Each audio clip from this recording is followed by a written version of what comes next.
Making progress.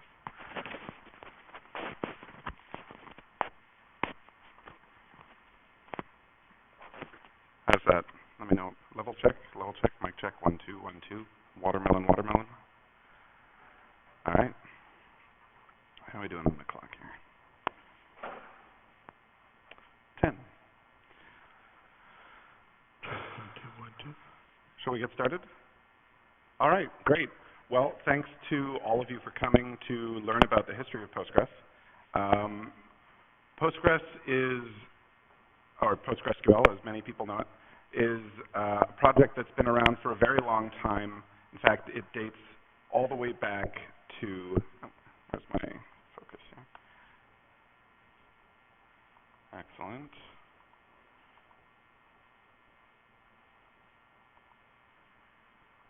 All right, there we go.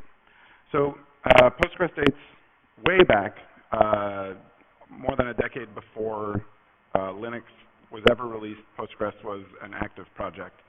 And in this talk, we're going to kind of talk about the history of the Postgres project, how it came to be where it is, and how it's evolved over time, and kind of look at some of the characters and some of the key moments from that various periods throughout history.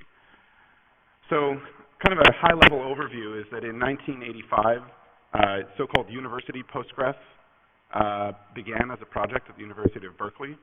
Then we're going to look forward about 10 years to when Postgres became a community open source project. We'll talk about commercialization and how Postgres sort of grew a business culture around it, which continues to sustain the development today. And then kind of wind forward through how Postgres' license has impacted the culture of databases and sort of what things look like today. So I'm going to go back all the way to 1976 to Berkeley University.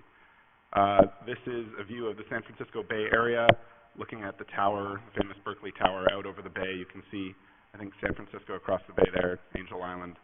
Beautiful campus. And in 1976, a young professor named Michael Stonebreaker was realizing that if he didn't get his act together, he was not going to get tenure.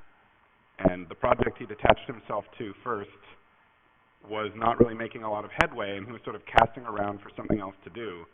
And he came upon the idea of databases as an area that could have some legs, and he began to do research into that. So his first project was Ingress, the Interactive Graphics Retrieval System, a particularly tortured acronym. And he worked with a couple of colleagues there, and he based the implementation on the relational algebra papers by Cod, which later went on to be quite influential. And they had a query language there called SCaLE. And the Ingress code and people kind of went on to continue one of the other branches of the SQL world. Sybase, later becoming SQL Server, was heavily influenced by Ingress and Ingress development. And that research went from sort of 73 through to 1985, and the first sort of Ingress release was 76. It later went on to be commercialized as well.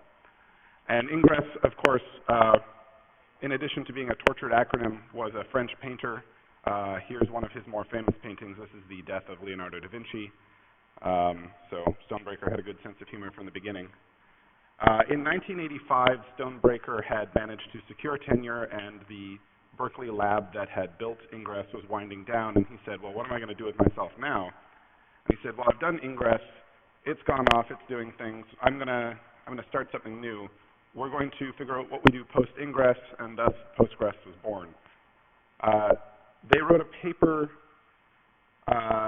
him and a man called Lawrence Rowe, in '85, which sort of set out the goals of the Postgres project, which roughly are there. And sorry, it's hard for me to read them at this angle here, but I've got them larger there. Essentially, they wanted to take Ingress, which was a pretty straightforward relational database by the standards of the day, and extend that concept to fold in a number of use cases that were not at the time considered to be workloads for databases. So in those days, a database was something that an analyst would use interactively through a terminal to analyze business data or to look into sort of business use cases. And what they wanted to do was actually to add the notion of an application persistence layer and to bring in a rules engine, which we would think of today maybe in terms more like constraints, and sort of fold all that under one roof And then also they wanted to make the database extensible because Ingress had been a sort of a closed system. You couldn't define your own data types or operators. They wanted to create something that anyone could extend and take into different areas. So over the next 10 years, they work on Postgres at Berkeley. In '87, they have what they call demoware working internally. In '89, Postgres 1.0 sort of goes out to the world, and the first users start playing with it. In 1990, they realized that the rules engine they'd built was a complete disaster, didn't work at all. It was a neat idea that didn't fly. They completely rewrote it. In 1991, they had the same problem again, which was that the second rules engine didn't fly. This is a great reference point for Postgres community members who have been talking about rewriting the rules engine for years, even in the current release. This vestigial feature that came out of, like the header on this paper in 1985 is still something that's being actively argued about in the mailing list today, about 30 years later, which should make you feel better about whatever bike shed email thread you're on this week. So basically, Postgres kind of starts to crawl out of the muck and become a database in the mid to late 80s. And then in 1992, Stonebreaker kicks off Illustra to try and commercialize Postgres into a new project. And over the next few years, the Postgres lab inside Berkeley ramps down and Illustra starts ramping up. Illustra essentially goes into the buzz cutter of Oracle's go-to-market plan and is destroyed. You can still buy Illustra from IBM, sort of. I'm sure there are some, in the same way that you can still write code in COBOL. But it's sort of 1994, 1995, and the Illustra company has gone off and taken a bunch of the people and the code with it, but the lab at Berkeley is coming to an end.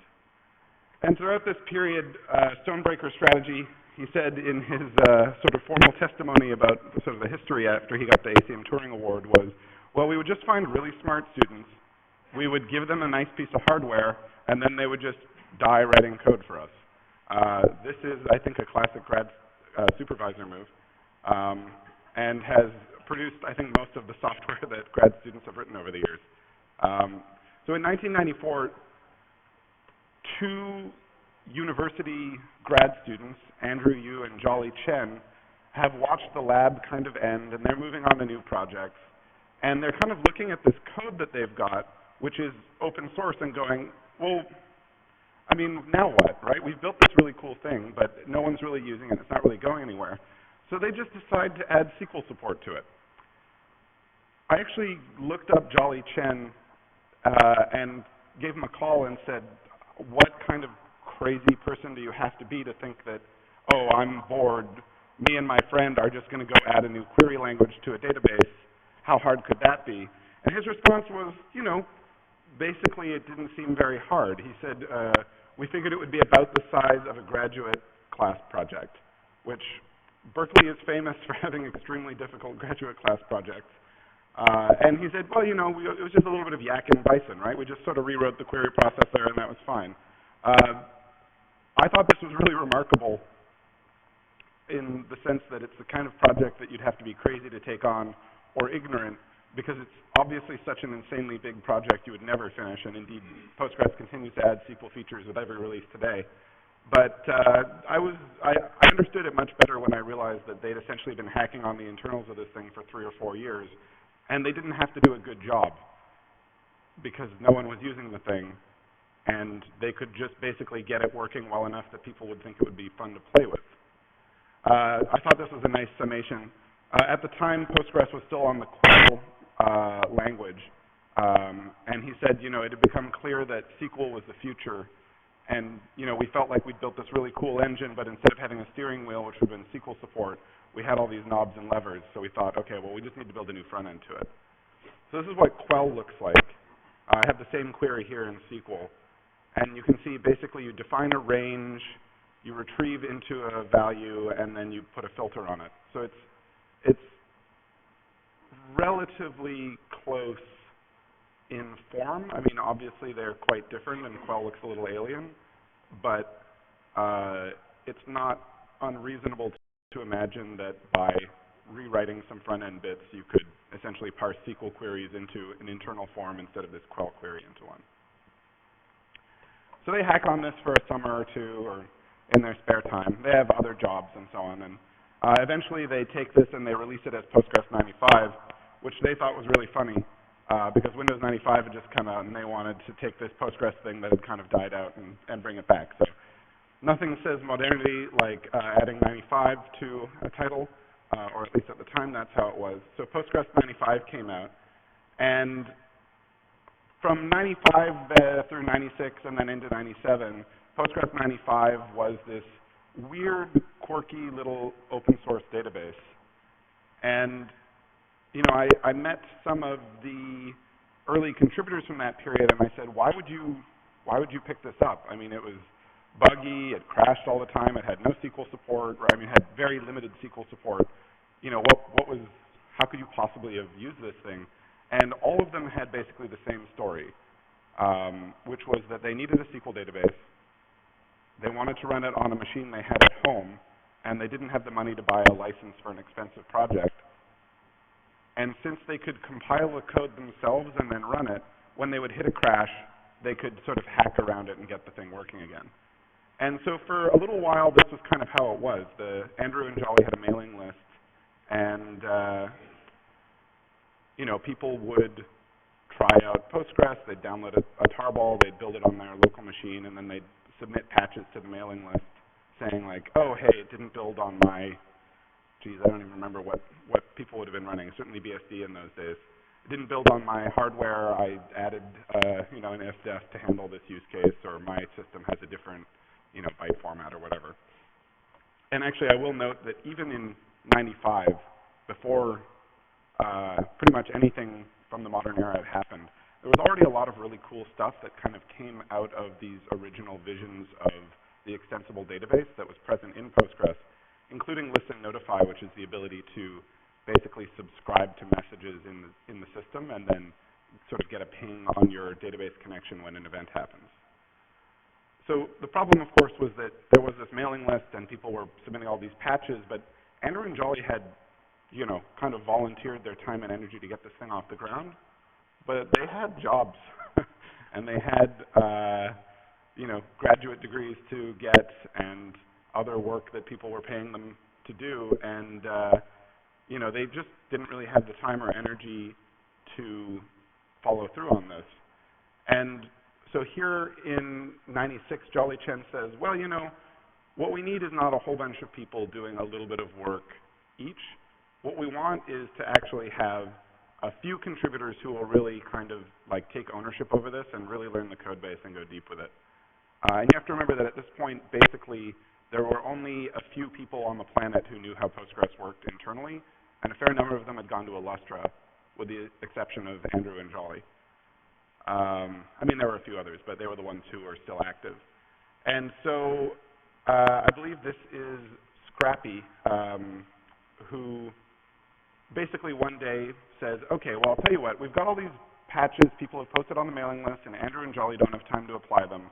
I'm just going to stand up a CVS server on a server I have somewhere, and I'll download all the patches and I'll apply them, and then we'll go from there. Anyone who wants to play with it can pull that code.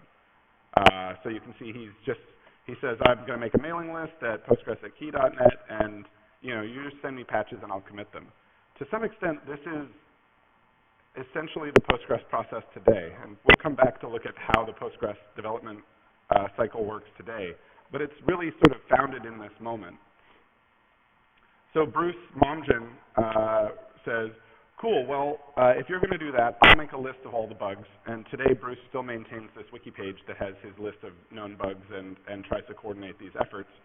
And to this day, there's not really a bug tracker for Postgres aside from Bruce making sure that mailing list posts get answers. And that's about it. I mean, other people help, but sort of the buck stops with Bruce in that regard. And this has now been the case since, what's this, 95? So that's about 22 years now he's been doing this job. Occasionally there's talk of implementing a bug tracker, but Bruce's answer is always sort of, well, what's wrong with what we're doing right now? Hopefully he will keep working forever. So in '96, the Postgres project was already pretty global, and they met in Berkeley with Andrew and Jolly to talk about the work they were doing and kind of look at things. This is your classic '90s hacker portrait. No one's wearing rollerblades, but you know, you kind of, I guess that's because it's database hackers. And you have Canadians, Russians, Americans, Germans already represented. So from the very beginning, and I know Tatsuo Ishii was active at this point. He wasn't there for this photo, but already from the very beginning, because there had been this gap essentially in the market for a hackable database, people around the world had started picking it up. And a big part of Postgres' kind of global influence has come from the fact that from the very beginning, while there was no commercial incentive for a company like Oracle to add support for, say, Russian characters to their database, the Russians who wanted a database could add support, post a patch to the mailing list, and get some feedback from the community. And in fact, the Russians and the Japanese both contributed to this process. So by 1997, you know, the name Postgres 95 was starting to feel a little embarrassing. And people started saying, well, what should we call this thing? We can't really call it Postgres because that was the Berkeley project and we're something different. How about Postgres v6? And someone obviously went, well, I mean, what are we going to do next release? And of course someone says, no, no, please not PostgreSQL. It doesn't slide off the tongue very nicely. And the next mailing list post says, okay, well, we'll just go with PostgreSQL after dropping the S and the slash. And that was kind of the end of it. So, you know, Bruce goes and just goes through the code base and renames Postgres 95 to PostgreSQL, and also adds a comment about select null. And thus a perfect name was born. The Postgres community has always been happy with its name, except for the members and the users. Tom Lane in 2006 describes this as arguably the single worst mistake the project ever made. How many people feel comfortable saying Postgres out loud? Yeah, not necessarily everybody. I have heard literally every possible variation of this over the years. PostgreSQL is my personal least favorite. It's also very common to see people capitalize the G for reasons that I have never been able to adequately explain. I just call the project Postgres. It's saves you a few syllables and it runs off the tongue nicely. But at any rate, for the last 20 years, people have regretted that change, and it seems like we will continue that for many years to come. The kind of transition that was happening in this period was from one where, you know, you'd had the Berkeley project, which was a funded research project, and then it kind of went into the woods, and Illustro's off doing Illustro's things and eventually getting acquired. But the community Postgres started to form a community around that project. And this is, I think, a really kind of key moment in the history of both Postgres, but I think more broadly it's a good example of how communities congeal, right? We have kind of this orphaned code base, and we have a community of people who need a database or want a database, but don't want to buy a commercial one. And this is kind of the ground conditions necessary to create the thriving open source community we have today. And it really came out of a very simple place, which was people were using this janky, crashy, limited database, and it was sort of orphanware. And that's a particularly unique thing, I think, that there was both a demand for an open source project, but not really anyone who owned it. And to some extent, that, again, sets the tone for the rest of the project, which is that Bruce and Vadim and these early hackers who were contributing, they didn't have kind of moral ownership over the project.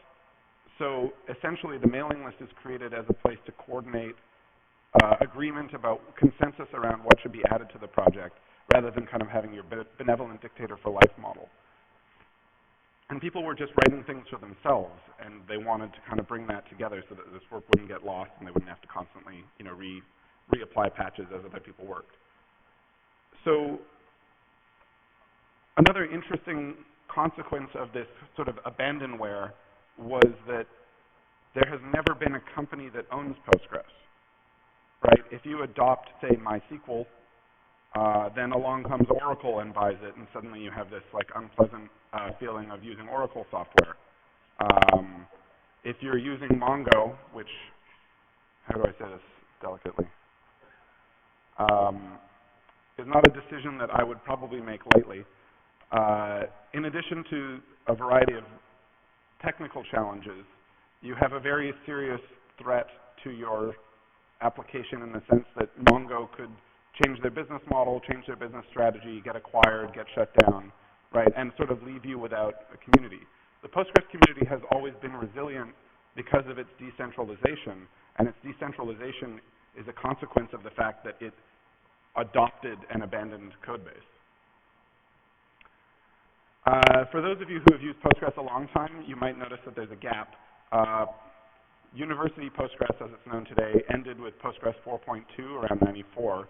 Then Postgres 95 came out, and then Postgres jumps to Postgres 6. I like to think that the 5 in the 95 was the version number there. So Postgres, with the community, when they renamed PostgreSQL, they basically said, okay, well, we had Postgres 4.2 from Berkeley. We're going to call the work that we did, we'll just reserve a version number for that, and then we'll just make the first community release Postgres 6. So to give kind of a flavor of just how early Postgres development was in those days, the things that people added during the Postgres 6 release cycle were mainly corruption fixes, crash bugs, and like the beginnings of support for basic SQL things like unique indexes or between and in qualifiers. Even still, though, as early as like sort of 96, 97, Postgres added the gist index type. The Russians, who have gone on to add all kinds of really cool indexes in Postgres, came out and said, hey, here's a generalized invertible index, just a generalized index. You can use this with any data type, and that became a foundation for a lot of the cool geospatial and other data type work that came over the years to come. It was not until later that things like not null were added, right? So if you were using Postgres at this point, you were really kind of like, you had to be desperate because there wasn't a lot of capability in there. But at the same time, the code base was small enough and the community standards were low enough that it was not that hard to get patches accepted. And indeed, as I said earlier, we added Japanese and Russian support quite early. And at this point was when the MVCC model landed in Postgres, which is essentially a wall log, or actually wall was later too, now that I think about it. But this began to give different visibility to different transactions so that you could be updating a table and reading from it at the same time and get consistent results. So I'm not going to make you sit through every release note from the last 20 years, but I wanted to give sort of a sense of a flavor of just how kind of scrappy things were in the early days. So let's jump forward a few years. I want to talk about, today most people who contribute to the Postgres code base are employed full-time working at some company that gets value from Postgres. Not universally so, but this is a big shift from the early days where people used Postgres because they wanted a database at home. Today, most of us use Postgres for work in one capacity or another. So the first company to offer any kind of Postgres commercialization was PostgreSQL Inc., started by Mark Fournier, also known as Scrappy. He was the guy who set up the CVS server in the beginning. And they did a little bit of consulting and lightweight work, but it didn't go very far. The next project was, I think, a wonderful story, though kind of a tragic one. It was called Great Bridge. And the year was 2000. For those of you who have been in tech for a while, that's a year that sets off some alarm bells with anyone. In 2000, Red Hat had just IPO'd and made a whole bunch of money for a whole bunch of nerds. And somebody said, you know what we need is a Red Hat for databases. That would be awesome. And so they raised a bunch of money. And, it's very 2000, like early Wired kind of culture. They've got a guy named Ned Lilly whose literal title on his business card is VP of Hacker Relations. And a bunch of the community members who have been with the project since 95, Bruce, Tom, and Jan Vik join, and their original goal is essentially to do professional support for Postgres, and they're going to make their own GreatBridge-DB, and it's going to be kind of like the Red Hat Linux relationship. Unfortunately, they managed to burn through all their money, or at least realize that there wasn't a future for the company within 16 months. I don't take that as a great indictment of the people involved or the business model even so much as possibly just a consequence of the great sort of extinction event that was going on around them. The flip side I heard, though, was Red Hat had kind of decided they were going to do Postgres too, and suddenly GreatBridge was in a tough spot where even though they'd taken investment from Red Hat people, now Red Hat, which already had a brand and a stock ticker, was competing with them pretty directly, and that made things pretty hard. So Bruce goes and joins a Japanese company. Tom goes to Red Hat to work on Red Hat DB. Red Hat eventually decides that they should just ship Postgres like everybody else. But that's sort of the end of GreatBridge. A few years later, EnterpriseDB starts. It's more or less the same game plan, but timing is everything in business. And who knows what it took for them to succeed where GreatBridge failed, but they've been around, I guess, about 15 years now, and they're still out there supporting Postgres and contributing to it. And I think, indeed, they have been the largest single commercial contributor to the Postgres project over the years and continue to employ quite a few full-time people working on Postgres and supporting it. So at this point in our kind of telling of the Postgres history, we've taken this Berkeley code base. We've taken a project that was basically dead and breathed life into it through the bizarre sacrifice of a couple of grad students. And then a bunch of hackers from around the world who had nothing better to do with their free time have put about a decade of work into it, and this has become an increasingly serious endeavor. There are now a couple of businesses out there sort of supporting Postgres and running Postgres in the way that open source projects sometimes accumulate. And something new happened starting in 2005.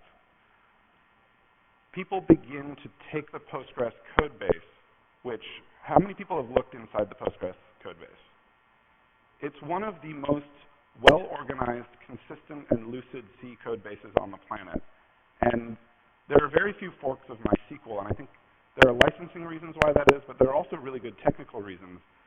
The Postgres code base is great and very easy to work in, and the community has always been sort of welcoming, or at least tolerant, of people forking the code base. We'll talk about the license a little bit more in a minute. But from the beginning of kind of companies springing up, even the very first one, PostgreSQL Inc., they all mostly had some kind of what I would call a close fork. So basically what it was is some customer they had wanted a feature that the community didn't want, or that this group was going to hold back for themselves in order to be the thing that they sold. So, we have, PowerGress. PowerGress is Postgres with a different kind of crash recovery that one of our customers needed, and we sell that as our advantage. And this kind of goes on still today, but it seems to be less popular.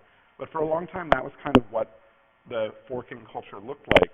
And this was kind of made possible by the Postgres license, which was free as in beer. It's an extremely permissive license. It basically just summarized, says, please don't sue us, like the MIT license. And this license was incredibly valuable in the early transition from the university project to a community project, because the community kind of had the license, sorry for the pun, to do as they pleased. But it also became possible for other companies to take the Postgres code and just do whatever the heck they wanted with it, right? Those of us who have been doing open source for a long time know about sort of all the fear, uncertainty, and doubt that can grow around the GPL. Postgres didn't really have that problem, because the BSD license has basically always just been, yeah, have fun. Kind of a funny story, I spoke with some of the people who were involved in the project in the early days, and they referred specifically to the BSD license as having been both influential and important to the success of the project. Ironically, at some point in, I think, about 2008, Red Hat has a person on their licensing team just going through all the RPMs and taking a look at each license and making notes about what they are, because, it was kind of the Wild West in the early days. And they come across the Postgres license and they send a note to the Postgres community saying, oh, just so you know, by the way, we're updating our statement. Postgres is on the MIT license, not on the BSD license, because the wording of the license happens to be the MIT copy, basically. And this was really kind of a surprise to the Postgres community, and there's always been a historical rivalry between Berkeley and MIT in the technology world. So the community was kind of put off by this. Stonebreaker himself, who started the project, now is associated with MIT, and he famously said, you know, MIT does a lot of good research, but they don't really have the lab model, the interdisciplinary sort of collaboration model that Berkeley thrives on. And so a lot of the MIT software doesn't really have the impact that projects coming out of Berkeley have. And if you go and look at like the AMP lab or the RAD lab, I mean, this stuff is still continuing today to be really quite significant. So the Postgres community, specifically Dave Page, well, he said, okay, fine, well, we'll just get approval for our variant of the MIT license, and we'll just sort of run that through the process, and you know, then we can officially call it the Postgres license. So when you hear the Postgres license in your head, you can just pretend someone said MIT license in terms of how you would explain that to the lawyers at your company. And indeed, the Fedora project, people who have to deal with all of the licenses, sort of snarkily note on their wiki about licenses that this is clearly just an MIT variant. But the license, as far as we can tell, goes back to at least the early 90s, maybe all the way back into the 80s. So it's a little bit unfair to call it an MIT variant when it probably predates most of them. But anyway, forgive me for the licensing digression. I want to talk a little bit more about how the BSD culture, if not literally the BSD license, enabled what I call more distant forks.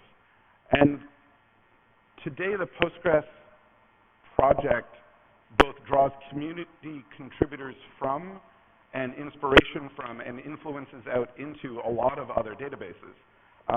There are a lot of large-scale MPP databases. In fact, I think the majority of the significant MPP databases in the market today are based on Postgres. So Netezza, Greenplum, Redshift, Astrodata, Citusdata, all of these databases are based on various versions of Postgres to varying extents. And indeed, Redshift, Amazon's data warehousing product, is an upgraded version of Parexel, where they basically bought the technology from Parexel. And now, because it comes from that same, it's a branch of the same tree, they're basically porting all of the work from the last 10 years since the fork happened into Redshift and bringing it up to par. So by forking from Postgres, I mean, I think a lot of people in the open source world are uncomfortable with these sort of closed source forks. And I think for Postgres, it's been a real asset because it's allowed all these people to build these businesses and test hypotheses the community might not have had the resources, the wherewithal, or the interest to try. And then all of this work is now kind of more compatible with the core project. And it creates a large community of developers outside and beyond the core open source community who are familiar with the code base, who can contribute to the code base, and often people move kind of back and forth between sort of the more closed and more open parts of the community throughout their career. So I think that's cool and kind of a thing people don't normally think about when they talk about kind of the evil corporations taking the code and running with it and never giving anything back. There's actually a lot of sort of ancillary return contribution that comes out of this, and a lot of influence that the Postgres community gets into other communities because of this. So like you can log into Redshift with pSQL, even though Redshift has been sort of its own thing for 20 years. 10 years? Whatever. Cool. So I want to talk now a little bit more about the present, because I think that kind of summarizes the, I think, broad strokes of how Postgres got to be where it is and the influence it has today. It would be worth noting that, of course, I think, aside from all the hard work the Postgres community has done over the years to make the database better, to some extent, Postgres' success is also a consequence of MySQL's failure. Maybe that's a little impolitic to say when they have a track somewhere in this building as well. But I think, to maybe put that a little more delicately, the challenging situations that MySQL have found themselves in the last, say, 5 years have presented a serious opportunity for Postgres. And I think the hard work and great features that Postgres has built in the last 5 years have really excited a lot of people and got them to join the community. How does Postgres get made? Well, it's pretty simple. There's a mailing list, PGSQL hackers. People argue on it a lot, and at some point the argument results in a patch. Then people argue about the patch, and there's a little app called CommitFest where people can post their patch, and then anyone can grab it and review it and look at it. And then eventually, when enough people have sort of reached consensus on the mailing list that the patch seems reasonable and that the idea is not a bad one, then someone who's a committer on the project will commit it to the core trunk. And roughly once a year, usually in September, give or take, a release will happen, a major release, so that's sort of like 9.6, 10.0 is coming up. The last commit fest for 10.0 is running right now. And a commit fest basically is, there's all these patches floating around on the mailing list. Every once in a while, the community will say, okay, let's switch to review mode. Everybody kind of pulls down patches, looks at the patches, applies things, tries to get their patches landed, deals with the feedback from the reviews. And then, as the year tapers off, the last commit fest is now, this is March, and then April through August will be sort of hardening and slipping in things that people still really wanted, and then eventually a release will get cut, and a new cycle will begin. It's pretty straightforward. But this process kind of reflects the mailing list culture from the 90s, which I thought was really interesting. So I want to kind of wrap up by talking a bit about themes in Postgres development. If you look at the release notes for any given Postgres release, and in fact, I'd encourage you to go to Magnus's talk later today, where he talks about what's coming in, or what's new in 9.6. 9.6 came out in, was it October or September this year? September. So 9.6 arrived on time. And there's a lot of cool new stuff in 9.6, but sometimes if you just look at the release notes, it can be a little hard to unpack why a thing is important or significant. And I think that better than looking at a particular set of release notes, the way to understand what's happening in Postgres is to look more across releases in a theme. So let's pick an example here of something that's quite material. This is from a talk given by Greg Stark. The link at the bottom there, there's a lot of cool graphs in this. But sort performance, you might see a patch note that says, oh, sort performance, something, something, something. And you might go, well, okay, like, so what? Sort performance seems fine for me for what I do. This is the performance of sorting a large table in Postgres, running the same query on the same data over all kinds of different releases. And you can see here that basically, at whatever the start there, 2003, this query here at the top he's running would have taken you 150 seconds. Today, that same query runs in about 40 seconds. So it's 4 times faster. You haven't had to do anything except keep your Postgres up to date. Right? That's a lot of work. But in any given release, it's actually pretty uncommon for a huge change to necessarily impact any given workload. But if you go back and look at the history, right, you kind of see, well, it sort of sits in one place for a while, and then someone will notice something and make a big fix. And then that will get everybody paying attention, and then 1 or 2 more fixes will usually come in as people kind of work that vein of improvement. And I think that you'll continue to see that over time. So, with things like sorting and sort of less exciting features in terms of how you might think about them when you read the release notes, you can get a lot of mileage just by sitting and waiting for the next release to come out. Looking at durability or availability, if you go all the way back to 7.1, the write-ahead log lands, and this sort of changes the game because essentially Postgres is now a journaled file system in some regards. And then basically every release or two, every few releases, some major new capability drops in the system that takes advantage of that and adds new power. So 9.4 added logical replication, which means that you can take that commit log and send it as sort of parsable logical changes over the network. And that means that if you're willing to do a bit of work, you can actually write a receiver for that in any language for any database that could take those change sets and apply them to that database. So you could replicate to Mongo or to MySQL or to a different version of Postgres, or you could replicate part of your data set, or you could take that data set and you could sanitize it for privacy reasons, right? And to some extent, that really interesting and cool capability was born out of this 7.1 release so many years ago, and each sort of incremental step along the way has added more and more capabilities to it. Postgres synchronous replication is like this really awesome capability most people don't know about, where you can replicate to another database, and then when you say commit, you can set at a per transaction basis, I want to commit this locally, or I want to wait to hear from another server that it's committed it before I move on.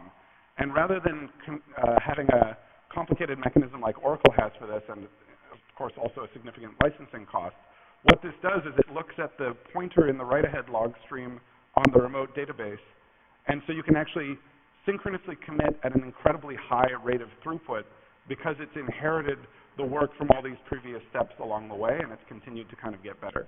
So I think, you know, like when you read logical replication, you know, this opens up new capabilities, but the next few releases, you'll start to see more and more features and capabilities built on top of this that are unlocked by these. So there's always this kind of motion like that. Remote data access, again, right? The very earliest versions of Postgres had something called DB link, which was basically you could call a function and it would return data from another database, so a remote query. 8.4 added infrastructure. That sounds boring and uncool. You can't do anything with that. 9.1 adds something called foreign data wrappers. And now with every release, right, we've been marching towards this new capability. Postgres now supports remote joins, updates, deletes. You can infer a schema from a remote database, right? So you can almost treat a Postgres database as a single node in a larger graph of databases and query and join across them. And indeed, one of those MPP databases I talked about, Citus Data, which I think someone from Citus Data is speaking at the end of the day, will coordinate a whole bunch of Postgreses into one sort of virtual super Postgres. So this kind of work is building over time. Postgres has all of the awesome indexes. How many people are familiar with Postgres indexing? Hardly anyone. Okay, I'll speak to this extremely briefly. Most databases have very straightforward indexes. Most people think about indexing kind of in the binary search tree sense. Postgres has support for a lot of different kinds of indexes. So for example, the GIN index is an inverted index. So if you want to find all the documents that have a particular word in it, it's really efficient for that. A B-tree is a really bad way to look that up. A B-tree lets you kind of dig in and find individual documents quickly. An inverted index works kind of the other way around, which is this wide at the top, and then you can pull out segments at the bottom. There are spatial indices, which let you, you know, this is something if you have a background in computer graphics you'd be familiar with, but most database people aren't as familiar, which is if you want to find like all the points in a particular region of space, you can't really do that with a binary tree because it's one-dimensional. A space partition just lets you have geospatial types that pull all this data. So this stuff continues to be added release by release. There's, the Russians like to name their databases after alcohols, so they built gin. They're working on vodka and rum today, so keep an eye out for that. But all this stuff adds new capabilities. And ancillary to all of that, every release continues to add new data types, new capabilities, and Stella's talk later today, Becoming a SQL Guru, I think we'll talk about some of that stuff. That's a good talk. I've seen it before. And she'll talk about how some of the data types that are in Postgres can give you all kinds of cool capabilities. But JSON-B can take advantage of all of those index types, for example, and allow you to really quickly pull out sub-documents from a very large collection in an efficient way because all of these pieces of the system work together. So here we are today. We have an incredibly vibrant global community of people all over the world who are contributing to the database, both professionally and at an amateur level.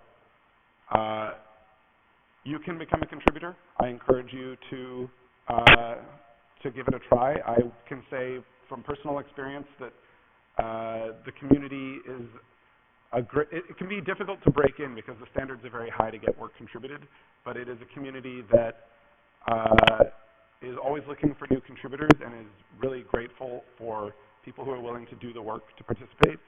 And I have seen people go from being relatively new to C and new to the community to becoming really respected contributors over a course of a few years, and it's absolutely possible And there are lots of people here at this conference who, if that's something you're interested in, can probably advise you. Start small. Robert Haas, who's a major contributor, said he crunched the data, and usually people who become significant contributors don't sort of set out to like rewrite the query engine. They come in with a small patch that fixes something that annoys them and work from there. If you want to get more involved, try reviewing some patches on the commit fest. Even just getting feedback from the community, like you see a patch that sounds kind of cool, download it, apply it, post back on the mailing list about whether it worked. That kind of stuff really helps. If you are ESL, that's really not a problem. A significant number of the mailing lists are in English, but a significant fraction of the community is ESL. And it really is a great community and a really great opportunity to participate in a community.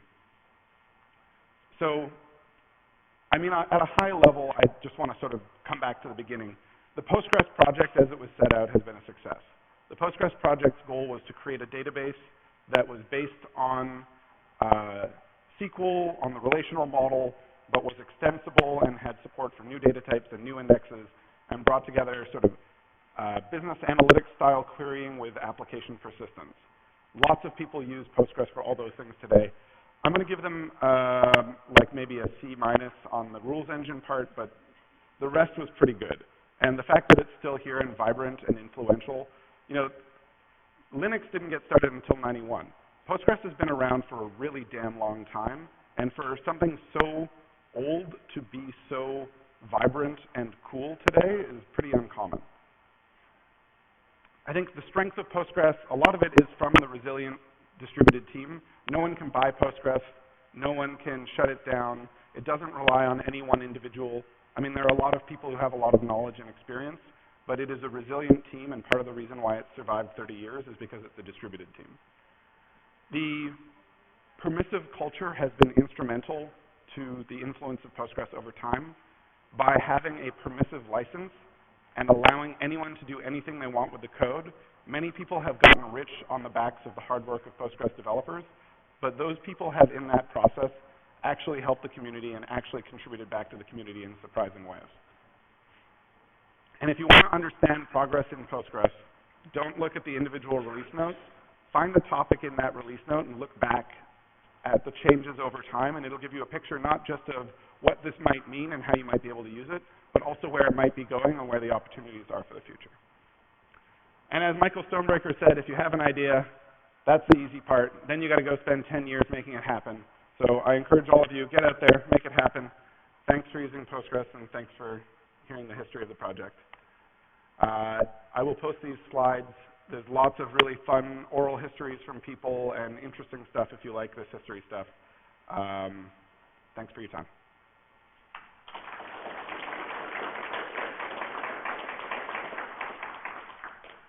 Do we have a moment? Do I have a second left? I have 2 minutes. I wanted to actually comment on the logo because I gave this talk in Japan, and you know, as far as logos come, the Postgres logo is a weird choice. Elephants are not really known as like nimble, fast creatures, but elephants never forget. Weirdly, in Japan, the Postgres logo is a turtle. Postgres has had like a weird reputation for performance in the past. Postgres' performance is excellent today, but I don't think the elephant or the turtle were necessarily great influences there.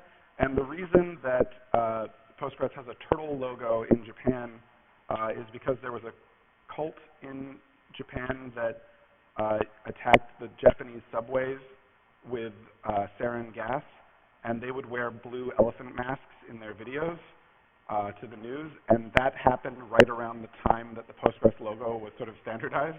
So the Japanese community said, thanks, but maybe that won't be our logo, so they still have this turtle logo today.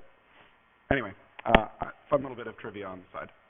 Okay, do we have time? Does anyone have any questions? We can maybe take one or two if they're quick. All right, well, thanks very much, everybody. Cheers.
Test, test. Yeah.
Ready to go?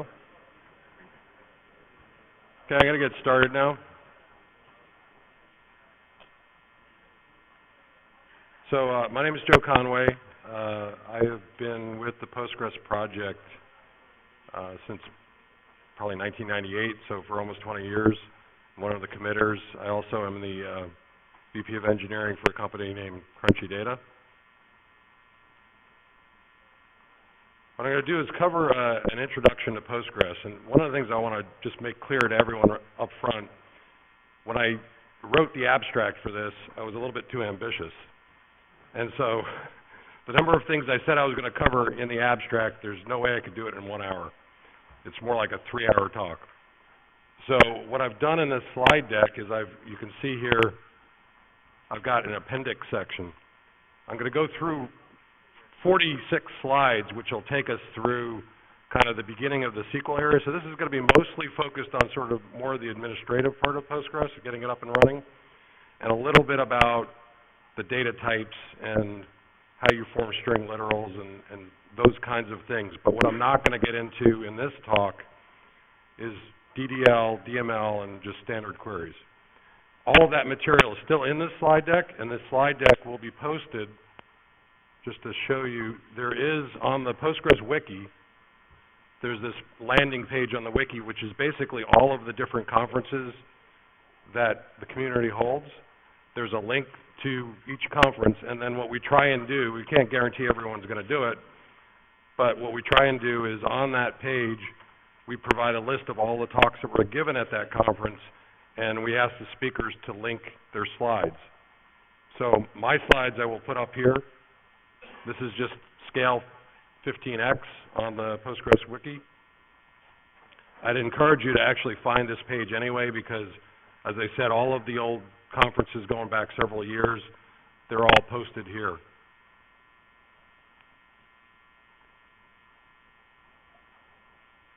So for start, how do you install Postgres? Well, most people install Postgres using whatever packaging system their OS has, right? So use either RPMs or use Debian packages. There's a Windows installer. There's actually like 2 or 3 of them now that are posted on the Postgres site. But you can also install from source. And while this is sort of an introductory talk, I did want to dive a little bit into something that might seem at first like it's a little bit more complex for an introductory talk. And that is, how would you build from source? Because I want to show you it's actually fairly straightforward to do, and it enhances your ability to debug. And if you end up running into some kind of a problem when you're first using Postgres, and you go to the mailing list, some query you write crashes, first thing they're going to ask you for is, how do I reproduce this, and can you give me a backtrace? So I'm going to show you how to do that. So the first thing is you need to install the build dependencies, and this example is going to be based on a Red Hat system. So on Red Hat 7X or a variant, you're going to need Git, and then you're going to need all of the dependencies to build Postgres itself. Again, the other thing about these slides is I've tried very hard to have everything cut and pasteable. So if you go look at this later on, you should be able to just cut and paste this into a terminal and install all those packages. But basically what you need are Git and Bison and Flex, GCC, and some collateral libraries that enable things like PL Perl to be compiled.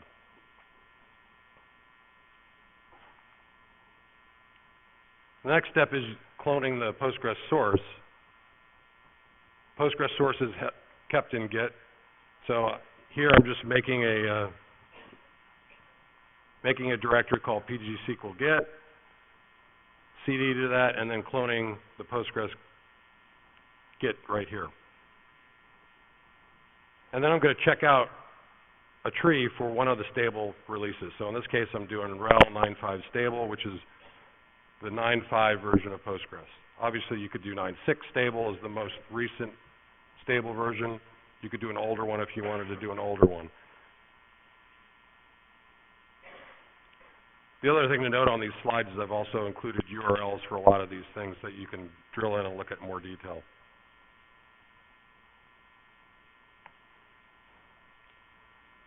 So now the next thing you typically want to do, you're going to want to build Postgres from source, but what I find useful is you often want to build from source and make the installation, the resulting installation of Postgres, look just like what you would have gotten from your packaging vendor. So what you can do here is we're going to capture actually the configuration that was used to build the RPM version of Postgres that was installed. And we're just going to change a couple of things that aid our debugging. We're going to change this. O2 is just the optimization of the compiler. So that's second level of optimization. We're going to change that to O0, which is basically no optimization.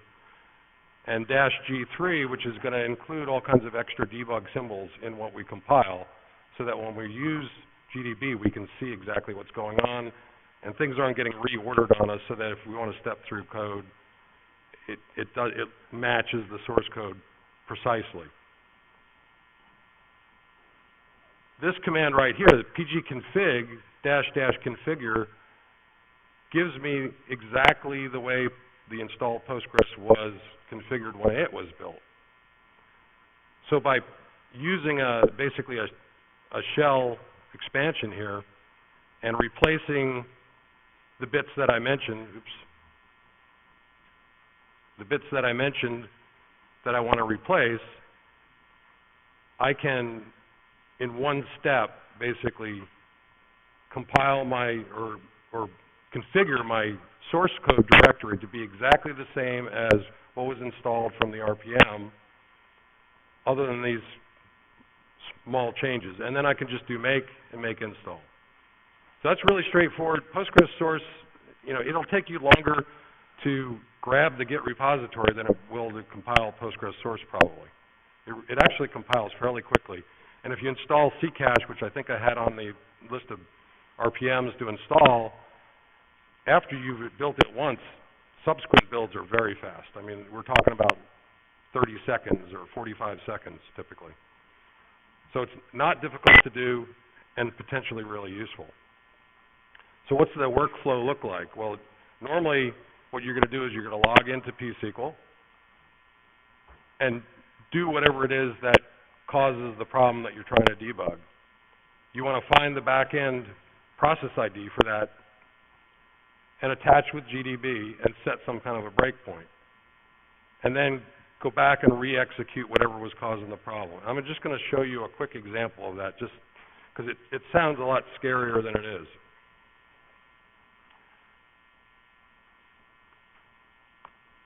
So here I'm logged into Postgres. I can do something like select some nonsense, and I'm going to get an error, right? Now, what if I wanted to see what was going on up to the point of getting this error? In this case, if you were doing something that was causing Postgres to crash, this is where you would want to do it. In this other terminal, I'm just going to look at ps-fu Postgres is going to show me all the processes that are being run by the Postgres user. And you can see this line here where it's got basically Postgres. That's basically the user that's logged in and the database they're logged into, with this local, which indicates that I'm logged in over a local connection and I'm idle because I'm not currently executing anything. That's what's called the Postgres backend process. So when any connection is made to Postgres, there's always a back-end process associated with that connection. This is how I can identify the one that I'm logged into pSQL with. So this is the back-end connection that's supporting the client connection from pSQL.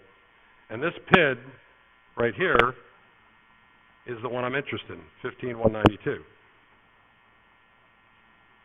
So now all I'm going to do is I'm going to run GDB with a pointer to the Postgres binary, which I can see from right here. And I'm going to give it the PID of the back-end process that I'm interested in.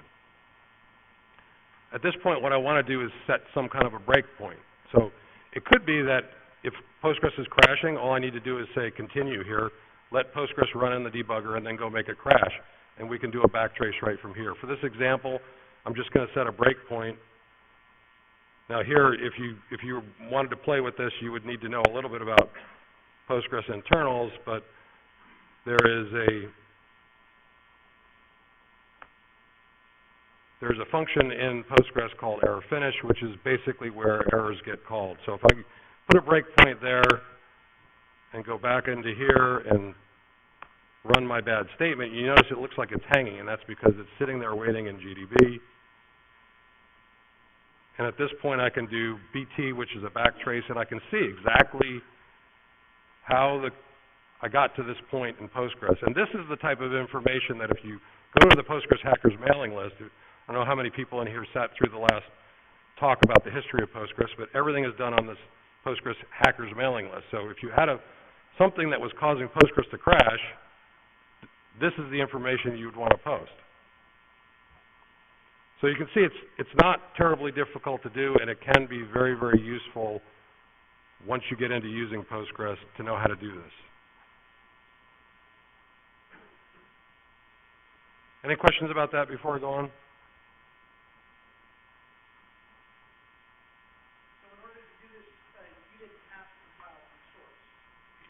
You don't have to compile from source. If you want to do this using, say, the installed RPMs, there's typically a set of RPMs associated with any normal RPM that's called the debug RPM, basically. So debug, I forget exactly what Red Hat calls it now. It's like debug symbols. So it'd be like Postgres-debug symbols. Debian's got their own kind of equivalent thing. But basically, the symbols that are associated with the compiled code is normally pulled out into a different package because you don't run that on a production system normally. So that's the other thing. You wouldn't want to probably do all of this on a production system. You'd want to have it on a test system where you could replicate the problem. So yes, to answer your question, you wouldn't have to compile from source in order to do that. The downside is if you're going to do any kind of really intricate debugging, because of the optimization that's normally done, again, in a normal build of Postgres is going to be 02 or 03 optimization level, and what the compiler will do is it will reorder things in order to make it run faster. But if you're trying to look at the source code and step through code, it'll like jump around in ways that are surprising. And there'll be symbols like macros and other things that get optimized away that you won't be able to see. So if you build it yourself the way I just described, it will linearly go through the source code exactly the way you're reading it, and all of the symbols, including the macros, will be available to you if you wanted to print them out and see what they were. Okay, so now I'm going to get into much more mundane things. The first thing is, all right, once you've got Postgres installed, you need to initiate a cluster. You need to create a cluster for the database. And that can be done in a number of ways, and how you do it is going to depend in some part on how you install Postgres and what kind of system you're running on. Also maybe on the policies of your particular environment.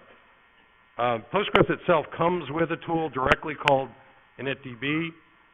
You know, if you're talking on the Postgres hackers on the list, they're always going to talk about initializing Postgres using initdb. These other tools actually use initdb under the cover, but it's pretty simple. If you wanted to create your own Postgres cluster, you just say initdb-D and then tell it where you want the data directory to be. Now, something to note here is that whatever user you're logged in as when you do this initdb, that's going to be the user that becomes the default super user for Postgres. So if you do initdb logged in as Joe, then the super user for Postgres is going to be Joe. And one of the things that people will see in a minute, but one of the things that people tend to depend on is when they first log into PSQL, if you don't specify the database, it will try and go to the database that matches the username. So if your default super user is Postgres, which I think pretty much every distribution does, maybe there's one or two that didn't do that for a while, and I think recently they changed. But when you first go to log in, if you just type PSQL at the command prompt after creating your cluster, if you did that as something other than the Postgres user, there is no database associated with that user, and therefore you'll get this error message that says the database doesn't exist, and that may be confusing. So just keep in mind that if you do initdb yourself manually, it's going to be as whatever user you're logged in as. If you want it to be sort of standard with most other installations, you'd probably want to SU to the Postgres user before you did that. So if you're using CentOS 7, there's a script that comes with that called PostgreSQL 9.5 setup. If it's 9.6, obviously that says 9.6. And you just tell it you want to do a initDB, and it's going to create a cluster in kind of a standardized location for a Red Hat system.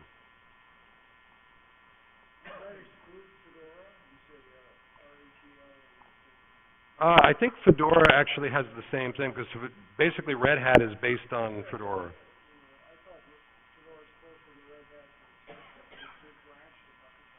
Well, Fedora is actually kind of ahead of Red Hat. So what they do is the released Red Hat is based on an older version of Fedora. They kind of use Fedora as their testing ground. Yeah, well, if you want more cutting edge, then you go with Fedora. But if you want more production, then you use Red Hat or CentOS. If you're using a Debian-based system, they've got a different script called create cluster. And so this create cluster 9.5 main is going to create basically the database cluster in this standardized location. And what they do differently than Red Hat is they put the config files in a different location under etc. So there's some differences between Debian-based, Ubuntu-based systems and Red Hat-based systems.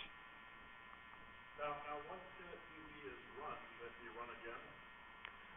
It cannot be run again into the same location. So if you try and run initDB a second time into the same location, Postgres is going to detect the fact that that location is not empty, and it's going to throw an error. It's basically going to tell you it's not empty, so I won't do this.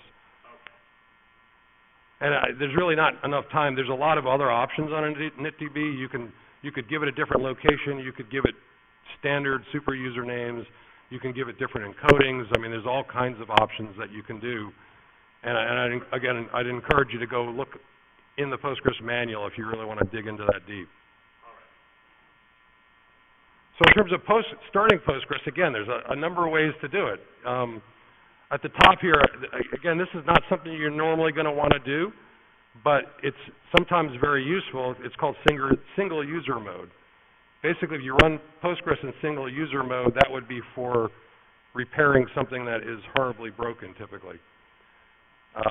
Sometimes you can't fix Postgres without going into single user mode, and that's really the main thing that would get you into that situation is something called transaction wraparound, which you may or may not be familiar with, but if you're doing lots and lots of transactions and ignoring log error messages, you could get yourself into a situation where you really need to go into single user mode to recover. But this is how you do it. It's pretty straightforward. You just --single, you point to the data directory, and you give it a database name, and then only that user can be in Postgres in that terminal. More standard ways to start it up, there's a utility that comes with Postgres called PG Control. You point it to the data directory, you give it a location for a log file, and you say to start up. But again, most people are running Postgres on some kind of a production server. You're probably going to want to use the tools that come with your distribution. So if you're on CentOS 6, you're going to use the service, normal services for Postgres probably. So you can say service Postgres, PostgreSQL start. Red Hat 7, they started using systemd. So this is what it would look like on a systemd machine. System control start, PostgreSQL 9.5. And then on a Debian system, they provide another script, PG control cluster, for starting it. So these are all different ways, depending on the system that you're on, that you might be starting Postgres.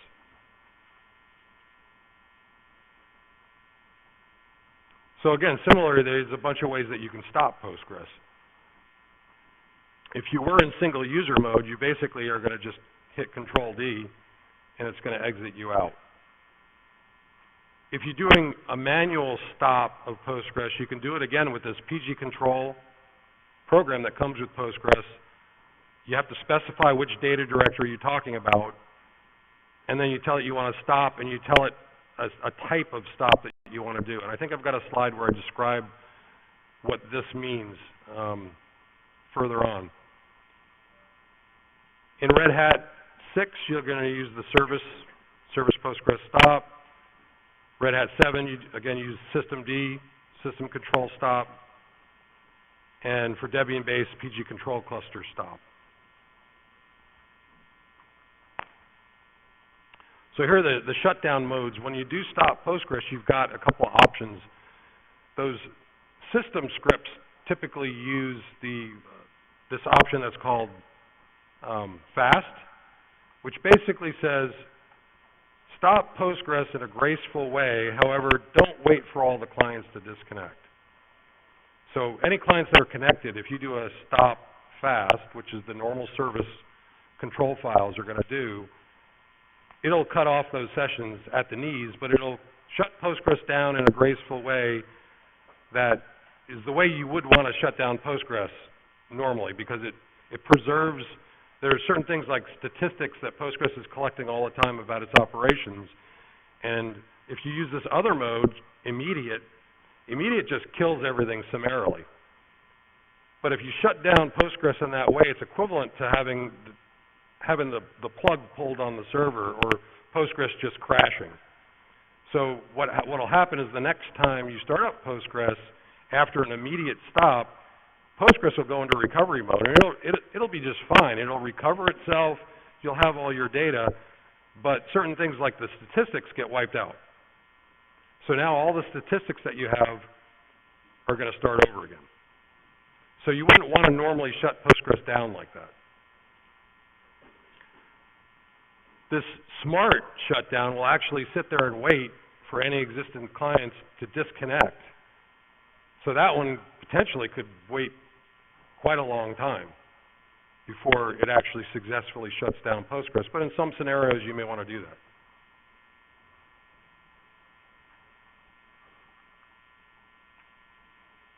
Okay, so now let's talk about how do we terminate a particular session. You've got some session that's running a query that has been running for 24 hours and you want to kill it. Now, I'm going to show you a different way to do this in a minute, but right now, suffice it to say we want to actually terminate the session that this thing is running in. And remember a minute ago I was talking about with Postgres, it's kind of a client-server model. Your client, your application, PSQL, whatever, has a process on its end, and it's talking to a back-end process which is dedicated to that client. So what we're talking about here is killing the back-end process, not killing the front-end process. But we can do that in a couple of ways. There's actually more ways than I've shown here, but basically if we do this PSFU Postgres and look for the specific database that we know that this session's logged into, we can identify the PID, and then we can just use kill. And we say kill sig term, that's how I terminate the actual back-end process. I could also do that in a more clean way, and actually these days a more officially sanctioned way, by doing this query here. I can, logged into Postgres, I can look for a particular query from pgstat activity, which is this virtual system table that shows me what's running in Postgres right now, and it gives me, among other things, the PID. It also gives me a way to calculate how long this particular thing has been running, and it gives me a state. So in this case, you can see the state is called idle in transaction. Idle in transaction is a bad thing to see. It basically means you've started a transaction, you may have done some work, you may have inserted some data or updated some data. We don't even know. You may have, you may not have. And then you just kind of went away and took a coffee break or went to lunch or went on a 2-week vacation or something. And because this thing started a transaction at a certain point in time, visibility rules say it should be able to see everything that was seeable at the time that that transaction started. And so if I have other sessions that are deleting records, those records need to get cleaned up eventually by something called vacuum. Well, that can't happen as long as this thing is open. So it's sort of causing everything to get backed up. And there's basically no good reason to ever have an idle in transaction. So this is a good example of something that you might want to go kill. So in this case, I can use this PG terminate backend function on that PID that I got from doing this query, and that will also kill that back end. And I've actually seen, in some environments, I've seen people where, you know, the people writing the application, the people managing the database are in two different groups, and the database people can't get the application people to write their code in a way that it avoids idling transaction. And so I've seen people actually write cron jobs to do this, basically. Go find everything that's idle in transaction for more than 30 seconds and kill it. Not very pretty, but it does work. All right, so if you had something that was just a long-running query and you just want to interrupt that query, you can actually do a query cancel. If you're in pSQL, you could actually hit Control-C, and it does the equivalent of sending the signal. But it's the same basic idea. I'm going to grep for the database process that's associated with this back end. That gives me a PID. And then I can kill it with SIGINT instead of SIGTERM.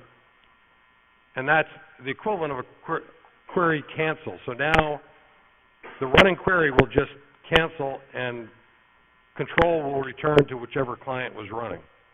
But it doesn't actually kill that back end. So this is really the preferred way. If you had a long-running query, you'd want to probably start here. And the same thing, you can look using pgstat-activity, find the PID, and there's a pgcancel backend command that you can run.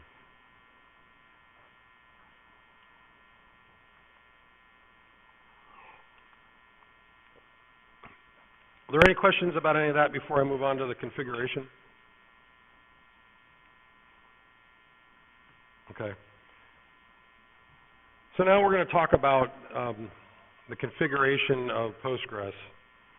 First of all, there's a file called PostgreSQL.conf, which is the standard configuration file where you would edit your configuration. There's also something called PostgreSQL.auto.conf in the last, I think it came in 9.5, and that's associated with the setting of these things from the SQL level, which I will show you. At least I'll mention the command on a slide later on.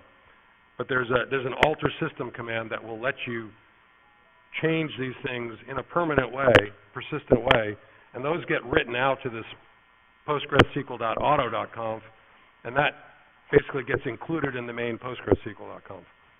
So you wouldn't want to edit that thing directly, but that's just so you know what that is. The format for those things is always just name equals some value. And then what I've shown you here is some ways that you could basically activate configuration changes. So if you go edit that file,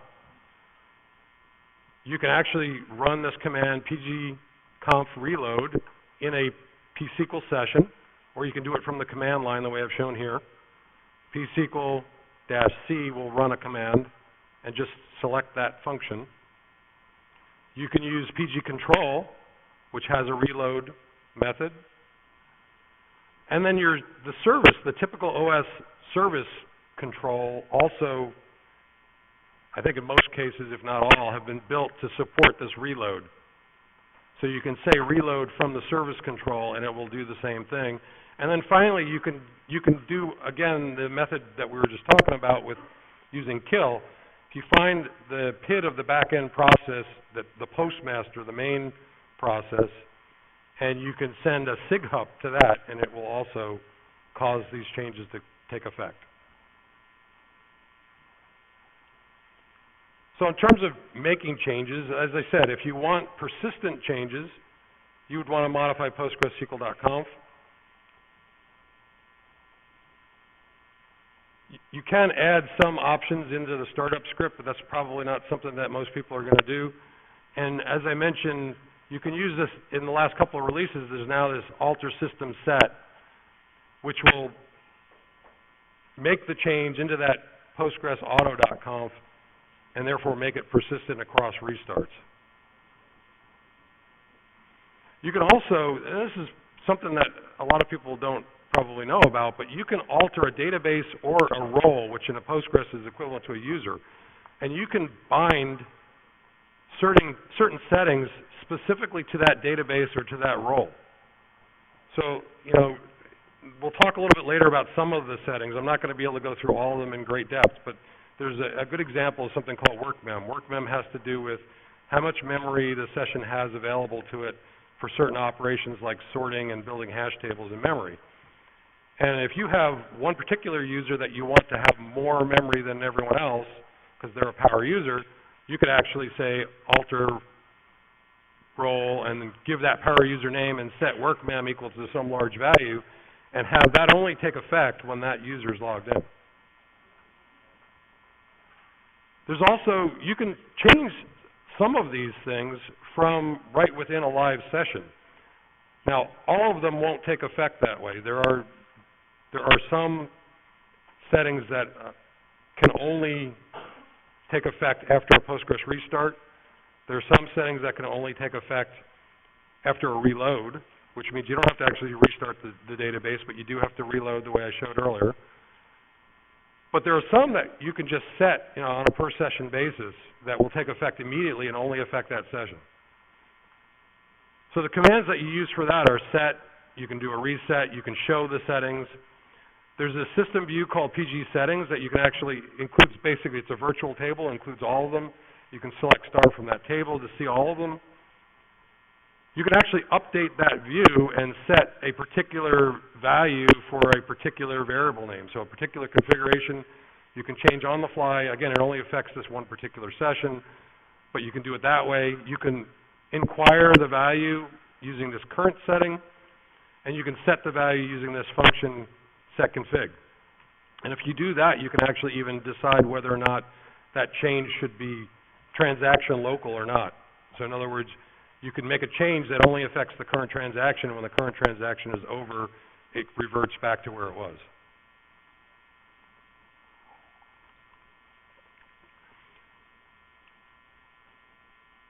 So now I'm going to try and go through quickly, because we really don't have the time to go through these in great detail, and this is not even all of the settings, but we'll try and talk about some of the main ones. In terms of connection management, this first one, listen addresses, this determines what Postgres is going to listen on. So if you're listening only on localhost here, that means no one can connect to Postgres from another server. Depending on your distribution, this may not be the default, but if you install from source, it's typically the default.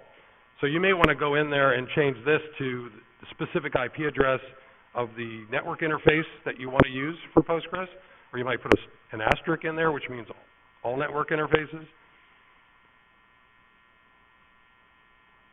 Right here is where you control what port Postgres is running on.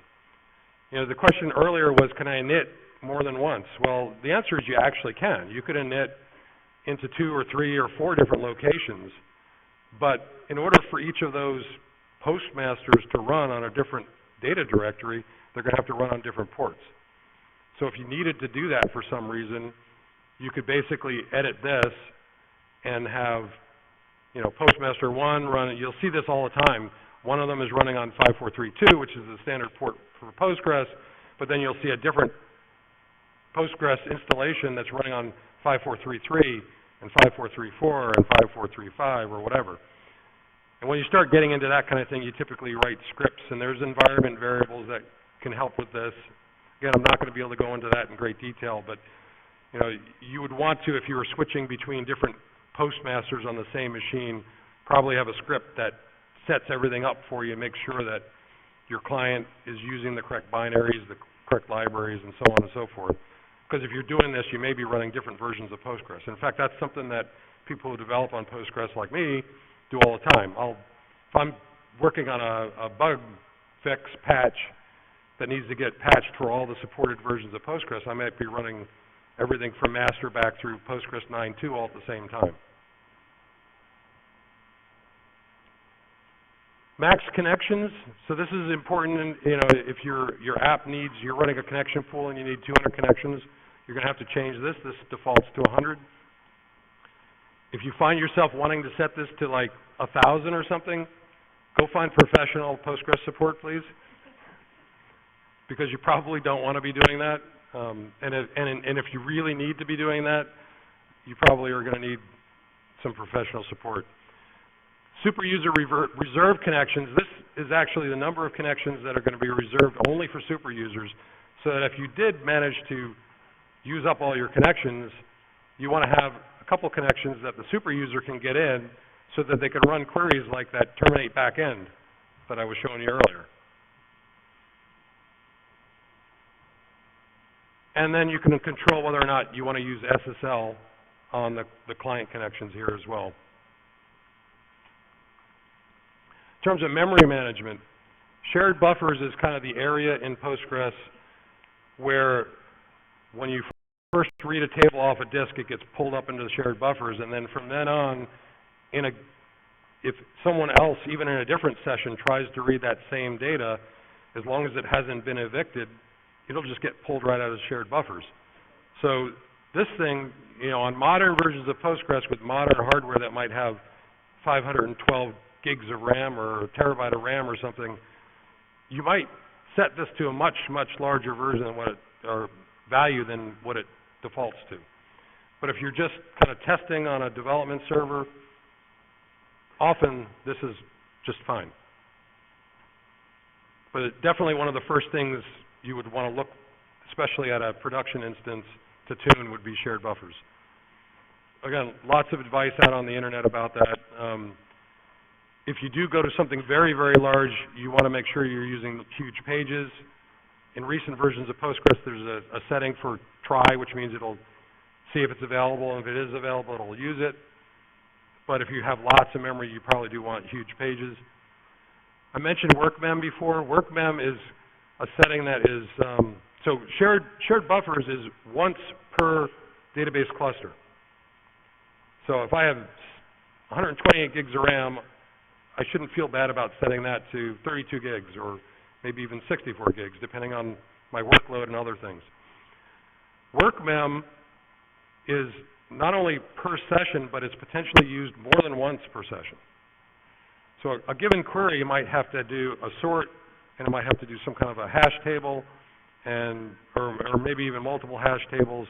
And so you can end up using multiple copies of workmem per session. So go back to what I was saying earlier. If you have 1,000 connections, and you've got this set to some large number, and they're all busy running something, and all using multiple copies of workmem, you can do the math. You could basically denial of service yourself pretty quickly if you're not careful. So you don't want to set that thing to some huge number in general in the PostgreSQL.conf, but it might help a lot for a particular query. So if you have one particular query, you might change it in the session, run the query, and then it won't affect anything else.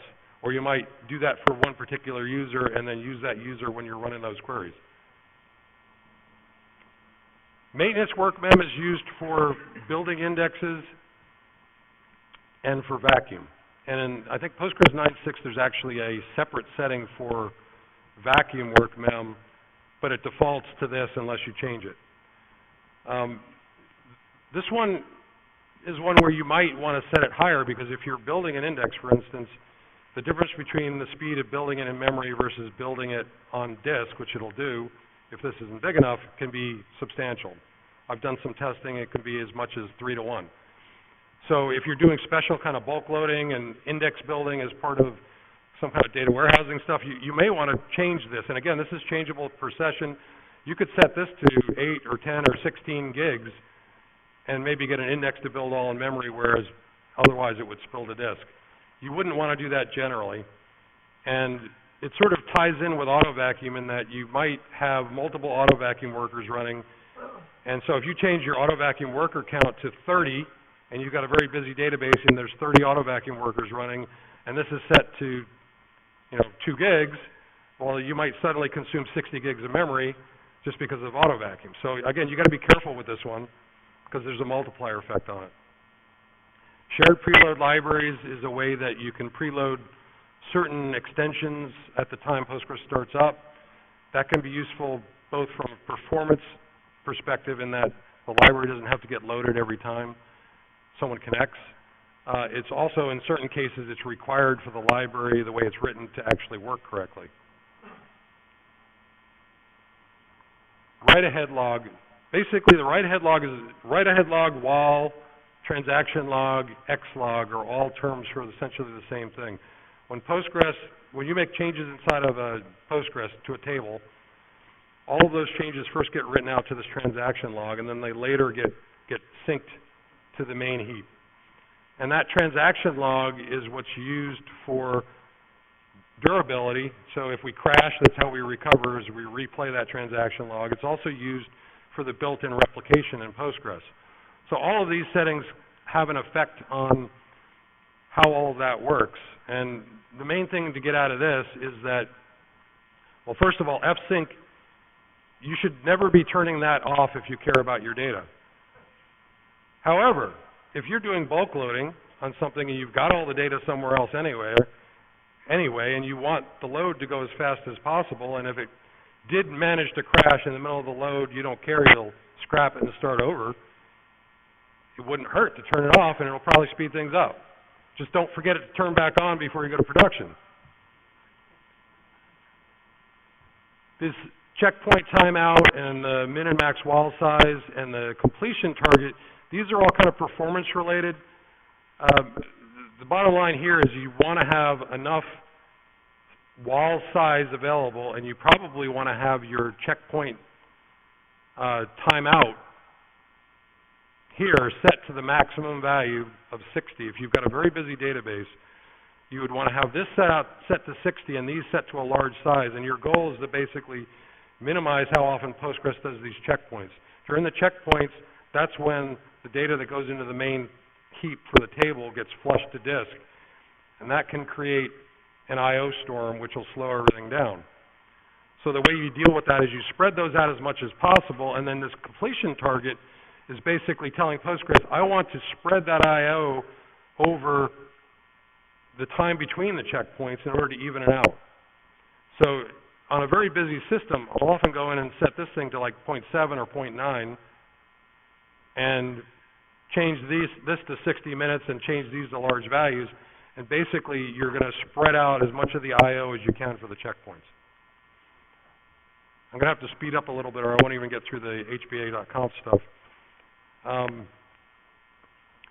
Effective cache size and page cost, sequential page cost and random page cost.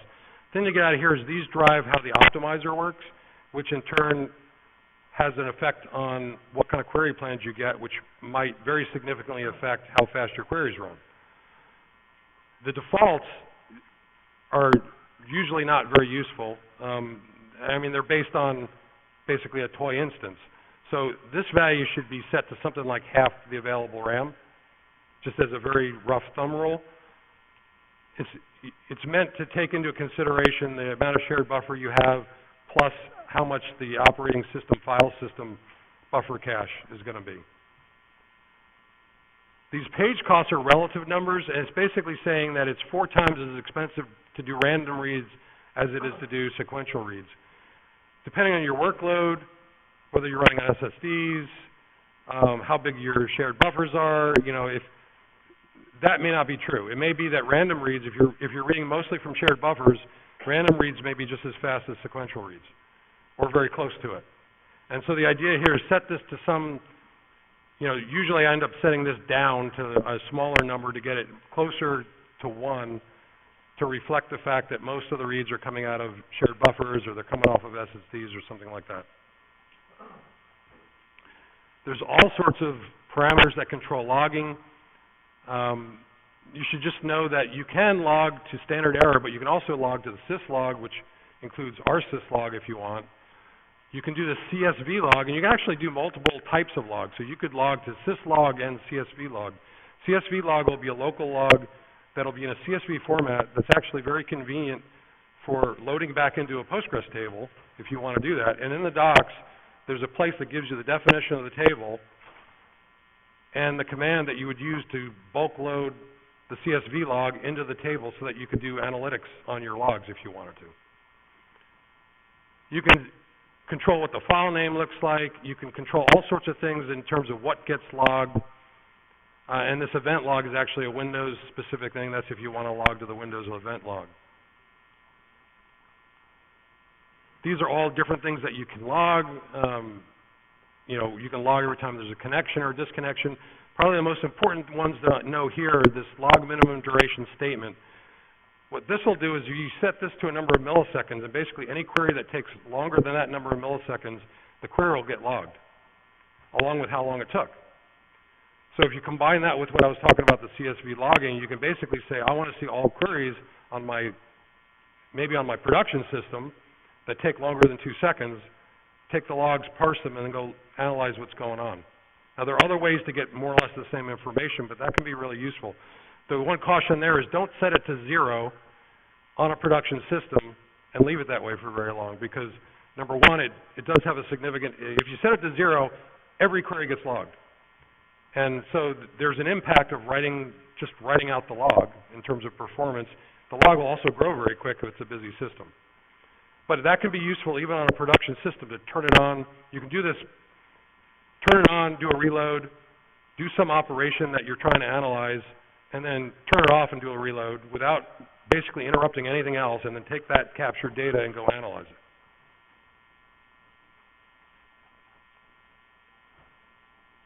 Again, log line prefix. Every line in the log, you can control what the beginning of the prefix of that line is in terms of timestamp, and other things, the process ID that the user that was logged in. If you do the CSV log, you get all that stuff for free, essentially. But if you want it in your normal log, you can control it. And there's a lot more options than the ones I've shown here. Miscellaneous settings, the search path. This has to do with Postgres. Tables are kept in schemas. Actually, functions are as well. What tables are visible to you is dependent on the search path. So the default search path is this variable user, which basically just maps to the user that's logged in. So if there's a schema with the same name as the user, that's automatically by default in the search path. And also this public schema. So if you just go create tables, they end up in this public schema. For a lot of reasons, you may want to have all your tables in a very specific application schema. Once they are there, you can either refer to the tables as schema name dot table name, or you can change the search path to put your schema in the search path, and now you can just refer to them as the table name. You can set a statement timeout. You can set a specific date style, and you can also set what your time zone is. So again, there's a lot of other options, things that you can tune. Far too much to cover in a 1-hour talk. But hopefully I think I got probably the high points in terms of the things that you'd want to know as a new Postgres user. Now, this session is nominally supposed to end at 11:50. Lunch is after this. I'll go through this as quickly as I can. I may go over a few minutes. If you want to get up and leave at 11:50, feel free to do so, but I'm going to try and at least get through the HBA stuff. So the host-based authentication file, this is similar to the PostgreSQL.conf, except this controls security. This is going to tell you which hosts are allowed to connect, how the clients are authenticated, what usernames they can use, and which databases they can access. And the URL is there if you want to look this up in the documentation. It's read on server startup. It's also reread on reload. If you change it, you need to do a reload. The first line that matches is what's going to be used. So if you get confused because you have a line that looks like it should match and you're not getting the behavior you expect, it might be because you're matching an earlier line. And if you don't match any lines, basically access is denied. This is what it basically looks like. You've got a column for the type of connection that we're talking about, a database, a user, the address, what method to use for the authentication, and potentially options. In terms of the connection type, it can be local, which is basically not TCP at all. It's just Unix domain sockets. Host, which means I'm going to use TCP connection. Host SSL and host no SSL are basically saying I need to use SSL or I don't want to use SSL specifically for this type of connection. In terms of the database, you can have the word all, which means basically all databases. You can say same user, which means This particular line is only going to match where the database matches the username, so I can restrict the user to only log in to their own database. I can say same role, which means the user needs to be in this role. There's also, when you're setting up Postgres replication, there's a special replication user, and that doesn't match the all keyword. So if you're setting up replication, you'll have a rule for the replication user as well. And you can say one or more specific database names, and you can also have a file that lists the database names that you want to match. User is very similar. You can have a wildcard. I want all users to match this rule. You can specify a list of specific usernames. You can say a group, users that belong to that group can match this rule. Or again, you can have a file name. The address, you can specify either a host or a network using CIDR kind of form, or using IP address and mask kind of form. So you could basically say, I will only allow external connections to my database from the same subnet, or from one specific host. So you can lock it down. Only your app server can connect directly. You can say specific host names by name. You can also say that, match any of the server's own addresses, or just match the server's same network. And those are just shortcuts. And then in terms of authentication methods, there's a bunch of methods that are supported by Postgres. Trust just basically means no password. MD5 is the built-in MD5 password. MD5 is generally not considered secure anymore, so a lot of companies are trying to avoid it. It does support SSL certs. It supports various OS level methods of identification or authentication, including basically anything that PAM supports. It supports GSS, SSAPI, LDAP, Radius, and you can actually have a rule that just says if something matches this, reject it. And then in terms of the options, those are going to depend on what specific type of authentication. So here's an example of an LDAP. If I set up LDAP, my option is actually going to point to my LDAP server. This is a trust, basically saying anyone connecting locally, I'm going to trust with no password. This is saying anyone logging in on localhost, I'm going to trust with no password. And anyone who's logging in from the same network needs a MD5 password. So I think we're pretty much out of time, and I apologize for not getting all the way through this, but hopefully you found what I did cover useful. All the slides will be posted. Basically, as soon as I get a chance to sit down with my computer after this, I'll post the slides, and I'm more than happy to answer questions. I'm here all weekend. There is a Postgres community booth. We'll be there all weekend with volunteers, so please feel free to stop by and ask questions. I'll be there quite a bit of the time if you want to ask me something specific. So thank you.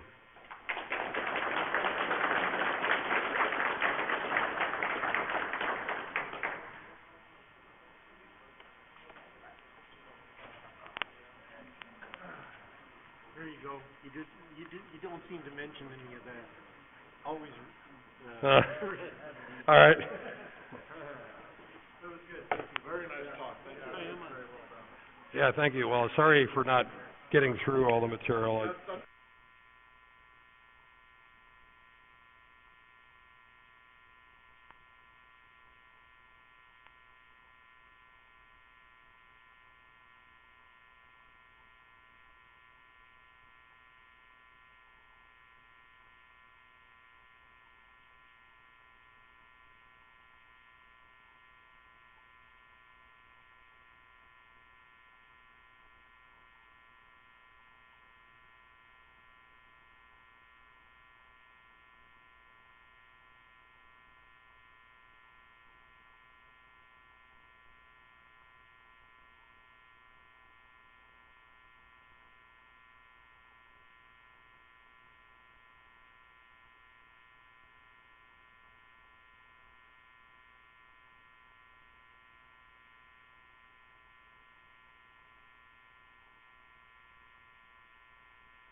That's good. Can everybody hear me okay? Awesome. So guys, welcome. It's 1 o'clock, so I'm going to start. First of all, thank you very much for attending. I know SCaLE has a lot of different talks going on, so I appreciate you being here. The title of this talk is Becoming a SQL Guru, and my name is Stella Nissenbaum. I work for a company called Yellow, so this is going to be my really quick 30-second plug for us. We essentially create a recruiting software as a service, and our main goal is to eliminate the gaps in the hiring experience for recruiters. We do this primarily by being very client-focused. We have great technology, and we know the market very, very well. That's all I'm going to say about my company. So, as far as what I'm going to talk about today, we're going to do a quick review of the overview of SQL syntax. I should also say, because this is SCaLE, this talk is specific to Postgres. Usually I don't have to say that at Postgres conferences, but here obviously there are a couple different tracks.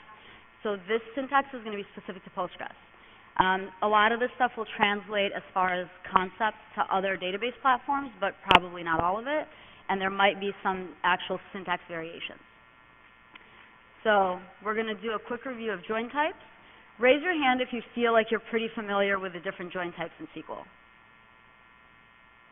Okay. We're going to review set operators. Again, raise your hand if you're pretty familiar with those. Okay. I just want to get a gauge of how much time to spend on different topics. Filtered aggregates. Raise of hands. Okay. Grouping sets. Okay. Subqueries. A little more. Window functions. A lot less. CTEs. Okay. Lateral joins. Okay. All right. And then we'll go over some questions. So judging by the experience in the room, if you guys have questions, please raise your hand and stop me.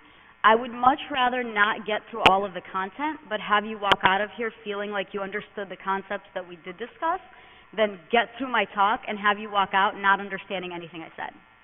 Okay? Nod if you agree. Awesome. Okay. So, first, a quick overview. So, as we first start learning SQL, we think, oh, what is standard SQL syntax? Oh, we have some kind of select statement from some table. Maybe we have a where condition, and then we have an order by. Great. As we learn a little bit more, then we go, oh, maybe I can join multiple different tables. Then, as we get a little bit more experience, now we say, oh, maybe I can do various aggregations and have a group by and a having clause. As you really dig into the documentation, though, the syntax looks like this, and then it continues to that, and then it continues some more. And so we're not going to review all of that. But that's just to give you an idea of how much variation there really is, from the most simple of things that you can do to the point where you're really doing complex stuff. So we're going to start with join types. It looked like quite a few people here were familiar with them, so I'm not going to spend much time on this. So basic inner join, when we join two tables on some condition, the result set is the combination of things that match from both tables.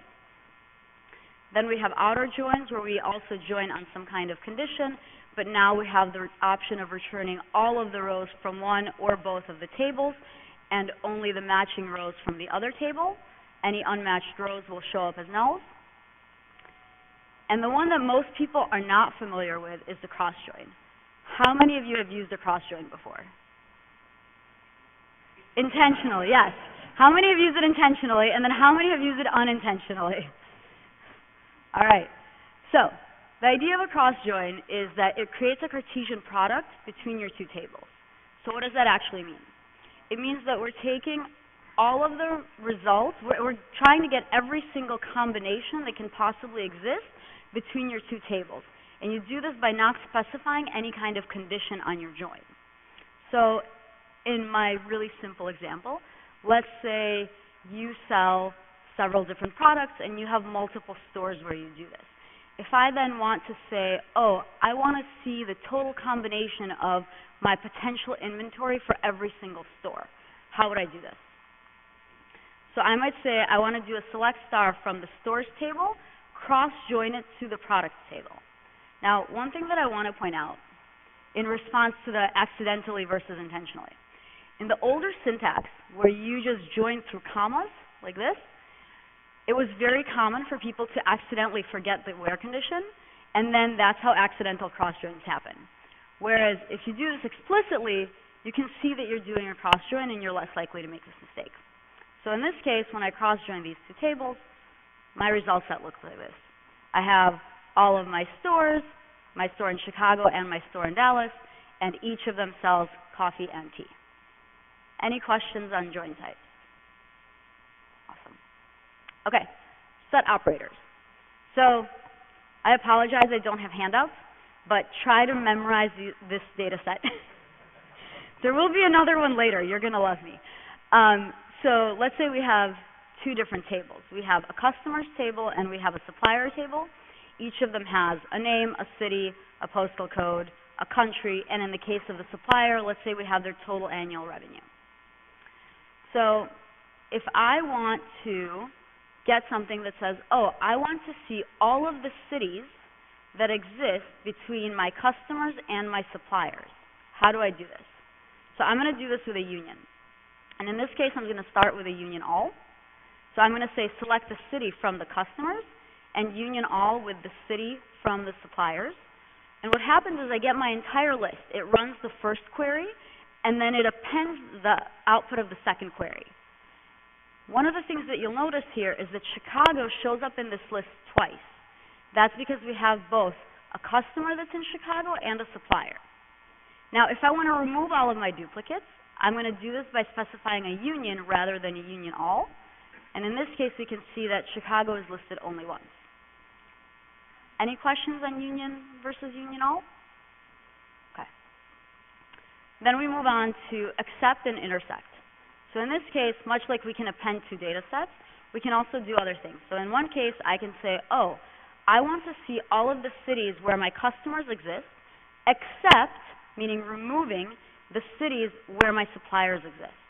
So in this case, we remove Chicago from the list, and we're left with just New York, Stockholm, and Minsk. In the opposite direction, I can say, oh, I want to see all of the cities that has both customers and suppliers. In this case, I want an intersection of the two, and in this case, we have Chicago. Any questions on that? Perfect. Filtered aggregates. This, I think, is actually very specific to Postgres. I'm not sure if other data platforms do this, but oftentimes we have various different aggregations that we want to do in the same query output. And in my case, let's say I want to get the total revenue across all of my suppliers, but I also want another column that's just my revenue for the US. So in the past, I would have to do this with a case statement. It's doable, but it's not convenient to do. Starting 9.4 in Postgres, you can literally specify a filter clause within your aggregation. So you just do the sum of revenue and filter where, specify your condition. Simple as that. So it's not complex, it's just a really neat trick. Questions? Cool. Okay. I'm going to spend a lot more time on grouping. Yes. Yep.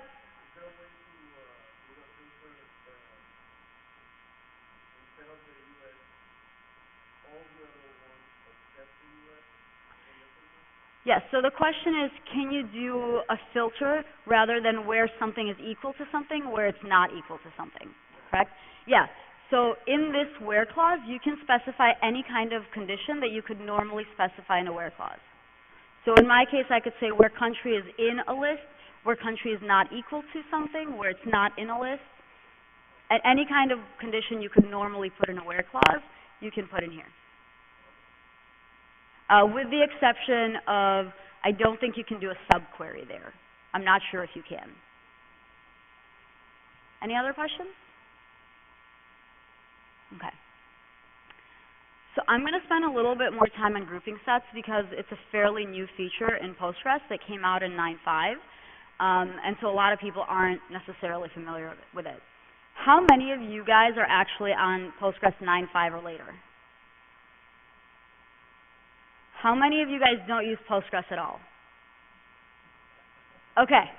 SQL Server? MySQL? Anything else at Oracle? Okay. So I don't know how this works in Oracle or MySQL because I haven't had to do it. In SQL Server, it works very similarly.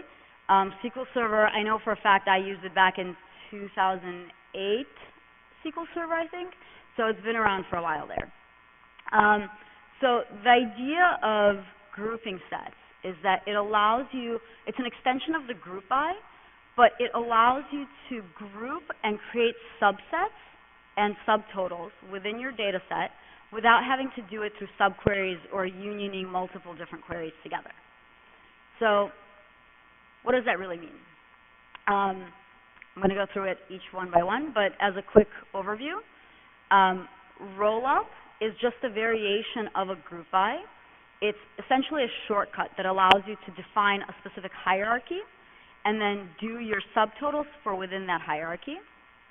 Cube is also another shortcut that allows you to define a particular set and then almost do a Cartesian product of the subtotals going in every direction as opposed to in a single direction hierarchy.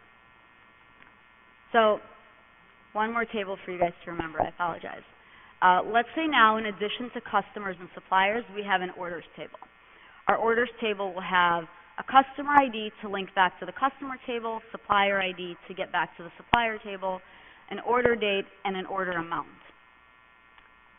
So let's say I want a query that gets me the sum and the average of orders, as well as the count of orders, split up by the supplier country, the name, the order month, and the customer that the order belongs to. Right, so we have our normal group by. For anybody who may not be familiar with, I'm just truncating the date to get the month. I know this syntax is very Postgres specific, but it's just pulling out the month from the date.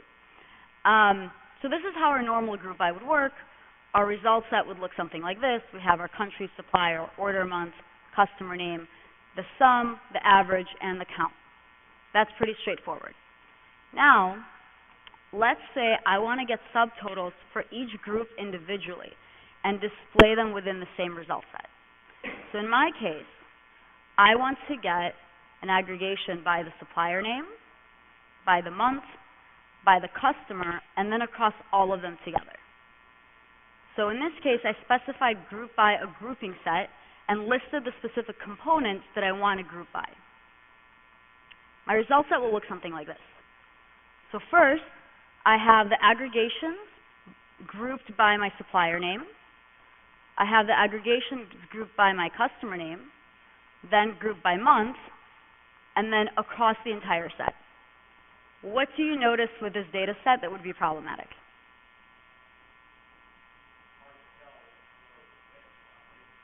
Yep. So the fact that we have nulls makes it very difficult to understand what's happening, right? Because this could be a null because there were nulls in your actual data set, or this could be a null because we've aggregated across that field. So how do we fix that? There's this very convenient, nifty little case statement that you can do where you specify when the grouping of that particular item is equal to 0, then you use your supplier name. Otherwise, meaning if it's not 0, that means that it was aggregated across this field. I'm going to specify it as all suppliers. You can put whatever value you want in here that's going to be convenient for your users. So I added this case statement for all 3 of my attributes. And now, when I run the same exact query, I see this. We have a label that says all months, all customers, right here. Then we have a label that says all suppliers and all months, all suppliers and all customers, all suppliers, all months, and all customers. Are there questions on this? Yes. Sure.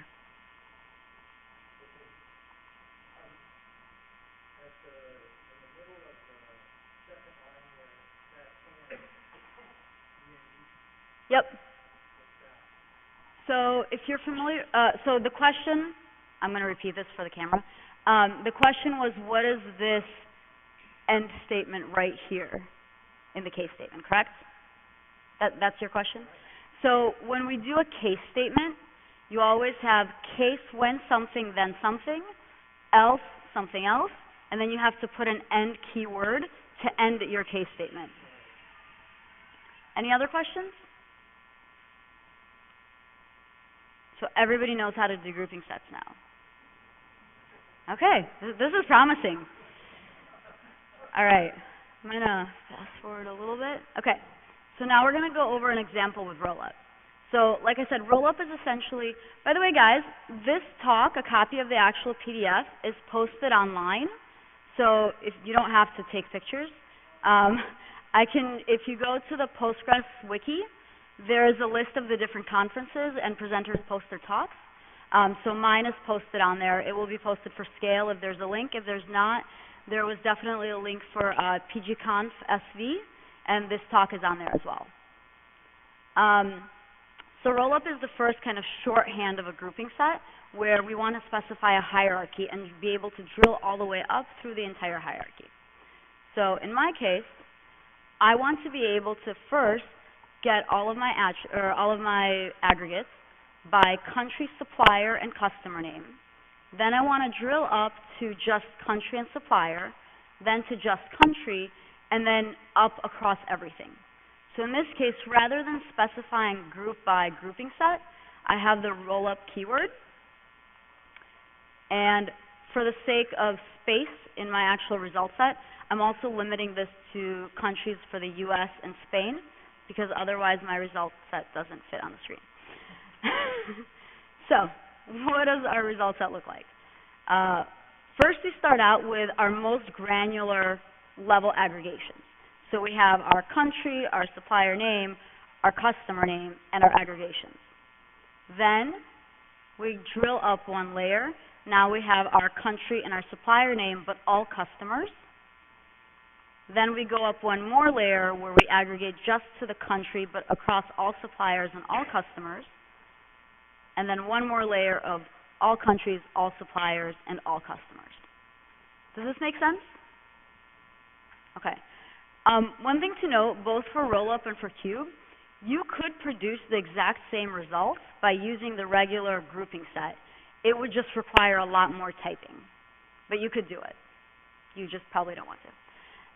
Okay, so cube, very similar, but again, allows you to create the combinations rather than going in a single hierarchy, going in every single direction possible. So in this case, I limited my, again, for the sake of space, I limited this to the supplier name and the customer name. And I also have a limitation on customer IDs, just, again, to make it a little bit easier and able to fit. So, what do we see? We start out with our most granular details, where we have our supplier and our customer name and our aggregation details. Then we have the aggregation or the drill up in one direction that says, okay, we want all of the supplier name but across all of our customers. Then we go in the opposite direction where we have all suppliers split by customer, and then we have the aggregation across all of our attributes. Any questions?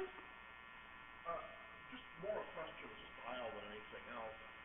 It seems like if I were doing this, I would probably want to do a bunch of shorter statements and then whatever higher level programming language I was working in, say, aggregation by customer name and underlining or something, and make the data sort of a little easier to read. Any thoughts on that as a good strategy or a bad strategy or a way to work it into what you've already got going? Sure.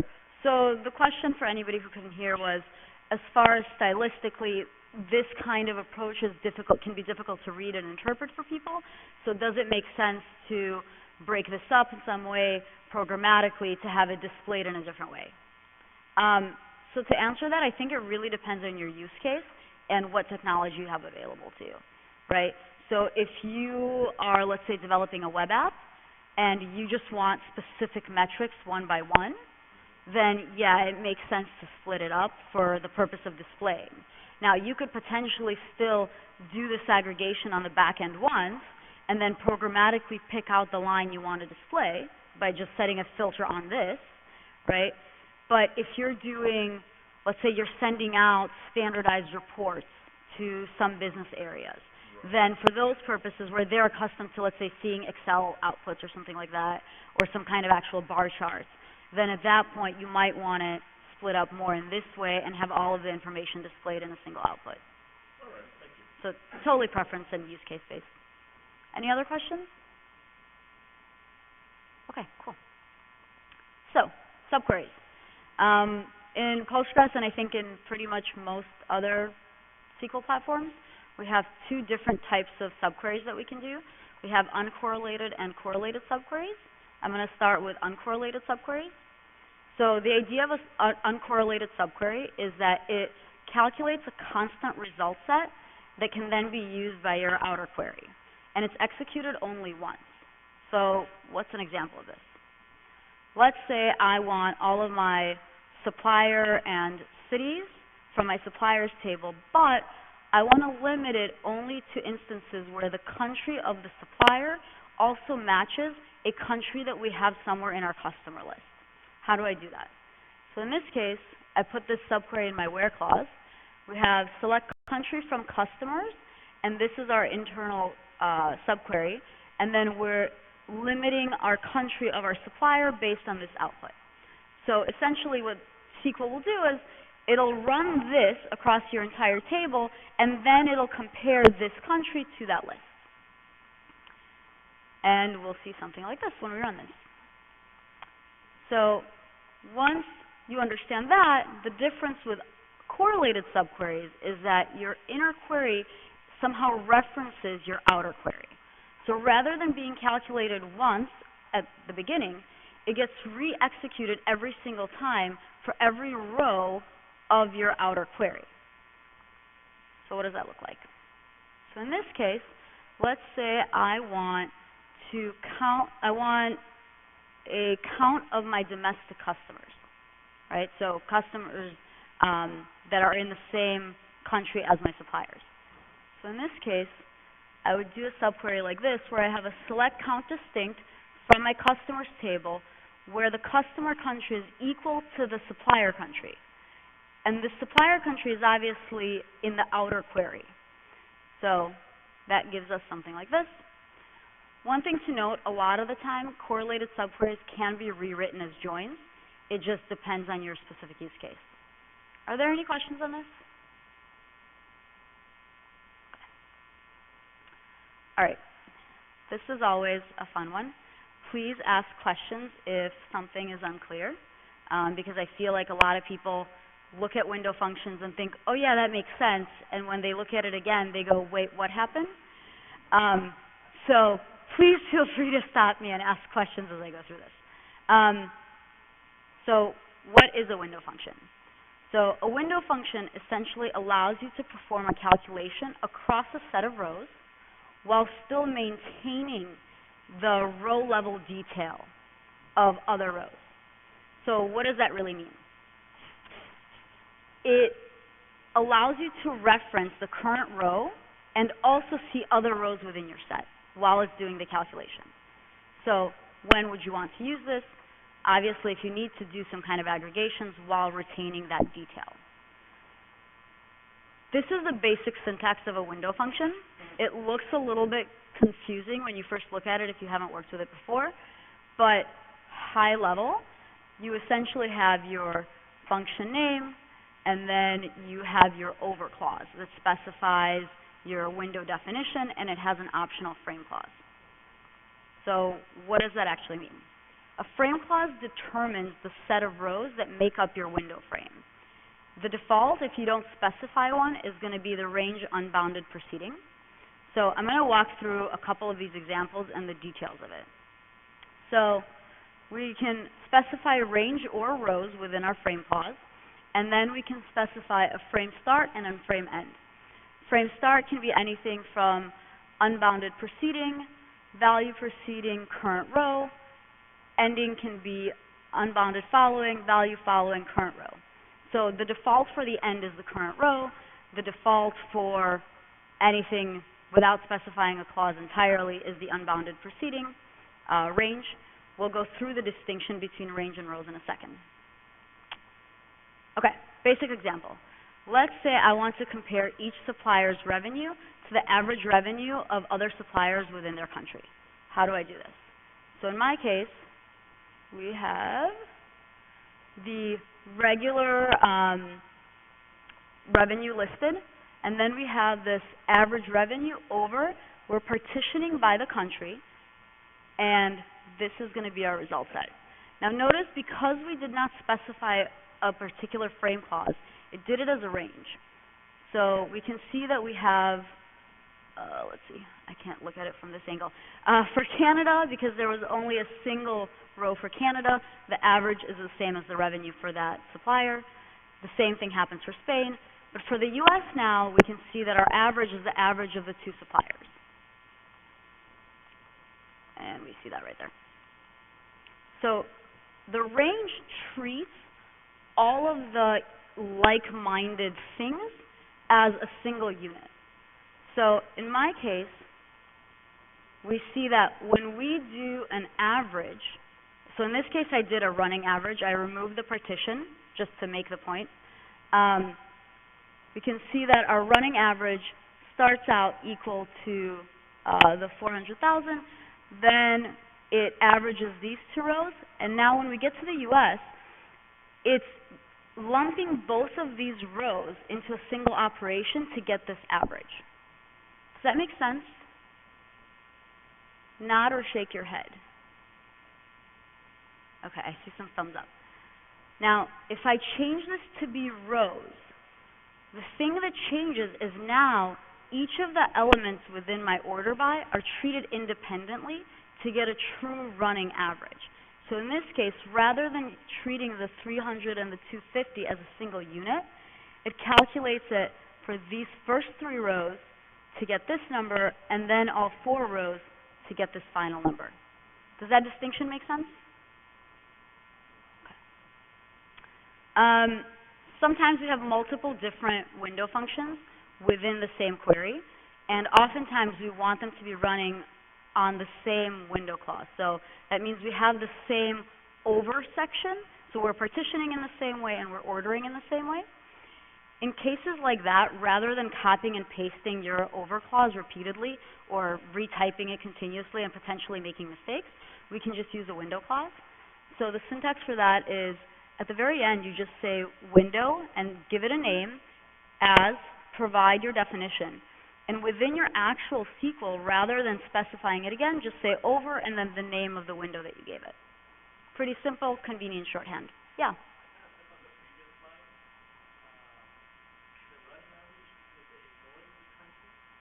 No, so in this case, it's ignoring from the perspective that in my over clause, I removed my partition so that it would run across countries and added an order by instead.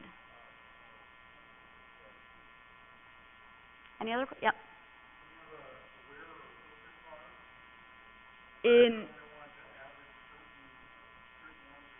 In the window clause. So the question was, can you have a where clause or a filter clause within the window function itself? Yes, you can. In most cases, there are some potentially. I don't remember. I'd have to look at it because there are a lot of basic aggregation functions that you can use window functions for, like sum and average, things like that. And then there are specific aggregations that are just window functions that we're going to get into. So depending, like for example, you can't do a window function with a count distinct, right? So there might be some nuances with some types of functions where you can't do it, but as a general rule of thumb, yes, you can. Any other questions?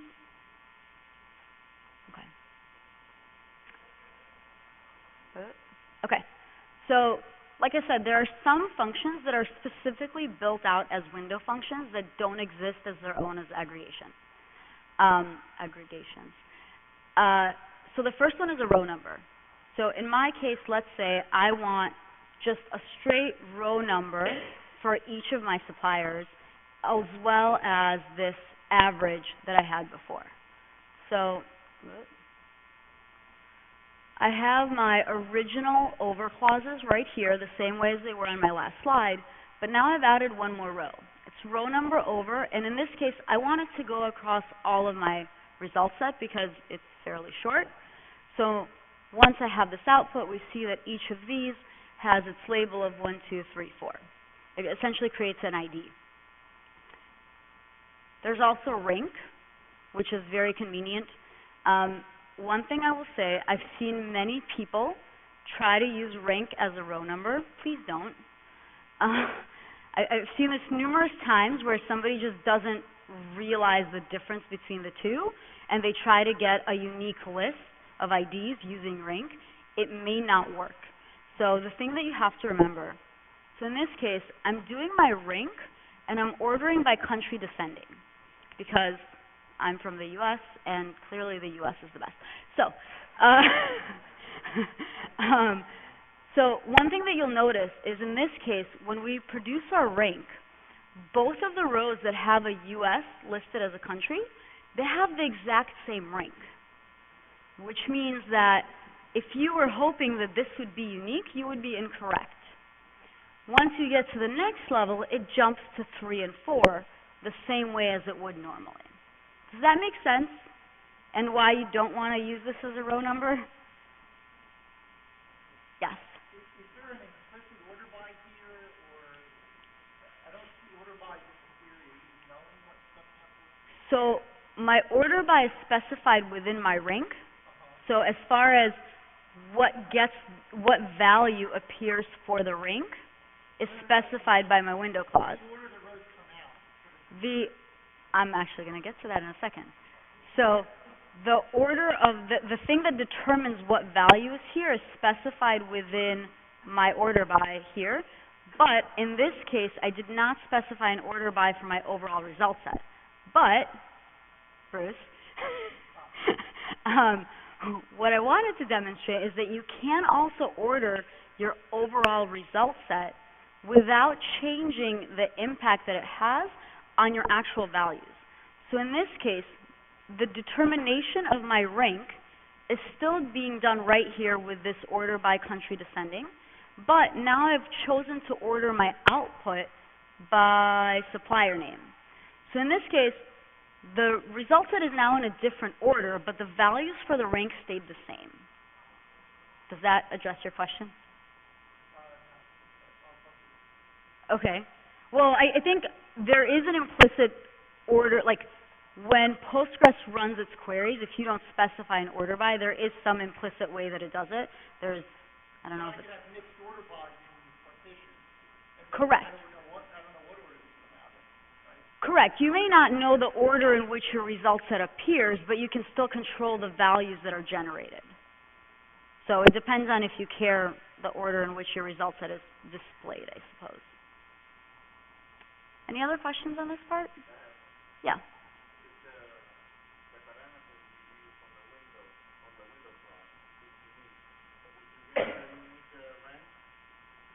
If the parameter that you get is unique, meaning you have no duplicates on, let's say, country. Yeah. So the rank would be unique. Correct. Yeah. So just to repeat the question, it was if the variable that was used for the order by within the window clause was unique, would the rank appear unique as well? And the answer was yes. Any other questions? So just a quick list of the different window functions that are available in Postgres. Again, I'm not necessarily sure how this overlaps with some of the other technologies because I've only used some of them. But these are pretty cool. I would highly suggest that you look some of these up. They're really useful in a lot of cases, especially if you're doing any kind of analytics. It's nice to know that they exist. And most likely they exist for your other database platforms as well. Okay. Give me a raise of hands again on who's familiar with CTEs. Okay, very few of you.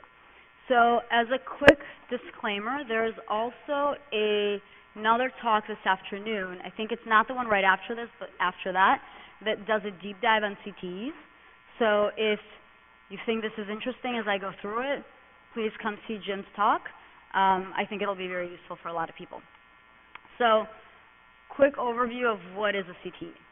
A CTE is defined with a with clause, and it's essentially like running a subquery and caching the result and being able to reuse the output of that throughout your query.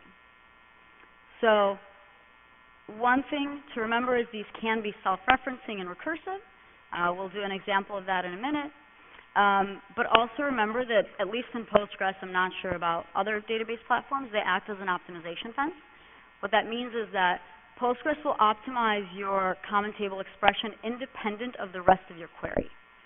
Okay, so that can be really great, or it can be really bad if you don't realize that. And you're hoping that it'll look across your entire query and optimize everything given how it relates to one another.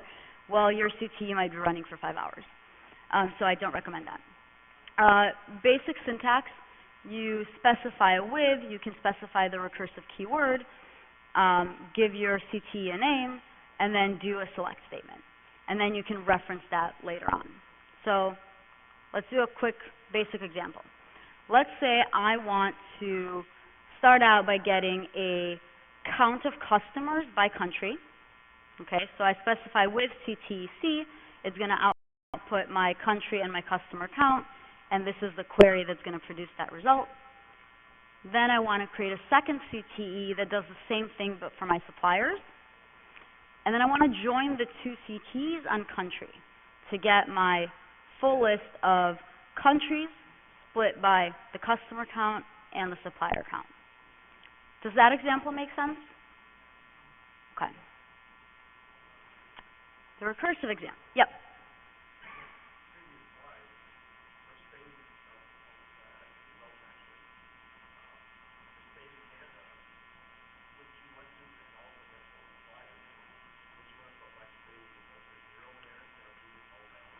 You could. Yeah. So I didn't do this in my output right here because that's determined entirely by this query right here.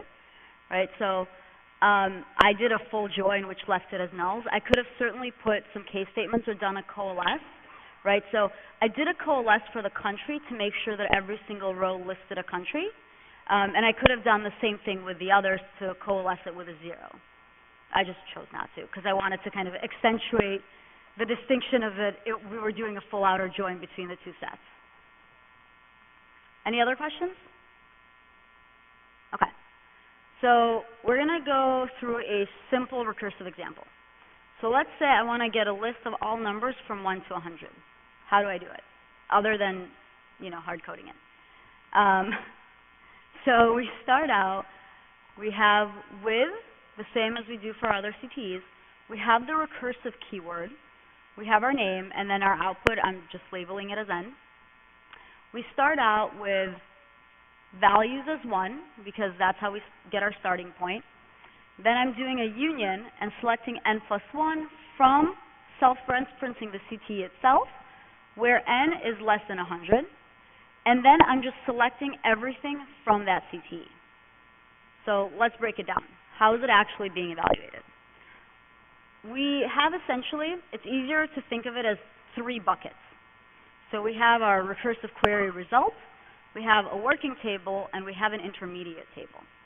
So we start out by evaluating the non-recursive terms.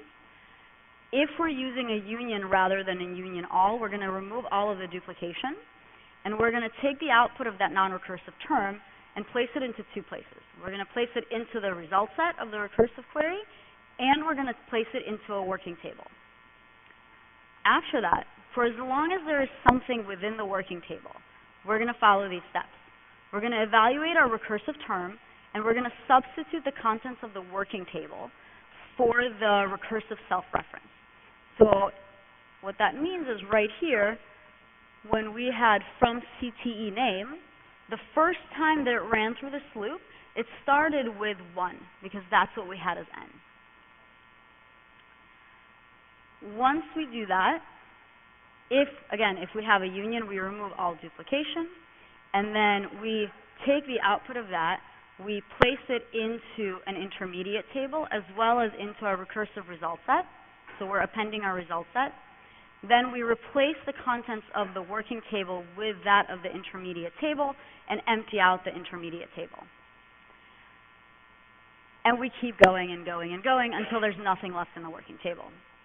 So I'm going to go through another example that kind of demonstrates how this works.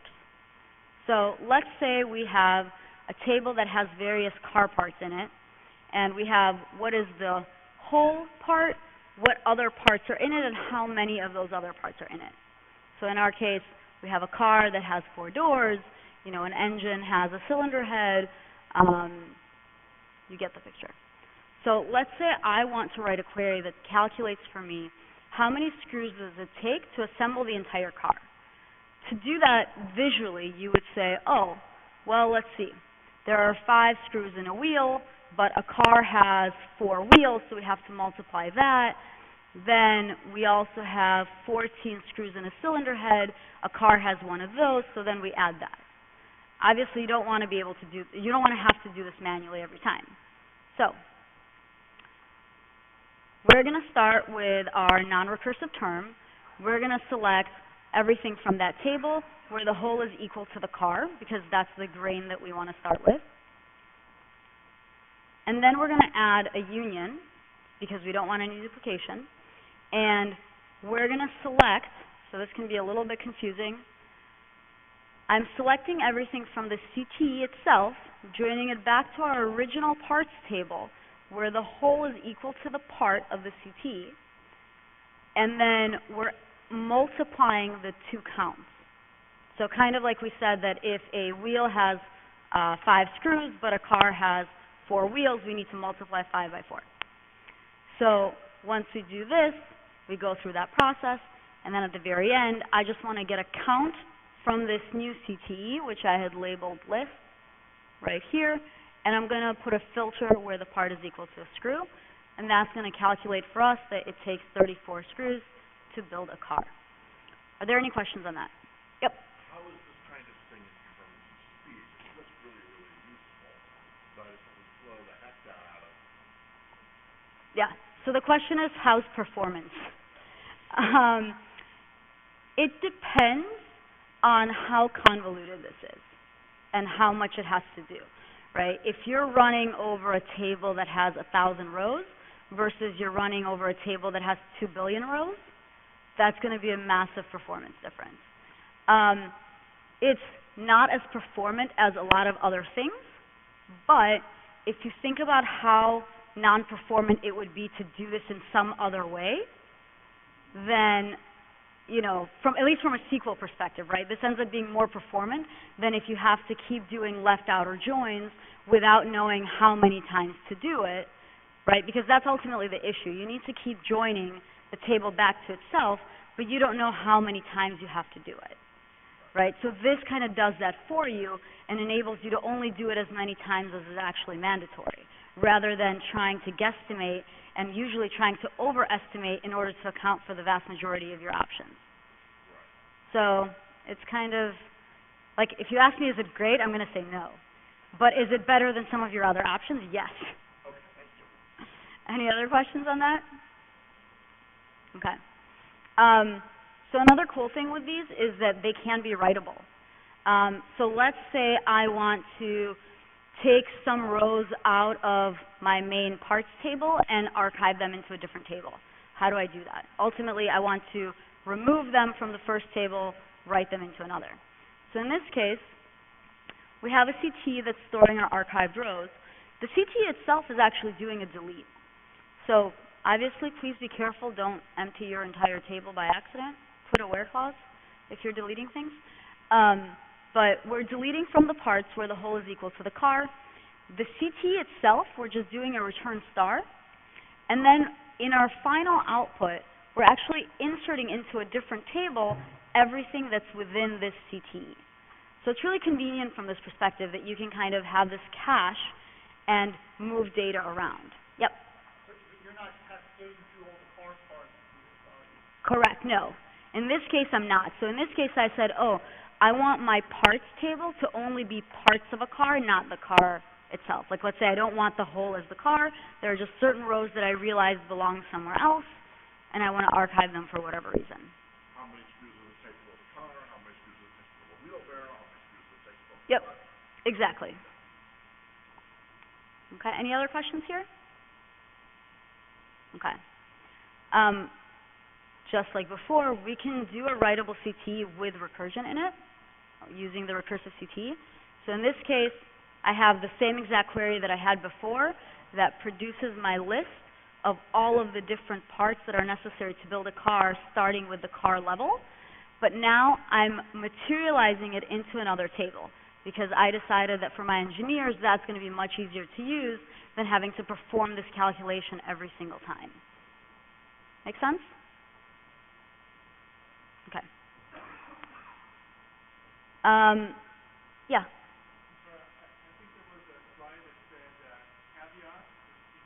Yes.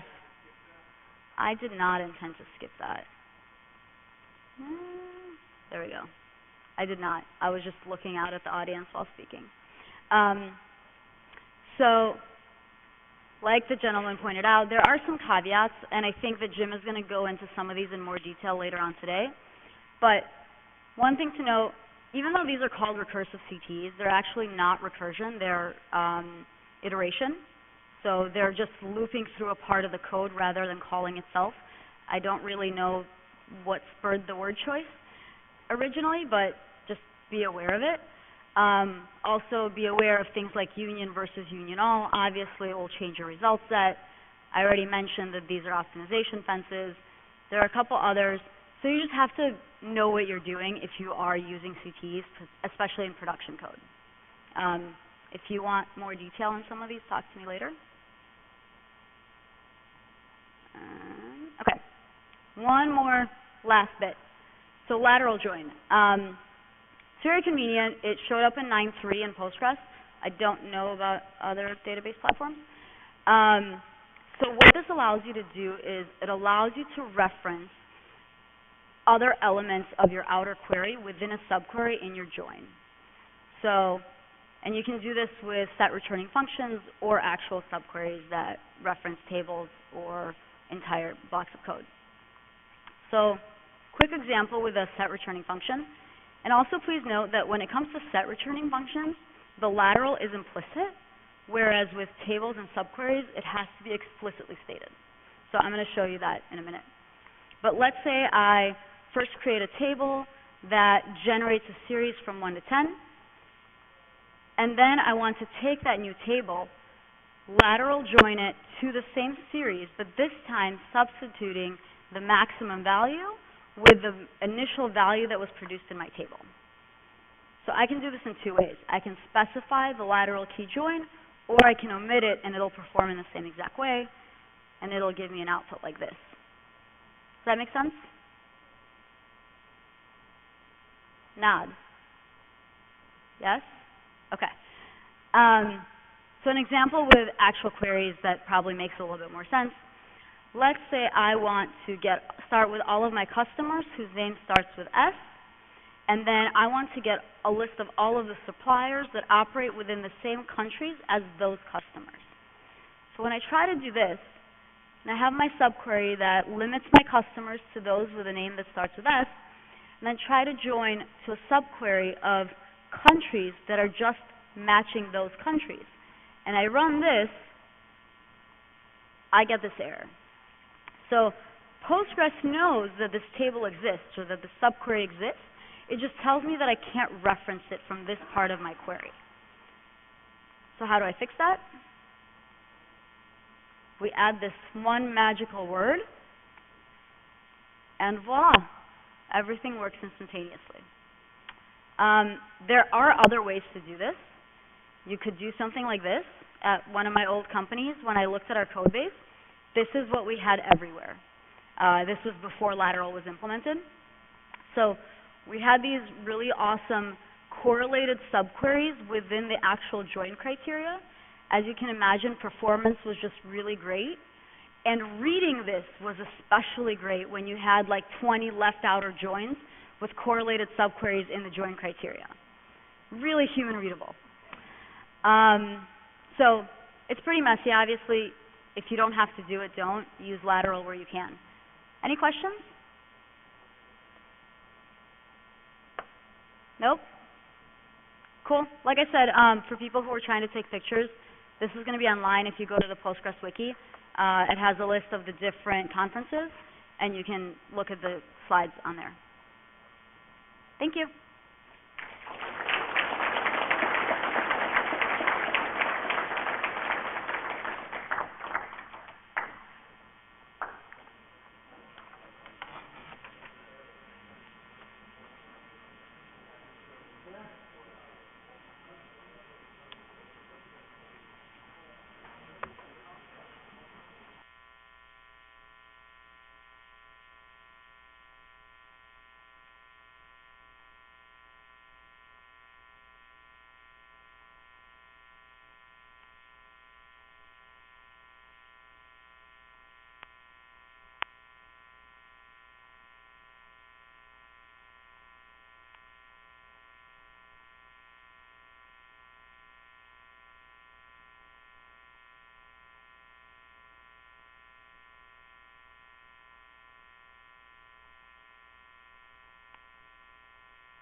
It's like this.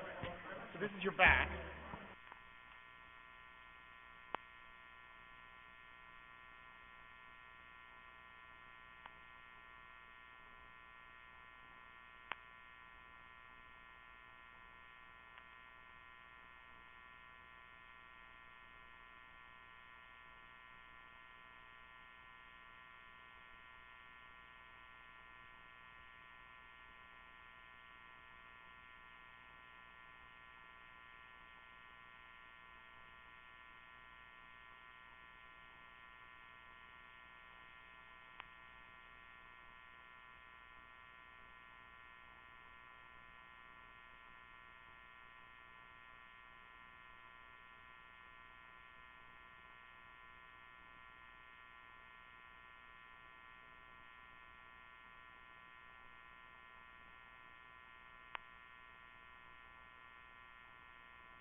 I changed the title slide.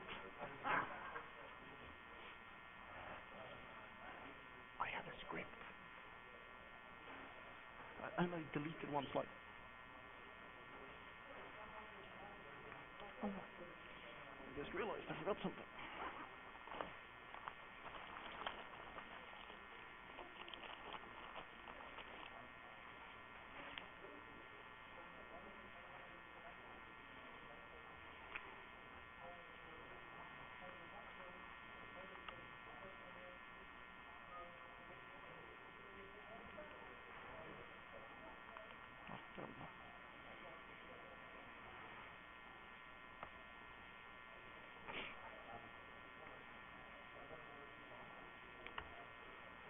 Okay, shall we get started?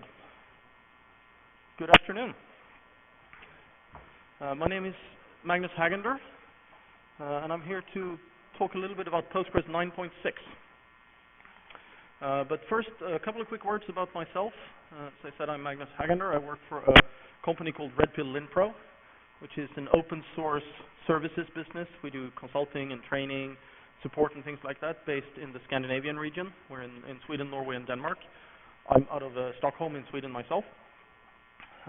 In Postgres, I also do a lot of work on the project. I'm one of the core team members. I'm one of the committers, and I'm serving on the board of the European Foundation for Postgres. We have a separate one for the US over here, but I'm in the European one.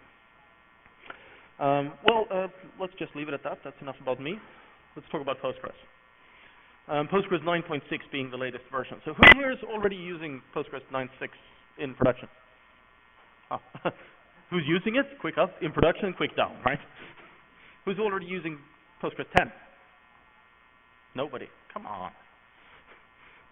Let's go back. Who's using 9.5? 4? 3? 2? 1?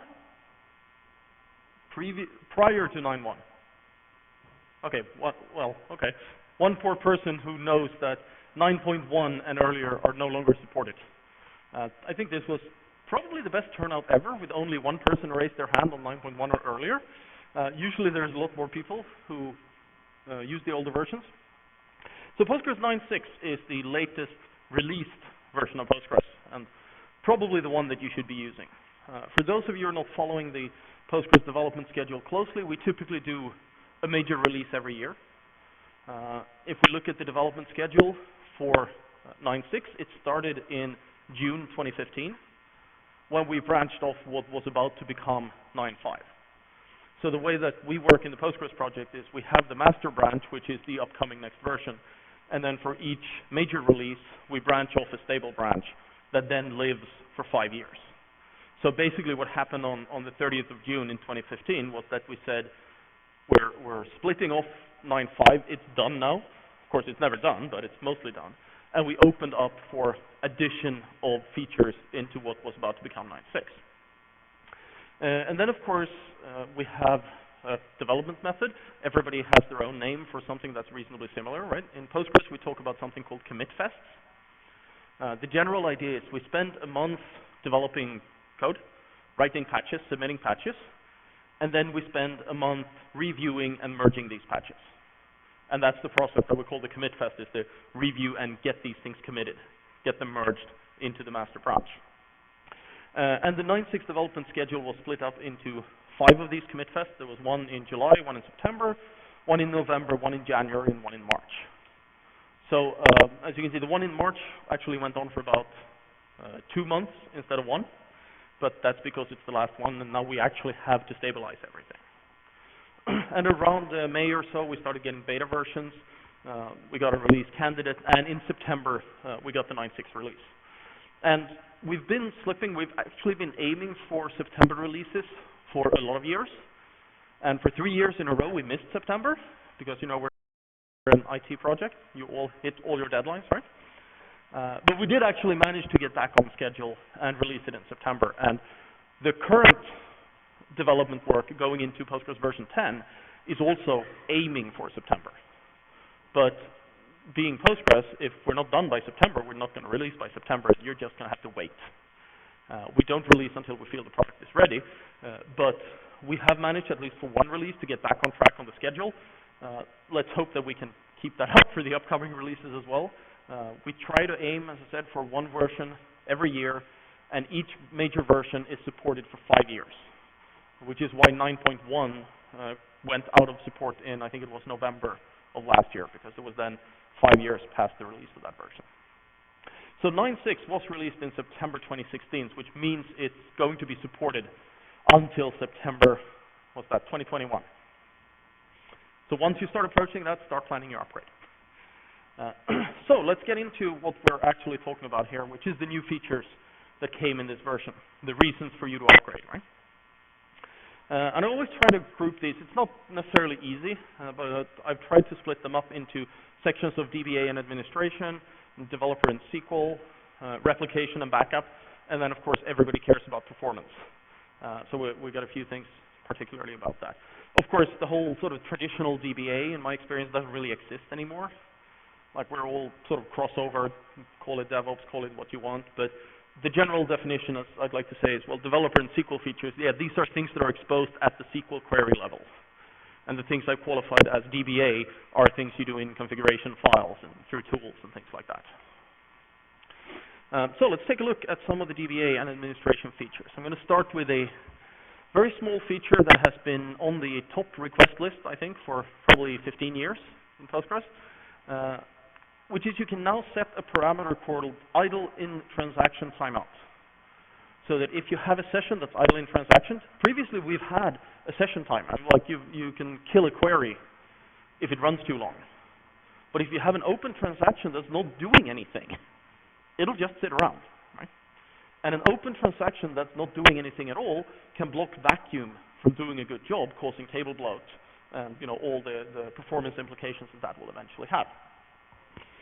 So now you can set the parameter that's very conveniently named idle in transaction session timeout, because we really couldn't think of a longer name. And if you set that to a certain number of milliseconds, sorry. So in this example, I've set it to 5,000. That's 5 seconds. If you leave a transaction idle for 5 seconds, your session will get killed.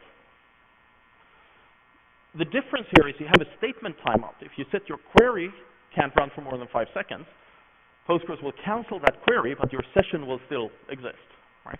But if you run into this idle in transaction timeout, it will kill your session and disconnect the TCP connection from the client. That's because we have no real way to resynchronize with the client of which transaction state it's in. But if we kill it, then there is no transaction state, and the client can reconnect and try again.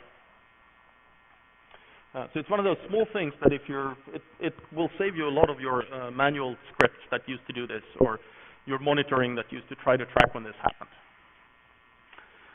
So speaking of monitoring, it's been a while since we broke all your monitoring scripts, so we figured it's time. We've changed the PG stat activity view. It has much better wait information now. Previously, you had a column that said waiting, true or false. This column is gone. Therefore, all your scripts that said, I'm going to graph how many queries I have that are waiting, they're all broken now. You're welcome. What we instead have are 2 different columns that'll tell you exactly what we're waiting for in much greater detail. So not only will we tell you, hey, we're waiting, we'll tell you in this example, for example, you can see we have the 2 new ones, which are wait event type and wait event, saying we're actually waiting for a lock. And this can be a lot of different things. There is some, I think, 20 plus different things that we can list. Version 10 will have even more things in more detail. There's a full list of exactly what they are with the description in the documentation, obviously.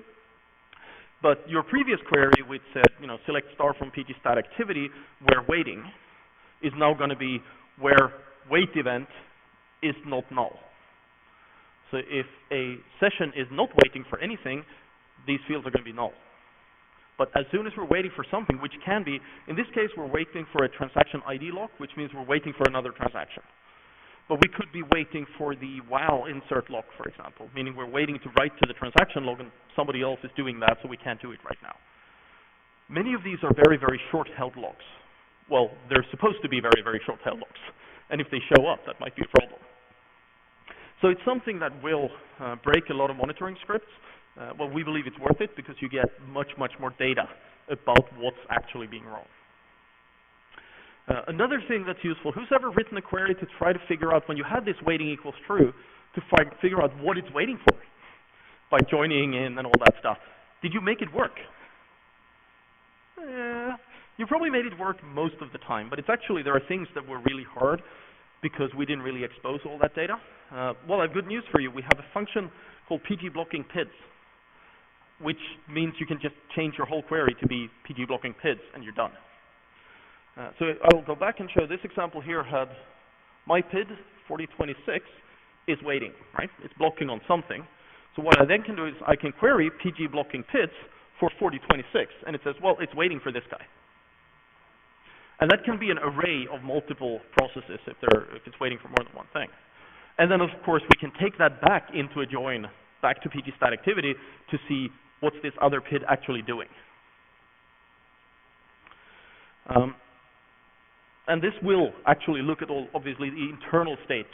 So you won't miss something by querying the wrong column in pglogs, or querying the right column in pglogs and the data just didn't propagate there for everything. So that'll give you a lot more insight into why your system is waiting.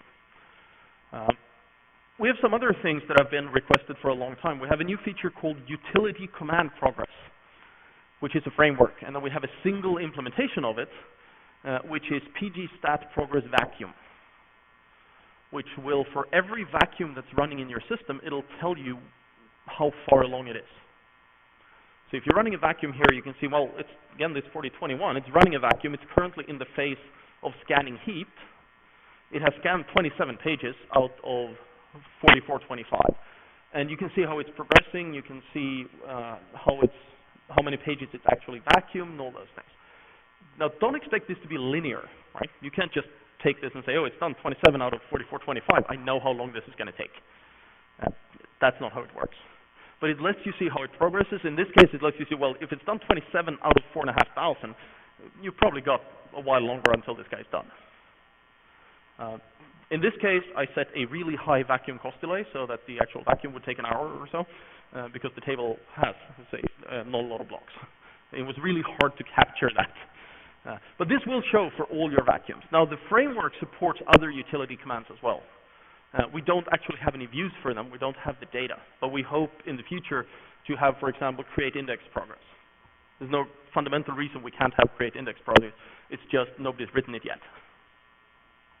And vacuum is something that we use a lot.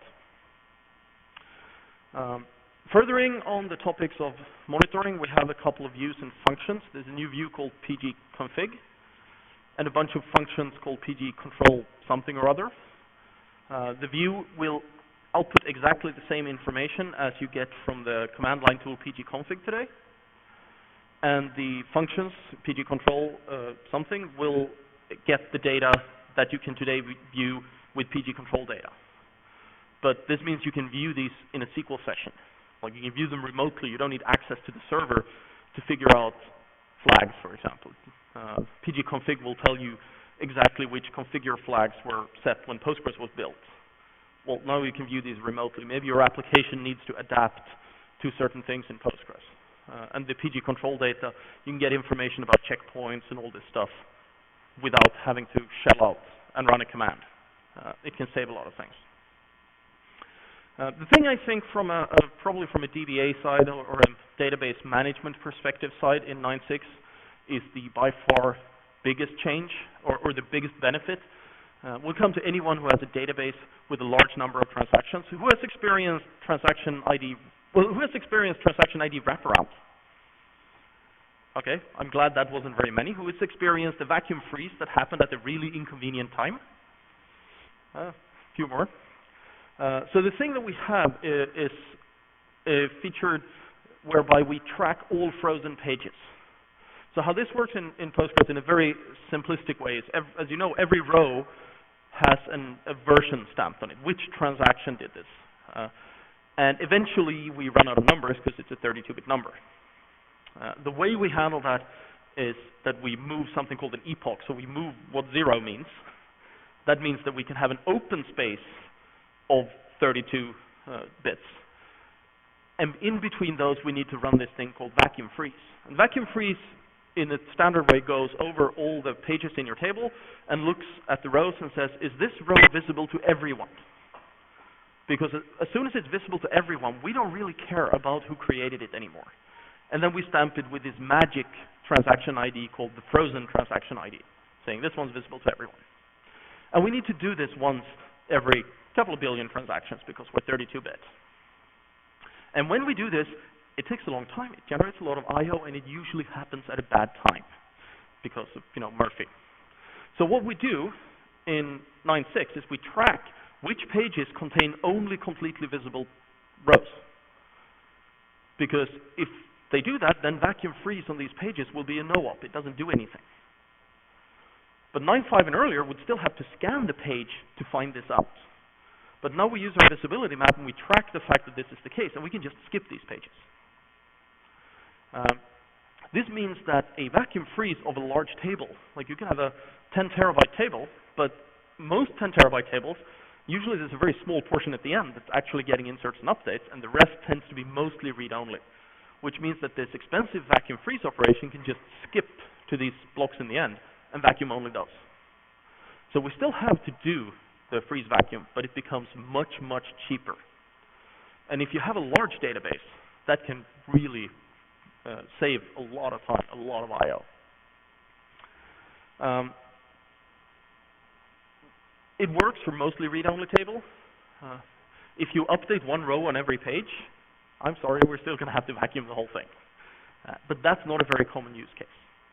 The common use cases can be helped a lot by this. If you're lucky enough to never have run into a vacuum freeze, well, then you just don't run enough transactions in your database to benefit from this. But at least it's not going to hurt you. So you can be happy for the other people. We have some changes to the Postgres foreign data wrapper. Who's using foreign data wrappers today? Who does not know what foreign data wrappers is? Okay. Foreign data wrappers is the SQL standard name for remote tables, basically. So foreign data wrapper is like a database driver. So we have a foreign data wrapper for Postgres. We have one for Oracle. We have one for MySQL. We have one for Twitter. And you can create a table saying that this table here uses this driver and gets the table from over there. So we're basically saying this table exists in another instance. And then we'll run queries against the table as if it was a local table, and it'll fetch the data from the other end. And there are a few things. From the admin side, one of the big things I think with Postgres FTW, the Postgres-specific driver, is that it now has support for extensions. If we run, for example, the simple query, I have a big table and I run, PGCrypto has a function called MD5, for example, to calculate an MD5 hash. If I do a select pgcrypto.md5 big text field from this remote table on 9.5 and earlier, it'll transfer the whole remote table over and then run the MD5 function, because the MD5 function comes from an extension. If I call, say, the length function, it knows that this other guy is a Postgres, and length exists, so it just sends over the length call and runs it remotely. The thing that's new in 9.6 is that you can tell the system, or in this case you say, on the server foo, I have installed pgcrypto already. And Postgres will then know that, hey, this pgcrypto.md5 exists on the other side. It'll push the function call to the other side, and it'll only transfer the result of the function call, meaning the actual MD5 sum, across the network back. Of course, you can tell it that pgcrypto exists on the other server and not install pgcrypto on the other server. Well, then that's your problem. You just caused an error, because we'll still push the function down. So it's only telling the Postgres optimizer and executor that this extension, all the functions that you have for it, are also available on the other side. So the question is, do you get a meaningful error message? Yes, you will get the error. Well, you'll get the error message saying that it can't find the function MD5. Hopefully that brings meaning to you. So let's move on and look a little bit more at the developer and SQL feature side. So things that we've exposed through SQL. We've added something called phrase searching. Who has used full text search in Postgres? Okay, just a couple. So this is the basic syntax of how we do full text search in Postgres. We have a function called plain2ts query, which takes a plain text string and turns it into a full text query. We can also create the actual query with keywords and things. Then we have the double @ operator, which is up here, which says do a full text search. And normally we would do that against a column in a table. For this example, I'm just creating a value by saying to ts vector, take this text, and imagine that it was in a table. So this query says, does a full text search for quick fox match the string the quick brown fox jumped? And the answer is true, it does. Because full text search prior to 9.6 would look at individual words, and both the word quick and the word fox are present in this text. So it's true. The difference that we do with phrase searching is we just replace plain2ts query with phrase2ts query, and we get the value false. We could also replace it with false. No. The idea is when we say phrase2ts query, now it's looking for specifically the word quick followed by the word fox. They don't just both have to be there, they have to come directly after each other. And they don't, because somebody put the word brown in between them, so they don't match. And that's the simplest form of doing it. Of course, this being developed by our Russian indexing experts, there are many forms that are not as simple, and that are really cool. This is actually a shorthand for writing a query that looks like this. TS query, notice, no, we're not saying phrase to TS query. We're just saying I'm writing the raw TS query. And it's actually quick, less than, dash, greater than. That's what it transformed this thing into. This is functionally equivalent to the thing down here. Right? Those two are exactly the same thing. So of course we still get the false. But the interesting thing that we can do with this is we can replace this dash with a number. So in this case, we say less than 2 greater than fox. That says the two words quick and fox has to exist within 2 words. Like there can't be more than 2 words between them. Suddenly it's true. Or you can say they have to exist within 500 words. And then you'll be able to control your phrase searching very carefully.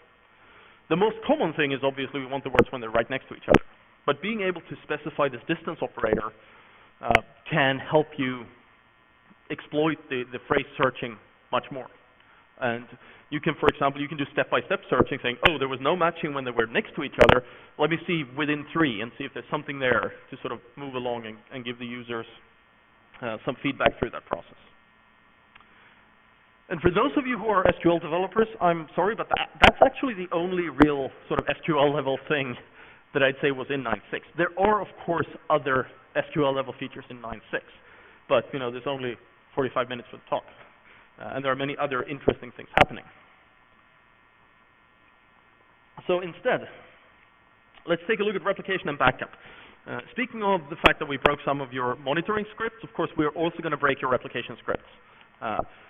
If you've set while level to hot standby before to make your replication work, we've removed that. It's now called while level replica. While level replica is exactly the same thing as what we used to call while level hot standby. You can actually still write hot standby in your config file and it will work. But if you then query the system what it was, it will say it was replica.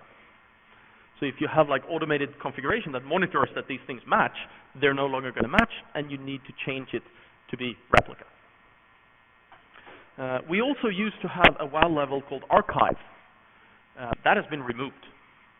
If you specify archive, you will also get replica.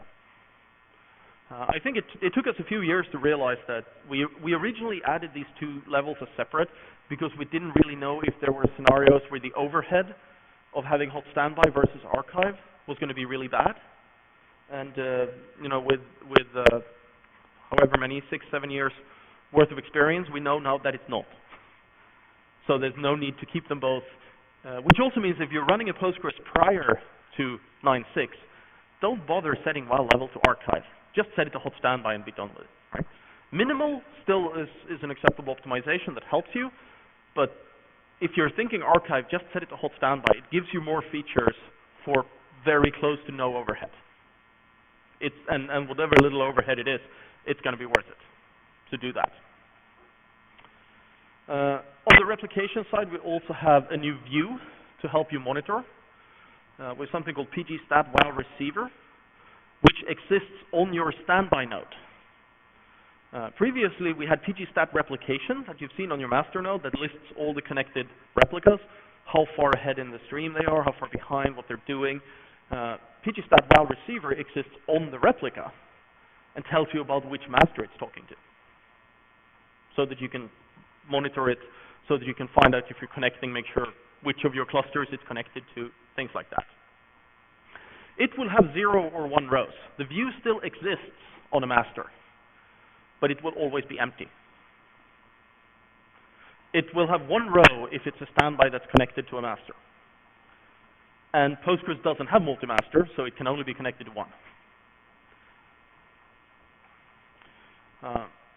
We have some improvements through replication slots. If you're on Postgres 9.4 or newer and you're using replication, but you're not using replication slots, go read up on replication slots. You probably want to use them. they will get rid of this problem whereby your standby dies because it fell too far behind. The news are that PG base backup can now use a replication slot so you don't fall too far behind while you're taking a backup, thus rendering your backups broken. If you do that, it's still in 9.6, it still requires you to create the replication slot yourself, and it requires you to remove the replication slot yourself. Don't forget to do that or you will run out of disk space, because we will never recycle well. Postgres version 10 will actually remove that requirement, and it'll be able to use what's known as an ephemeral replication slot, where it creates it as PG base backup begins and then destroys it when it's done. But in 9.6, you will still need to remember to drop that thing yourself. If you're using the function, or if one of your tools or scripts are using the function PG create physical replication slots, it is now able to reserve WAL directly, which I'm sure who is using that function today, probably none of you. The idea is it closes a race condition where previously you could create the replication slot, and then as a later step you had to activate it. And if you had a really high transaction volume on your server, when you activated it, it might already be too late. So in this case, you can activate it automatically as it's being created. Finally, we have two large things in our replication. We have the ability to support multiple synchronous standbys. 9.5 and earlier, from 9.1 to 9.5, you could have asynchronous or synchronous mode. If you had synchronous mode, Postgres would pick one of your standbys and ensure that any commit you did was made on the master and on one standby. And any other standby nodes you had would all be asynchronous. And you would write it something like this. You'd say synchronous standby name equals node 1. That would tell Postgres the commit has to be acknowledged locally, and it has to be acknowledged by node 1. And that's it. The new thing in 9.6 is you can say something like this, where you say synchronous standby name equals 3 parentheses node 1, node 2, node 3, node 4. Whereby it requires 3 of these guys to acknowledge the commit before we consider it committed. And the way it works, it does it in a priority order, meaning if all of these nodes are connected, it will wait for node 1, node 2, and node 3. If node 3 drops out, then it will wait for node 1, node 2, and node 4. So it lets you get, for example, sometimes you might want to say, well, I want a synchronous replica locally, and I want one in my other data center. Now you can do that by just listing 2 nodes in it. As always, when you're doing this, make sure you have at least n plus 1. Right? So if you're using this syntax, you need at least 3 nodes. If you have 2 nodes and the standby node goes down, then the system freezes and becomes read-only because you can't acknowledge the commits. If you're setting it up like this, with only 3 nodes, assume node 4 didn't exist, you say 3 nodes, well then if any one of those 3 nodes goes down, your system becomes read-only, because we're waiting for all 3 of them. So make sure that you have spare nodes so that your system doesn't stop because you lose a standby node. It's bad enough that it stops if you lose the master node. We also have a new way, an extra level of doing synchronous replication. 9.5 and earlier, synchronous replication would, in its full synchronous mode, would send the commit to the standby node, write it to disk, sync it to disk, and then acknowledge to the application that the commit was done. And then the actual replaying of this, so that the insert you did, for example, became visible in the database, that was not synchronous. That would be asynchronous. But we secured your data, but you might not reach it yet. With the new synchronous commit mode equals remote apply, we wait for it to actually become applied and visible in the database. This obviously is slower, because we're waiting for more things. In benchmarks, I'd say it's actually been surprisingly little slower, but it's still slower. But it gives you the guarantee that once you've had the commit acknowledged, it's actually visible on the other side, and it's been reapplied into the database. If you're using this, you need to be careful with this thing called standby streaming delay, whereby we intentionally can delay replication waiting for local transactions on the standby, because that will then delay your synchronous replication. And that can make everything slow and everybody sad. You can combine this, of course, with multiple synchronous. So you can have multiple replayable synchronous replicas. And you can combine it the same way you could do previously. The synchronous commit variable can be set to different values in different transactions. So you can say these transactions are important, these are semi-important, and these are not important at all. But let's switch to performance. Everyone likes performance, right? Is there anyone in here who would like your new version of the database to be slower? Not you, I don't trust you. I've had an acceptable answer. Nobody trusts Jim, but from somebody who actually did like that, he was selling hardware. Right? Okay, if you're selling hardware, it's good if the new version is slower because you get to sell more hardware. The rest of us would really like things to be faster. And every new version of Postgres comes with a lot of new performance enhancements. The good thing is that most of them are actually free, as in you don't have to do anything. It's just faster. That's the best kind. Some of them will require you to tune things. Some of them will require you to change your application a little bit. Usually still worth it, but the ones that are free are obviously better.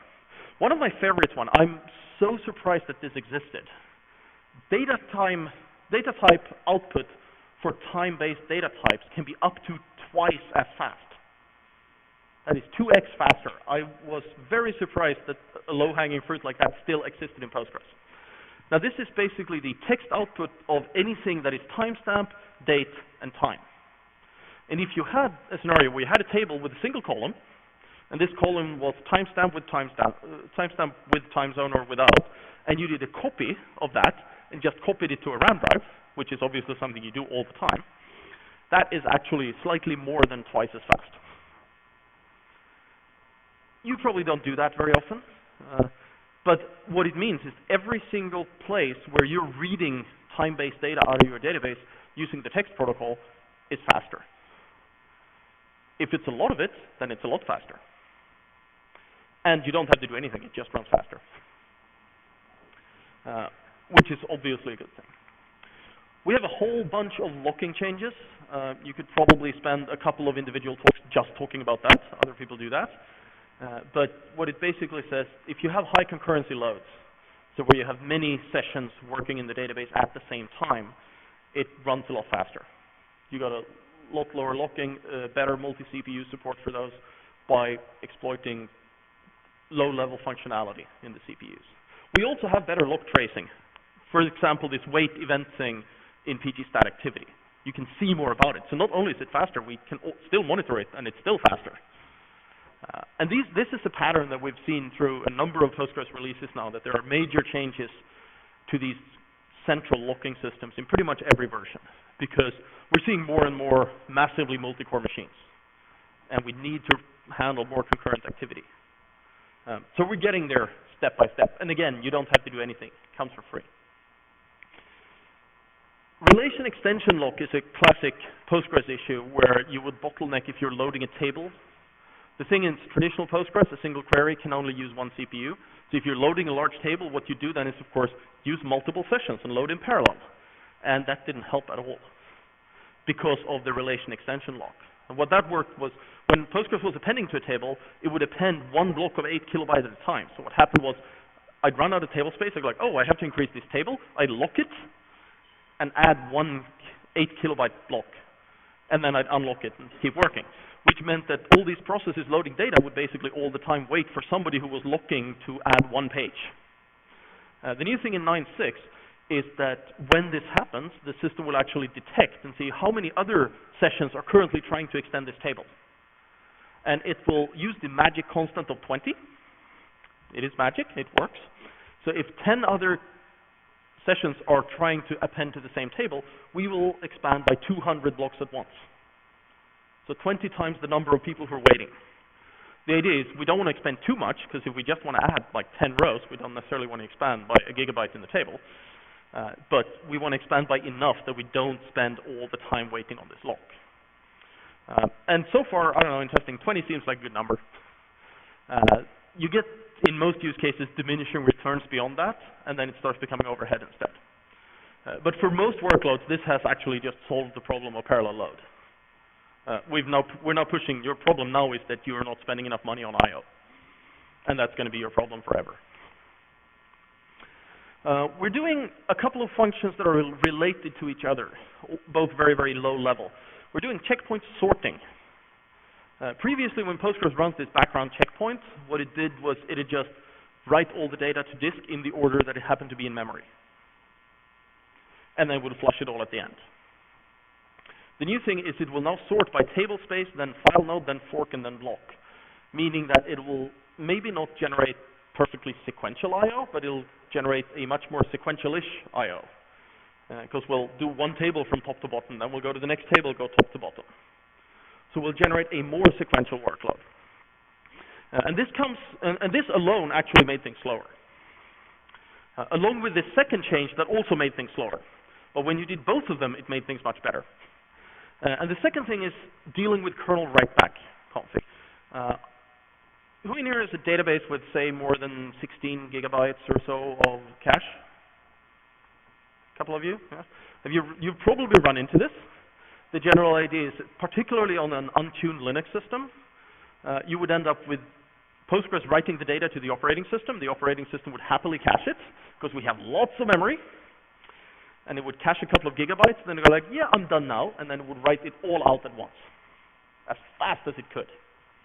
And you would get these wonderful I/O spikes where everything just stopped.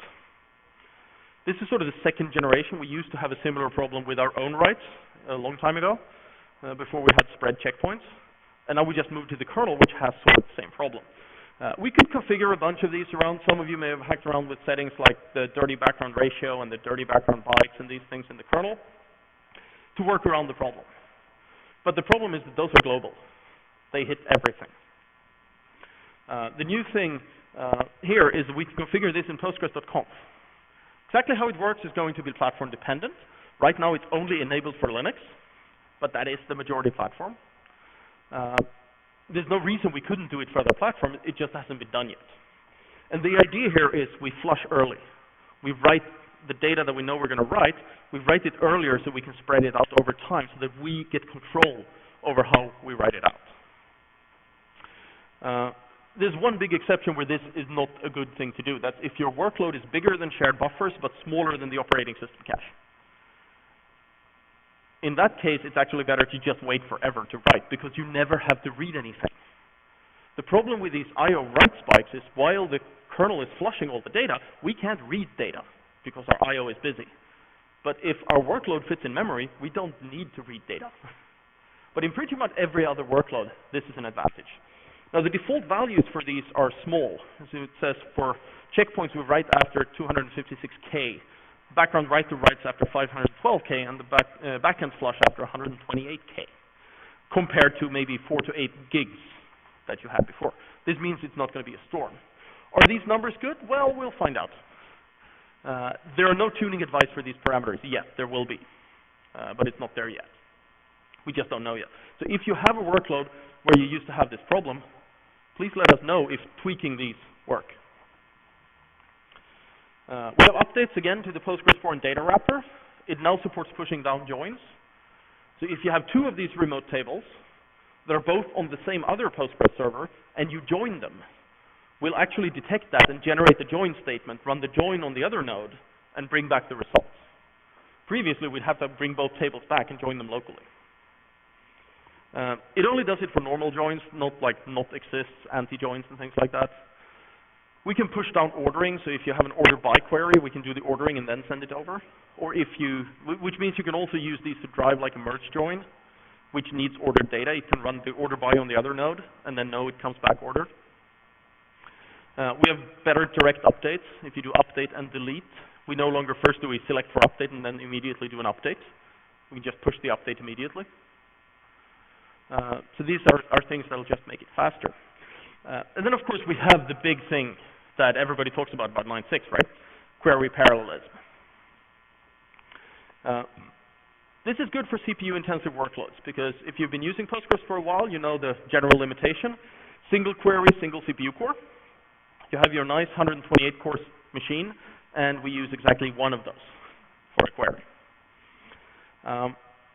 Nobody has a single core machine, I think. Like, you can't even find them anymore. I guess maybe in the virtualized environment, And on the, Amazon, even Amazon free tier, I think, has 2 cores. But beyond that, like, that would be the only case. So the different thing now is we can use more than 1 core. Parallelism is made up of a lot of different parts, and most of them are still remaining. So we can't claim that Postgres is a parallelized database. We can parallelize a lot of simple things, and that can still be very, very useful. At the bottom, we can parallelize the sequential scan. So basically, if you're scanning a large table, we can just assign 4 processes to scan your table. And as long as your I/O is fast enough, that'll make things pretty much 4 times as fast. And what we can do into these workers, as we call them, we can push down things. So we can say, if you have a filtering function, a where clause with an expensive function, we can run that function in the worker before we bring the results together. Same thing if we have a target function, just the example of calculating an MD5 is something that scales perfectly. So it will really be 4 times as fast because we push that work down into the workers for pretty much every function that is marked parallel safe. So if you are using functions of your own, if you want them to be parallelizable and partake in a parallel query, you have to mark them as parallel safe. Before you do that, you have to look in the documentation to see what that means. Right? Everything is not parallel safe. If everything was safe, we wouldn't require you to tell us that. And the parallel sequential scan is also the foundation of everything. Every parallel query in Postgres 9.6 will start in a parallel sequential scan, and then it'll do something on top of it. Postgres 10 will have parallel index scans, but 9.6 does not. We can also push down aggregates into this parallelism. And that's very good because aggregates are often CPU bound. They do a lot of calculations. What we end up doing is we do a partial aggregation in each individual worker, then we bring the results together and do a final aggregation. For some aggregates, that's very simple. Assume you're doing a sum. Well, you can split the table in 4, do individual sums, and then you sum the sums. For some other aggregates, that can be more complicated. Postgres has parallel aggregate support for most built-in aggregates, except for string aggregates, JSON aggregates, XML aggregates, and array aggregates. Because it's really hard to figure out how you're actually going to do that in a parallel way, just based on how the aggregates are defined. And we also don't currently support it on ordered set aggregates. That's probably a solvable problem, it just hasn't been solved yet. But for all your standard aggregates, it just works. They will parallelize. And we can do parallel joins to a limit. Right? They're all based in a parallel sequential scan. But if we take this big table, we split it up in our 4 pieces. These are not partitions as in partitions. These are the 4 pieces we split the table into. We can then have each one of them in a separate worker joined to a smaller table, for example. And then we bring the results together in the end into the master process through what we call a gatherer and get the result back. We can only do it for nested loop and hash joins. Again, it looks like Postgres 10 will probably also have merge joins. Work in progress. There are a bunch of other restrictions. Don't expect all your queries to suddenly parallelize. There are many things that will prevent them from being parallelized. Some of them are things that just can't be parallelized, ever, because it's logically impossible. Many of them are things that the code just hasn't been written yet, and it's something that people are working on. There are a few things you need to do if you want to use parallelism. It's off by default. You set max worker processes. That's the total number of parallel workers in your system that you can allow. Then you set the wonderfully named, this is named by committee, right? Max parallel workers per gather. It's a beautiful name. There was a lot of bike shedding about the name of that variable, but this is what it is. And that says for each individual query, how many of these max worker processes can we use for each individual query. Actually setting that to 1 means that you can use a maximum of 2 processes for each query. Because 1 is the main process and 1 is the background process. We still use the main process too. And this one is obviously limited by the maximum worker processes. But this will let you, for example, this one is a global parameter that you have to set and restart, right? This one you can set individually per session or per user or things like that. So you can say, I want this thing to use parallelism and not this. In theory, once the Postgres parallel optimizer is perfect, it will always pick the right choice. We're not there yet. It will sometimes pick parallelism when it's not a good idea. And it may not always pick parallelism when it is. So you may need to control these things. I'd expect every new version to get better. This is the first version. Just remember that. There are a few things we can control. We can set parallel setup cost and tuple cost. This is how we assign these parallel operations a cost compared to the non-parallel versions. If you set force parallel mode, we'll parallelize your query even when we think it's a bad idea. Right? Don't do that in your Postgres.conf. But this can be interesting if you're looking at a query and saying, this should be faster parallelized. Postgres doesn't want to parallelize it. Try setting this parameter, run it, and see if it actually was faster. If it still doesn't parallelize when you turn that on, that means that it's a query we just don't know how to do. Like, there are things we can't do. You're calling functions that are not safe for parallelism. We're not going to parallelize those. Otherwise, if you set it, we're going to do it even if we think it's a bad idea. You can, on an individual table, control the number of parallel workers on it. So by saying alter table, you can say, for this table, never use more than this number of workers. By default, it'll calculate it based on the size of the table, but you can, for example, say, I have this massive table, but I really don't want more than one to use it anyway, because I want to constrain performance of things querying this table. Then you set this pair. If you have your own functions, again, alter function, set the flag parallel safe. Otherwise, as soon as one of these functions is used, the entire query will not be parallelized. But read up in the documentation of what this means. An alter function setting the cost. You've been able to set the cost for many years in Postgres. With parallelism, it becomes much more important to set the cost of your functions correct in order to trigger parallelism. If you have an expensive function, you want it to be parallelized more, you need to indicate that to the system. Okay, that'll be enough about that one, except I'm going to add one more thing. So who in here has ever used Oracle? A couple of you? Anyone remember this Aura 1555 snapshot 2 old? Do you love it? That's the best thing about Oracle, right? Well, we have it now, so now we like it, right? Postgres 9.6 does implement snapshot 2 old. It's not mandatory, don't worry about it. If you left Oracle to get rid of snapshot 2 old, you're still safe. But you can enable it. You configure it by time by setting old snapshot threshold in minutes. Notice most times in Postgres are in milliseconds. This one is in minutes. And it's there. It will terminate all transactions in repeatable read or really long queries if you're in read committed, and preventing bloat buildup. Basically setting, well, if you try to query data that's older than this number of minutes and has been deleted or updated, normally in Postgres you're allowed to do that, right? Because we keep the data around as long as somebody wants to see it. With this, we just say, no, we're going to keep it around for 10 minutes. Beyond 10 minutes, we're going to kill the person who wants the old data in order to let vacuum get through and clean up your tables. If you did not have a problem with this before, don't turn this on. Right? It's off by default. There's a good reason for that. But turn it on if you're having bloat problems. You can investigate to see exactly how this will help. Obviously, there is always a lot of more things in every version. It's kind of hard to cover it in just one talk. Lots of smaller things. If there's anybody in the room who submitted a patch to Postgres and I did not mention it, I'm sorry. There are many performance improvements. There's no way to cover them all. I have a few seconds left, so I'm going to do my normal questionnaire. Of the 9.6 features, hands up for who thinks, for your workload, for the things you're doing, that parallelism is the best feature of 9.6. Okay, what about vacuum freeze? Snapshot 2 old?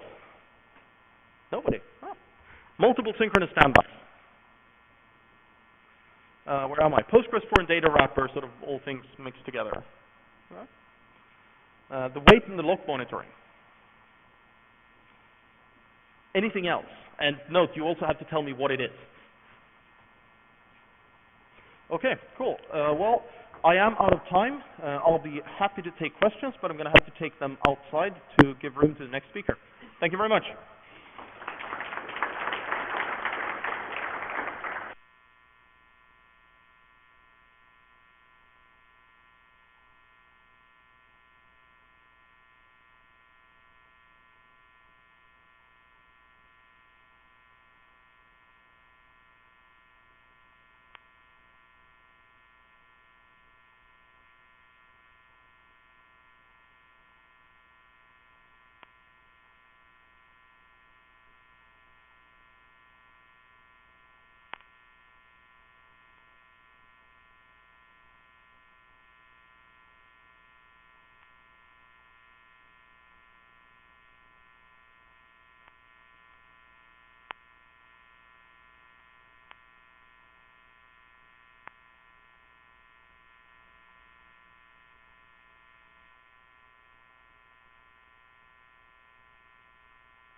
Afternoon. Everybody ready for beer? Yeah. 2 more talks, and then you can drink. So, today I'll be talking about common table expressions, CTEs, as they're known in the Postgres community. The magic mystical with clause is how many other people know them. And there's really essentially 3 things that need to be discussed when it comes to CTEs. First of all is what not to do with a CTE. They are really good for organizing your code, and unfortunately they're really, really bad for performance when you do that. The second thing is that you can use CTEs to chain data modification in multiple steps. So you can have an insert that returns rows that you then use the rows from that insert to do something else with. You can build an arbitrarily long chain doing that. And finally, and this is going to be actually the bulk of the talk, is recursive CTEs. How many of you have tried writing a recursive CTE? How many of you got it right on the first go? Wow, who's that? Wow, okay, you should come up and give the talk then, because. But yes, recursive CTEs, they can be quite challenging, but there are a few things that once you understand a little better how the recursive feature is actually working under the hood, it actually makes it a lot easier to understand how to write those queries. So, first, what not to do. The problem with using a CTE to reorganize your code is that currently in Postgres, CTEs materialize everything. So when you have a with query, that query is going to run by itself completely independently. All of its results are going to be written into a temporary tuple store, and then that tuple store is going to be read from for the rest of the query. This also has the effect that where clauses will not push down into the query, joins will not push down into the query. How many of you have used the offset 0 trick? So CTEs are similar to the offset 0 trick in that regard, in that they are an optimization fence, but they go one step further. Whereas the normal offset 0, that will not let the planner push things past that offset 0, that subselect. But the offset 0 does not force the planner to run that query, store all of its results, and then hand those results off to the rest of the query. That is what happens with a CTE. So this is an example where you can see that there's a fairly non-trivial query. This is obviously a contrived example, so it's not super complicated, and I had to fit it on the slide. Hopefully all of you can read that. But I understand why people like doing this, because you have this nice logical block here, and you have this nice logical block here, and hey, this is something to do with tables, and this is something to do with columns, and then the query itself just becomes extremely simple. The problem, though, is that this is going to be completely materialized, and then this is going to be completely materialized, and then this will read from that materialization. Now, there is another way that you can that you can organize this code to make it more readable without having the same problem. And that is, and as I was saying, you get these sequential scans. What does not show up here very readily is that the output of this is being stored into a tuple store. So not only do you have these sequential scans, there's no indexes being used, but it's also materializing this stuff. So the other thing that you can do is you can use subselects. So we still have 2 independent blocks of query code. So you've got some amount of segregation if you know where you're looking. Oh, as tables, as columns. Well, that gives you some idea. And of course, you can always put comments in here to help explain what's going on. And so this is not quite as nice looking code as the other example, but it gets you most of the way there. And the important thing is that now we're using index scans. It happens to use a sequential scan in one place just because there's no point in using the index, but everywhere else it's using the index scans. Not only that, but it's not materializing all that data. So any questions on that? Good. As I've mentioned, CTEs, they store the results in a tuple store. So you can think of a tuple store kind of like a temporary table, but you don't have the option of putting an index on that temporary table. The only way to pull data out of a tuple store is essentially to do a sequential scan. There is a slight advantage to a tuple store, though. It does have less per row overhead than a temporary table.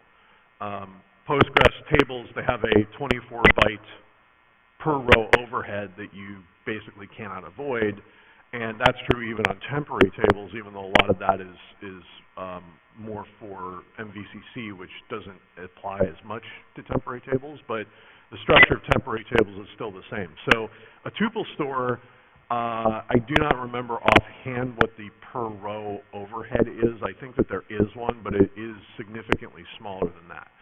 So if you have a query where the optimal way to execute the query you've determined is, okay, I actually need to take this portion of the query and materialize it.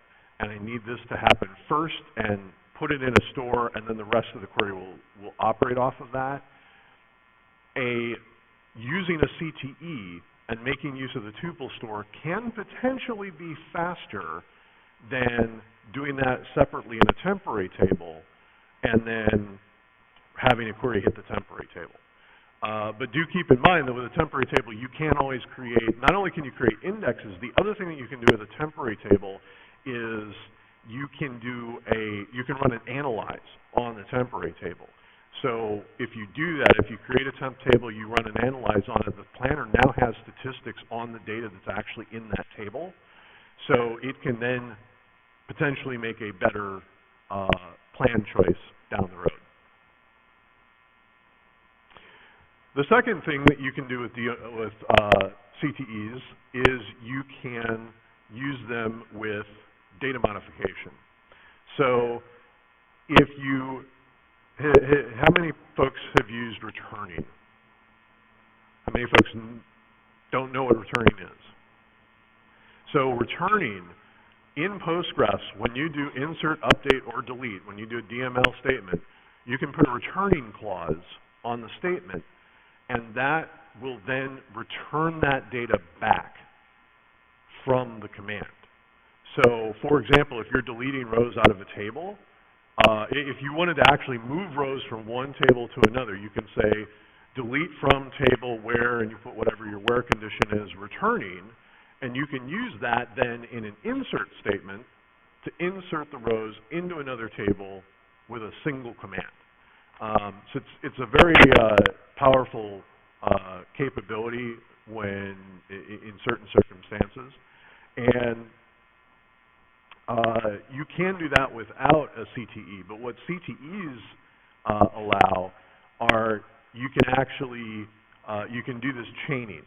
So in this example, I've just got a simple invoice and invoice item tables, and I'm now going to insert a single row into the invoice table, and I'm returning the invoice ID. Now that I have this information, I'm going to run a second insert, select from invoice, so invoice is the CTE, and I'm using invoice ID, I'm inserting an invoice ID. I'm selecting the invoice ID, line number item, and line number item is just coming from this values clause down here. but the invoice ID is coming from up here. So this single command is going to create both an invoice and the items for the invoice, and then because I have a returning on this entire command, I'm then going to get the data back when I execute this. So looking at the results of that, we can see that I've created an invoice ID of 5, and I've got 2 lines, one for pizza, one for soda. Apologies to those from the north that call it pop. I moved to the south, so now I call it soda. So that's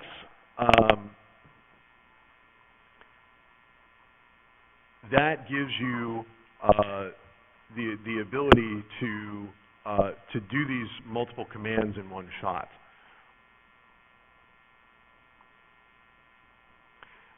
The other thing to keep in mind is that when you use a CTE to do DML, so so I'm doing an insert here, returning, and in this case I'm just doing a select, but I'm doing the select limit 1. So I'm inserting two rows, but I'm only selecting 1, and in fact I only get 1 row back. But if I now look at the invoice table and say, give me the max invoice ID,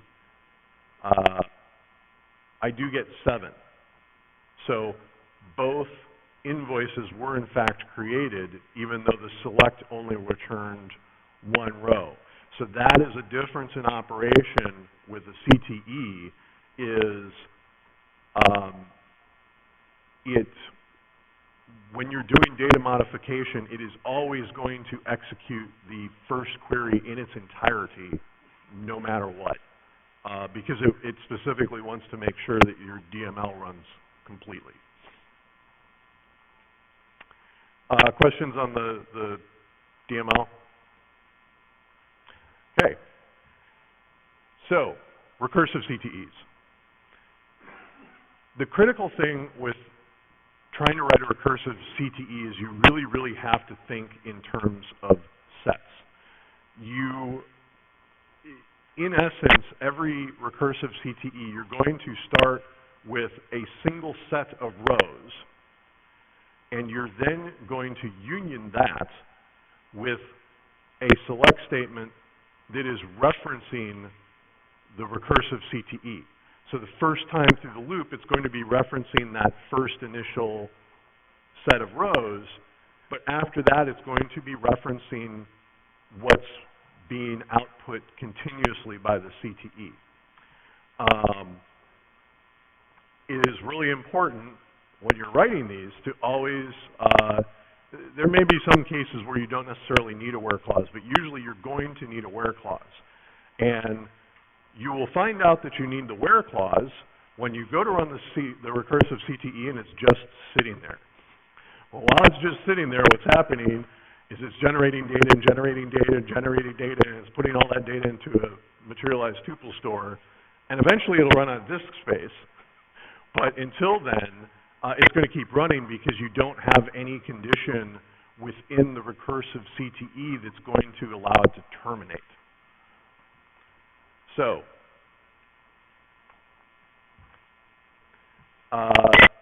anybody want to take a guess at what this query is going to output?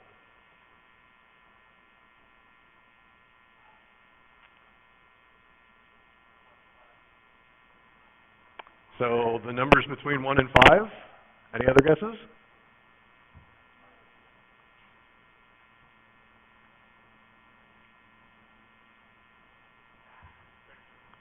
Yes. And well, the trick is that this where clause is being applied to the input, not to the output. So let's walk through this one number at a time. So we start with select 1, and then we're doing a union. The query in the union, we're selecting from the recursive CTE.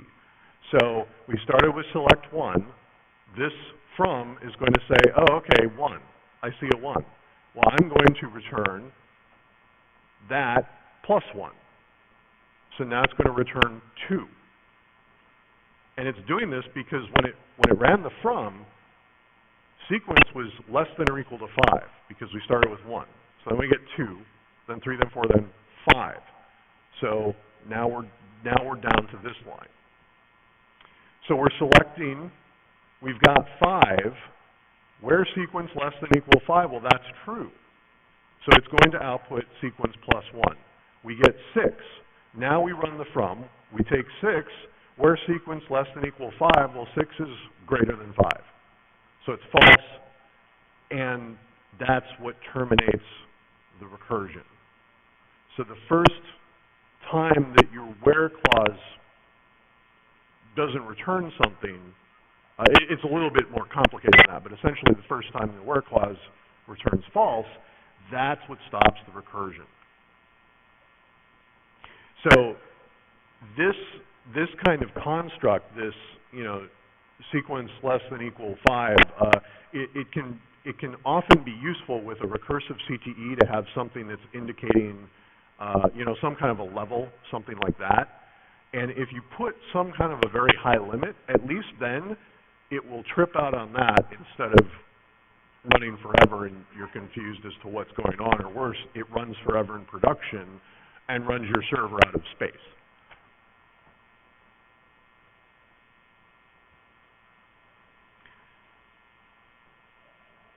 Guesses on what this is going to return?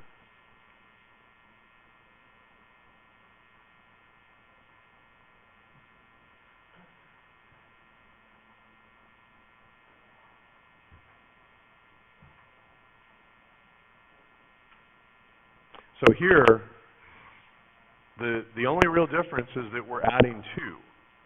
But again, because we're pulling the data, we start with 1, we add 2, we get 3, that's less than 5. We add 2, we get 5, that's less than or equal to 5. Then we output 5 plus 2, we get 7. Well, 7 is not less than equal to 5. Is that questions? I want to make sure that you guys are understanding this, because this is the critical part. This is what makes writing recursive CTEs so difficult, is being able to understand what's going on in that second part of the union.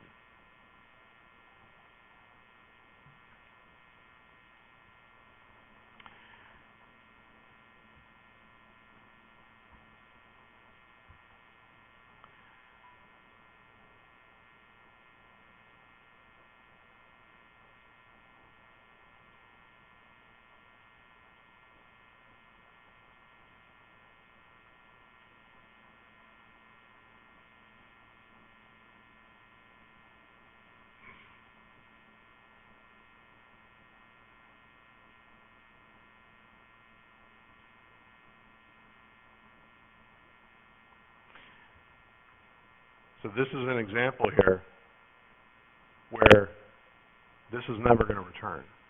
Notice the difference in where the where clause is. So just by moving this where clause, it doesn't work.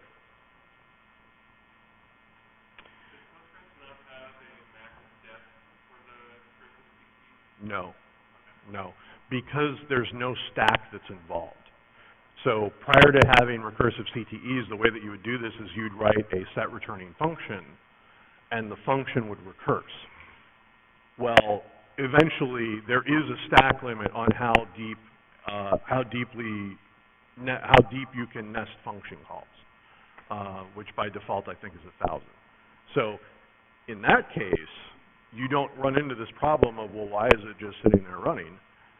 Because you will eventually hit that stack limit.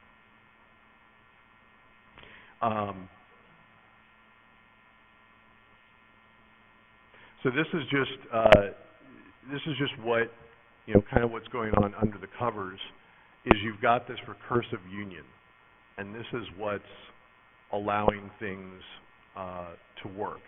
So again, going back to the previous example, just putting the where clause in 2 different places, you can see this in an explain. There's a filter here underneath the recursive union. Here there's a filter, but it's above that recursive union. And that's why this will run forever.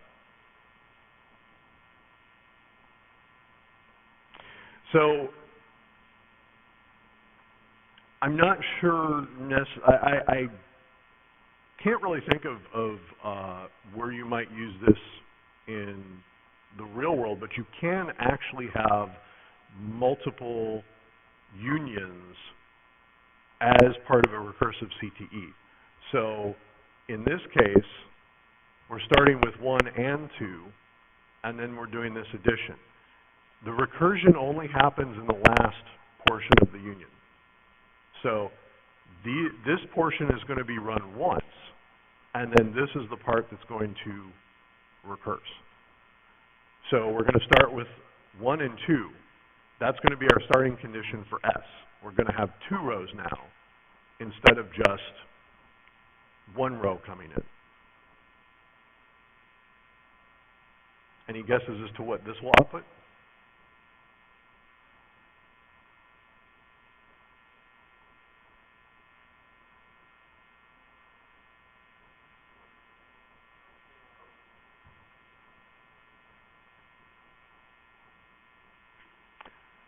So we're getting 11 rows, and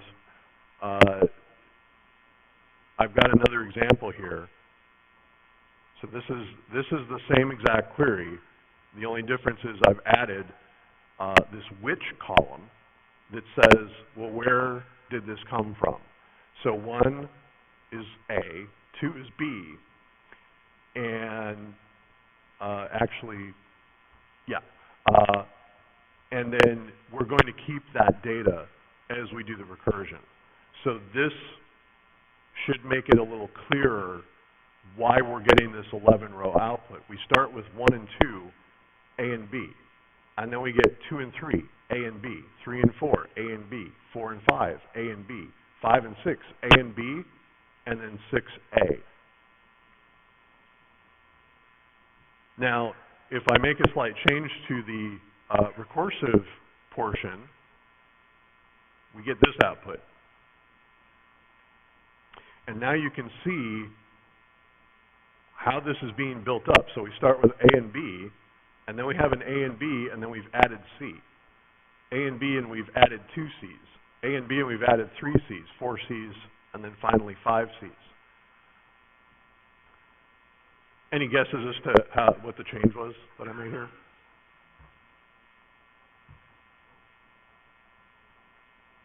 So you can see right here, all I'm doing is I'm appending a comma C. So every trip through the recursion, we're getting this information. Now, if you're working on you're trying to solve some more complicated problem using recursive CTEs, this can be extremely useful to try and understand, well, why is this bloody thing not working? This lets you get information on how is the query actually executing. So this makes it a bit easier to see, well, okay, why is it that we're only, why are we getting 11 rows? I mean, we start with 2, and then we recurse. How did we end up with an odd number? And the reason is because we've got, the A and B, A and B, A and B. Here's our last A and B. We've got 5 and 6. And we've got 5 and 6 because A started with 1, and we've been incrementing every time. B started with 2, we've been incrementing every time. So on this pass through, A was 4, and B was 5. A is now 5, B is now 6. We've added 1 more C. We make 1 more pass, we get 1 row, because B would now be 7 if we incremented it. Or I'm sorry, to be more correct, now that I've just tripped myself up, we were using the where condition sequence less than or equal to 5. So because of that where condition on this pass through, only A matches that condition. By the time we're outputting this row, the B, the initial B that we're being fed in, that's been incremented up to 6. So it fails the where clause. So we get 1 row, but not 2 rows, and then we're done.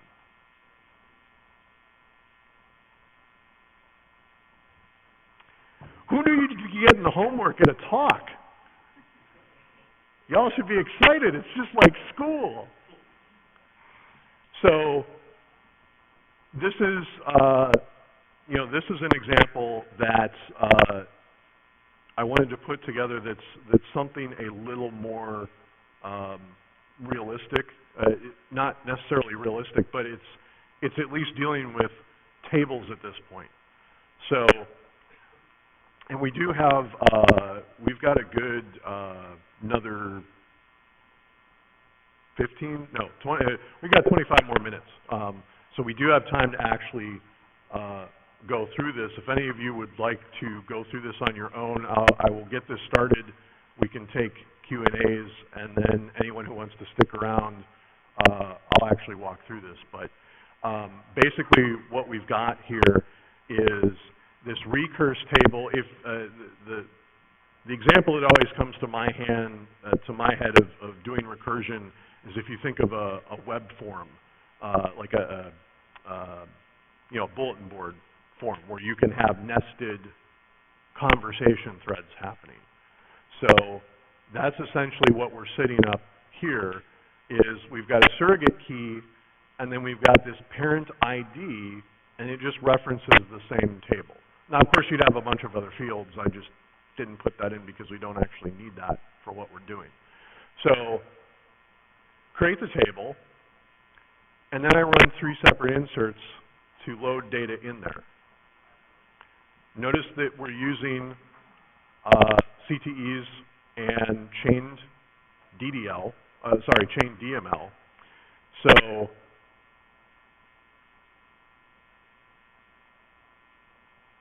first question, how many rows after this very first command, how many rows do we end up with in the table?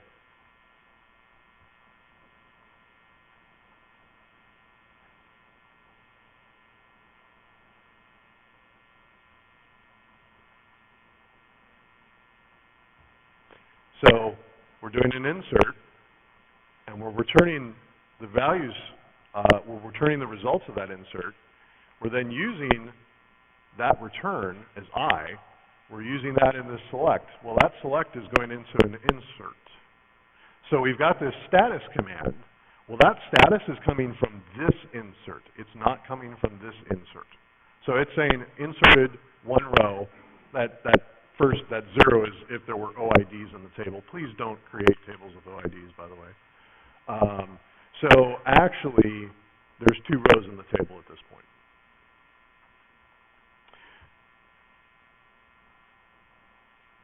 Now at this point, we're running a similar command. So again, I'm starting off, I have this DML CTE that's inserting a single row.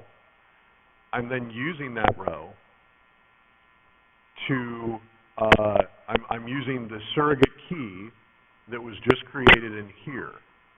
I'm inserting that into parent ID. The only change is I'm now using generate series to create 3 rows. So when I run this, and then I've got the returning just so I get the data back. So recurse ID is starting at 4 from the data that's coming back.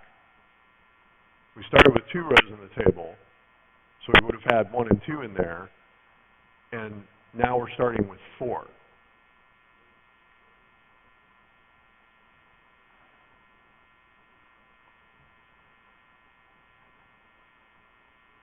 Anyone see where the extra row is coming from? Bingo. Because this insert's being referenced in this insert, and remember, we're doing the returning here. So it's being referenced, and it's being referenced, recurse ID is being used as parent ID. Well, notice that the parent ID is 3 for all of these. That's the extra row. But you don't see it in the output because this insert is only creating 3 rows. Does that make sense? All right, so I'm more than happy to keep walking through the homework. There's another 6 slides. If you'd rather go through it on your own, if you're now just sick and tired of CTEs and you no longer want to hear about them again. If there's any questions, I'm happy to take them now. That is where this presentation is at, if you do want to work through it on your own later. Questions? Did I do that good of a job, or is everybody just, no, I don't get it? I'll run with that. All right. Well, I'll keep going. Please, if I've beaten it into your head enough, feel free to take off. I will not be offended. So, another insert, and we're doing the same thing. And again, we've got this inner insert in the CTE that does not show up in the output, but we can tell that it inserted ID 5 because that's what we're using for our parent ID. So at this point, we now have actually 10 rows sitting in the table. So now we want to actually recurse through this data. So what is the thought process that I use to start creating the CTE? Well, the first thing that you need is you need your initial set of rows. So the query that I'm writing here, I want to just start, I'm just going to run through everything in the table. So my starting point is going to be from what? Well, from the table, but that's the critical bit right there. Where parent ID is null. Just to clarify, that's L, right? Yes, sorry. I probably should have spelled it out as level. Yes, that is an L. So I'm selecting from that table that we've created and populated where parent ID is null. So the very top level, if you think of the first post on a thread, that's not going to have a parent. It's the first post on a thread. So we've got our initial set. We're going to do our union. What comes next?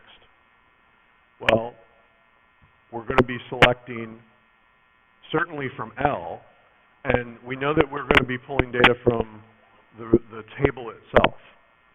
So I know that I need to select from the recursive CTE, and I know that I want to join back to the table because ultimately I want the data coming out of the table. So now I've got my from and I've got my join. That's kind of the easy part. Now I need to decide, okay, what's the join condition supposed to be? So I'm trying to find,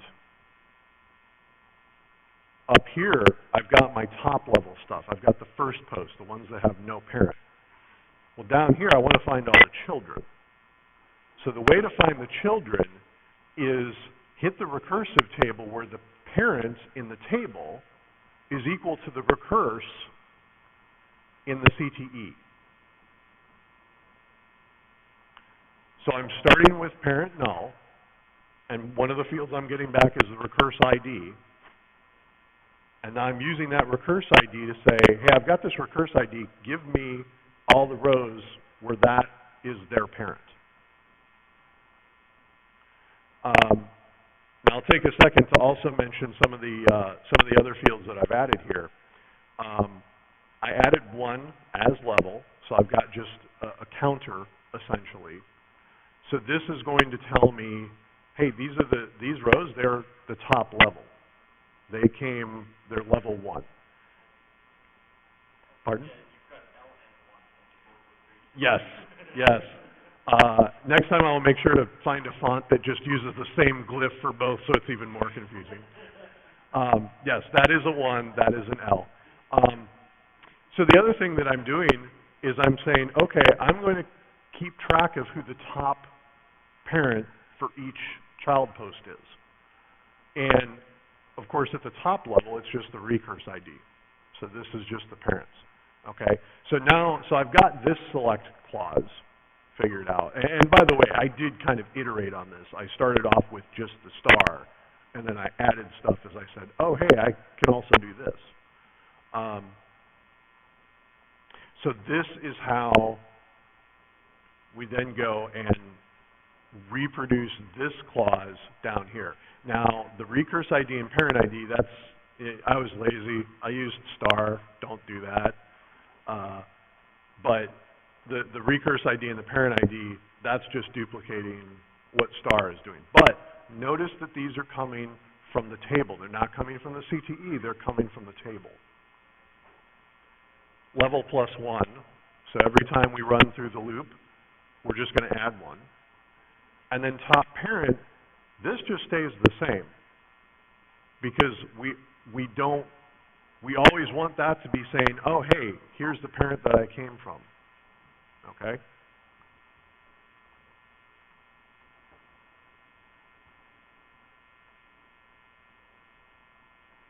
So, once we've got that, and we've got it written, go run it, and this is what we get.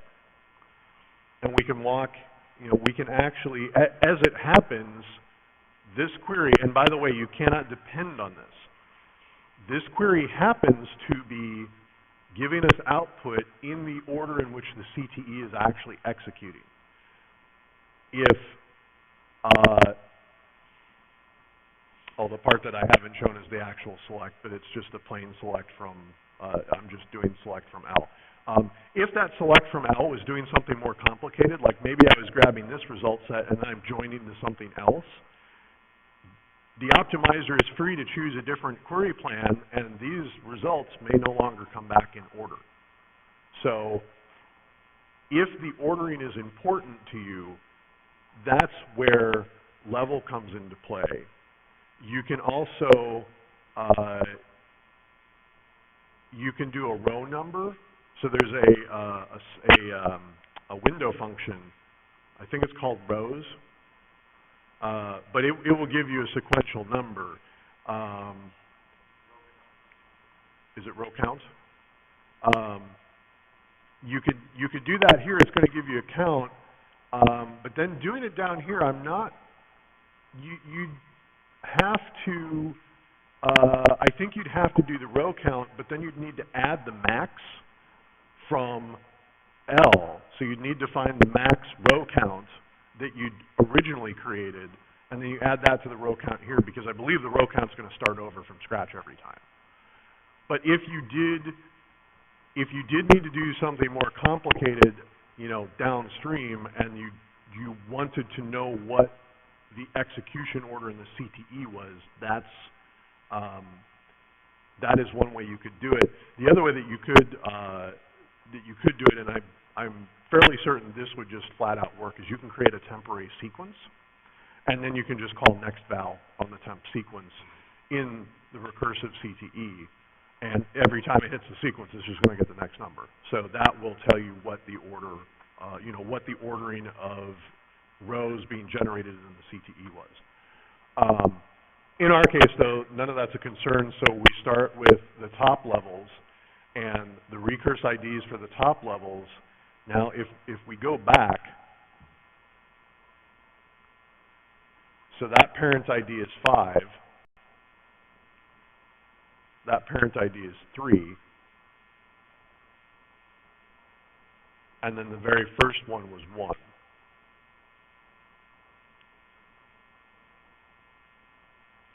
So the first one was 1. Why is 5?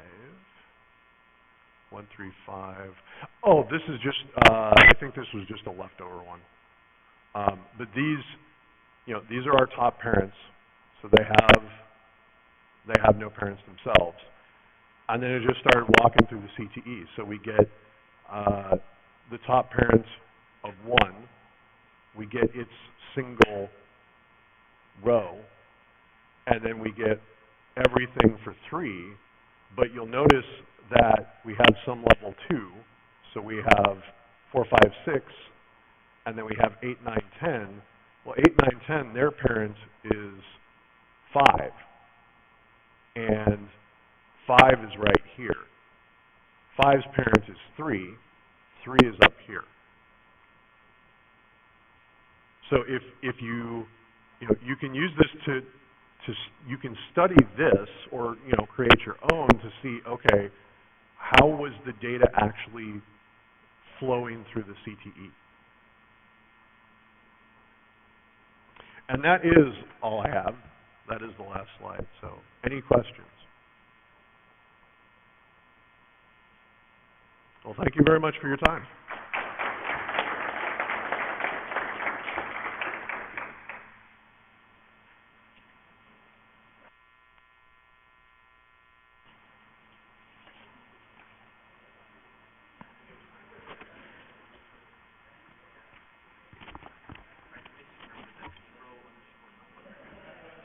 Oh, okay. I know it was something like that. Yeah. There's a reason that we have documentation. Like this, right? Yes, exactly.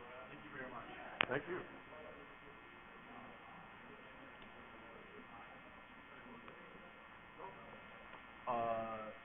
Yes. Yes. I thought so.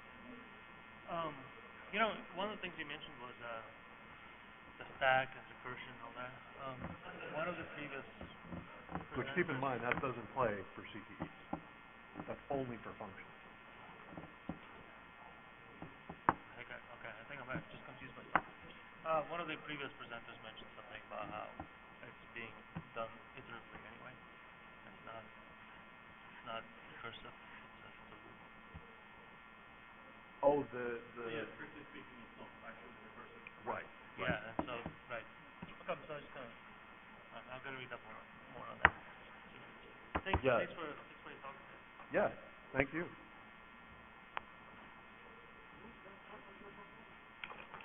I finally got Wi-Fi to work. Oh, okay. Are you done? Yes. Oh, great. We're just doing some sound check stuff. Oh.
Testing 1 2 3.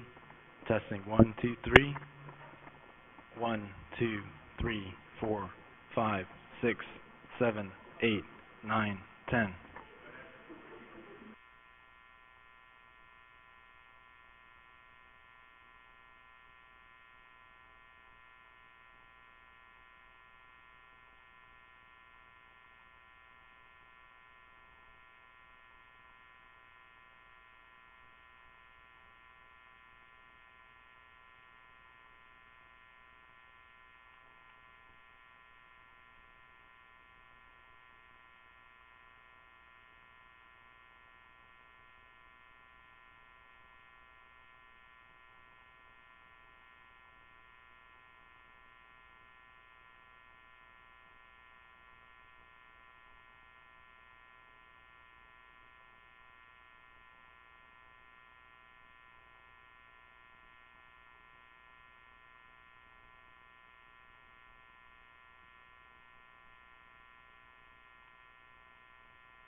Got it.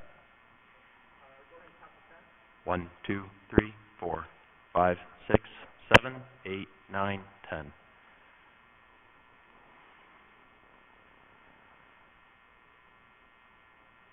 Good to go? Excellent. Yeah, sure.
Yeah. So, huge crowd, last talk of the day. Woohoo. So I have 30 seconds before we start, but I'll get started, and you know, maybe we can all get to the bar a little early. So we'll see how that goes. My name is Scott Mead. I'm a senior architect with OpenSCG, the open source consulting group. We do a lot of work in, on, and around Postgres. And what I'm here to talk to you about today is strategic auto vacuum. Strategic auto vacuum. If you've been in, on, or around Postgres at all, you've heard of vacuum.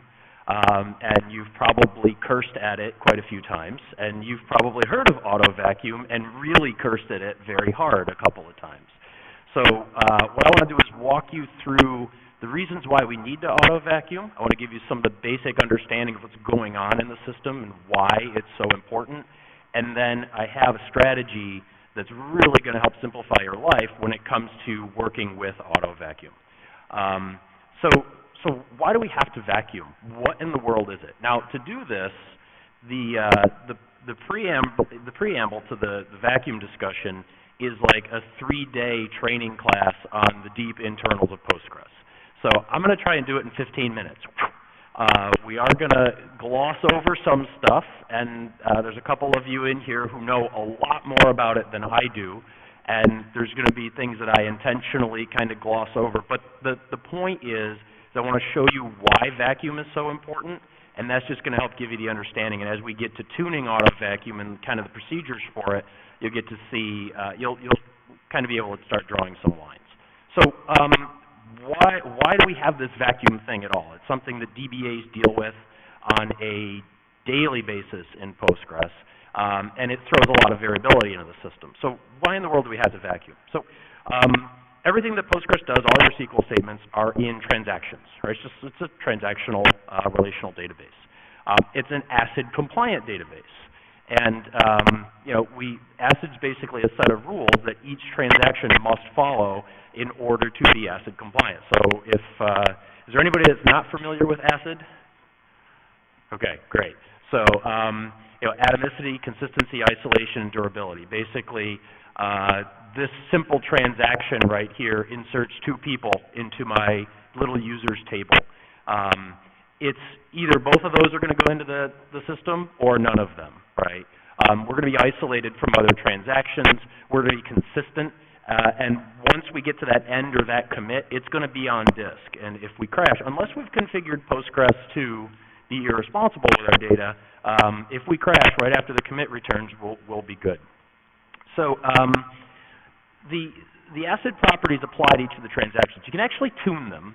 There are some tunables for it. Postgres implements this with MVCC, or multi-version concurrency control. It's basically the way that we manage concurrent transactions, concurrent things happening. And the way that MVCC happens is, that's actually what causes vacuum.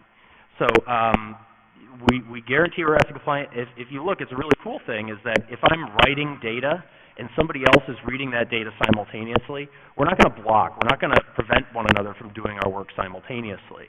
And the way that we do that is actually what causes us to have to do vacuum. So when you do an update or a delete, we're changing the data in the database, and I'm reading that concurrently. So how does Postgres actually deal with that, right? This is one of the more complicated parts of any relational database system. So Postgres, to illustrate it, let's create a little users table. Very simple little one. We'll put 3 rows in. We'll put myself, we'll put my dad, and we'll put Sally Smith, you know, college sweetheart, Sally Smith.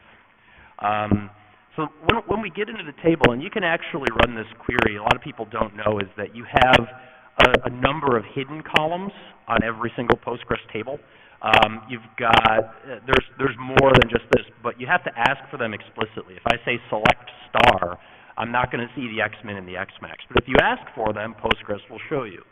So a couple of definitions here. What's an XID? It's basically your transaction ID. In Postgres, for the most part, when you see an X, it means transaction, usually. So things like the PGX log is the transaction log. XID is the transaction ID, et cetera, et cetera. So the xmin, what is that? That's basically the minimum transaction ID at which this row was alive in the database. That's how I think about it. It's the XID that placed the row in the database. Okay, so in our case, when we did our little insert statement here, you'll see I used a multi-value insert statement. It ran in the same transaction, and they all went in kind of like a bulk load, so they all have the same xmin. The xmax is the transaction ID of the transaction that obsoleted that row or made it dead. So if I do an update, then that's the xmax will get populated. So what does that actually look like? Let's do the marry me transaction, right? So we're going to update users. We're going to change the last name of Sally. She now has the name of a paper company, but we're not related, so none of the money associated with the Mead Paper Company. But and this I just used as standard query. So what happened? When I did the update, the xmin, which is the transaction ID of the transaction that put the row in the database, gets changed to 1,000. That's when Sally's update took place. The xmax is still 0 or null, which means that these are all live rows, and we don't see anything else. Great, that's what we expect from the database, right? You don't even think about this kind of stuff. But here's the monster lurking below the surface a little bit. The old row is still there. So in Postgres, it's a non-overriding storage manager. That old row is actually still in as our rollback data. So in Oracle, you're using undo segments or something to store this rollback data. In Postgres, it's actually stored in the main table. You can't run this query and see this old data. The point is that data, that 500, 1,000, that row's gone. So you can't actually see it. This I had to make in a text editor. I had a patch. I lost it years ago. That one of the core team members gave me that you could flip on, and all of your data is completely inconsistent, and the database is unstable and everything else. But you could see this by running selects. It's pretty cool. I believe it was only like 3 lines of code. Woohoo! That's kind of close. But the idea is what's happening here. The database is basically saying the transaction ID 1000, that's Sally Mead. Every transaction that runs is going to look at these xmin and xmax. You think of it this way. The xmin is, let's see. So the xmin is the minimum transaction ID that I need as an operating transaction in the database to see data. The xmax is the maximum transaction ID that is available to. So if we put some concurrency on a little timeline here, transaction A, let's take a look. What are our transactions? We're going to read all users. Transaction A is just select star from users, and transaction B is going to be the marry me example. So we're going to go from Sally Smith to Sally Mead, right? So what happens when we do this? Now, we've only got 3 rows, so is it really going to take this long? No, it's not. This is going to be a fast transaction. But if we're talking millions of rows, this is where you would see it play out. So transaction A starts. Let's see if I got my laser pointer working. So transaction A starts here. And that's when I start select star from users. And it's going to start reading it. When it starts, its transaction ID is 600. And so when it looks back at our table, it's going to say, okay, I can see all rows who have an xmin less than or equal to 600 and an xmax that is less than 600, or less than, that has an xmax that's visible, that hasn't expired yet.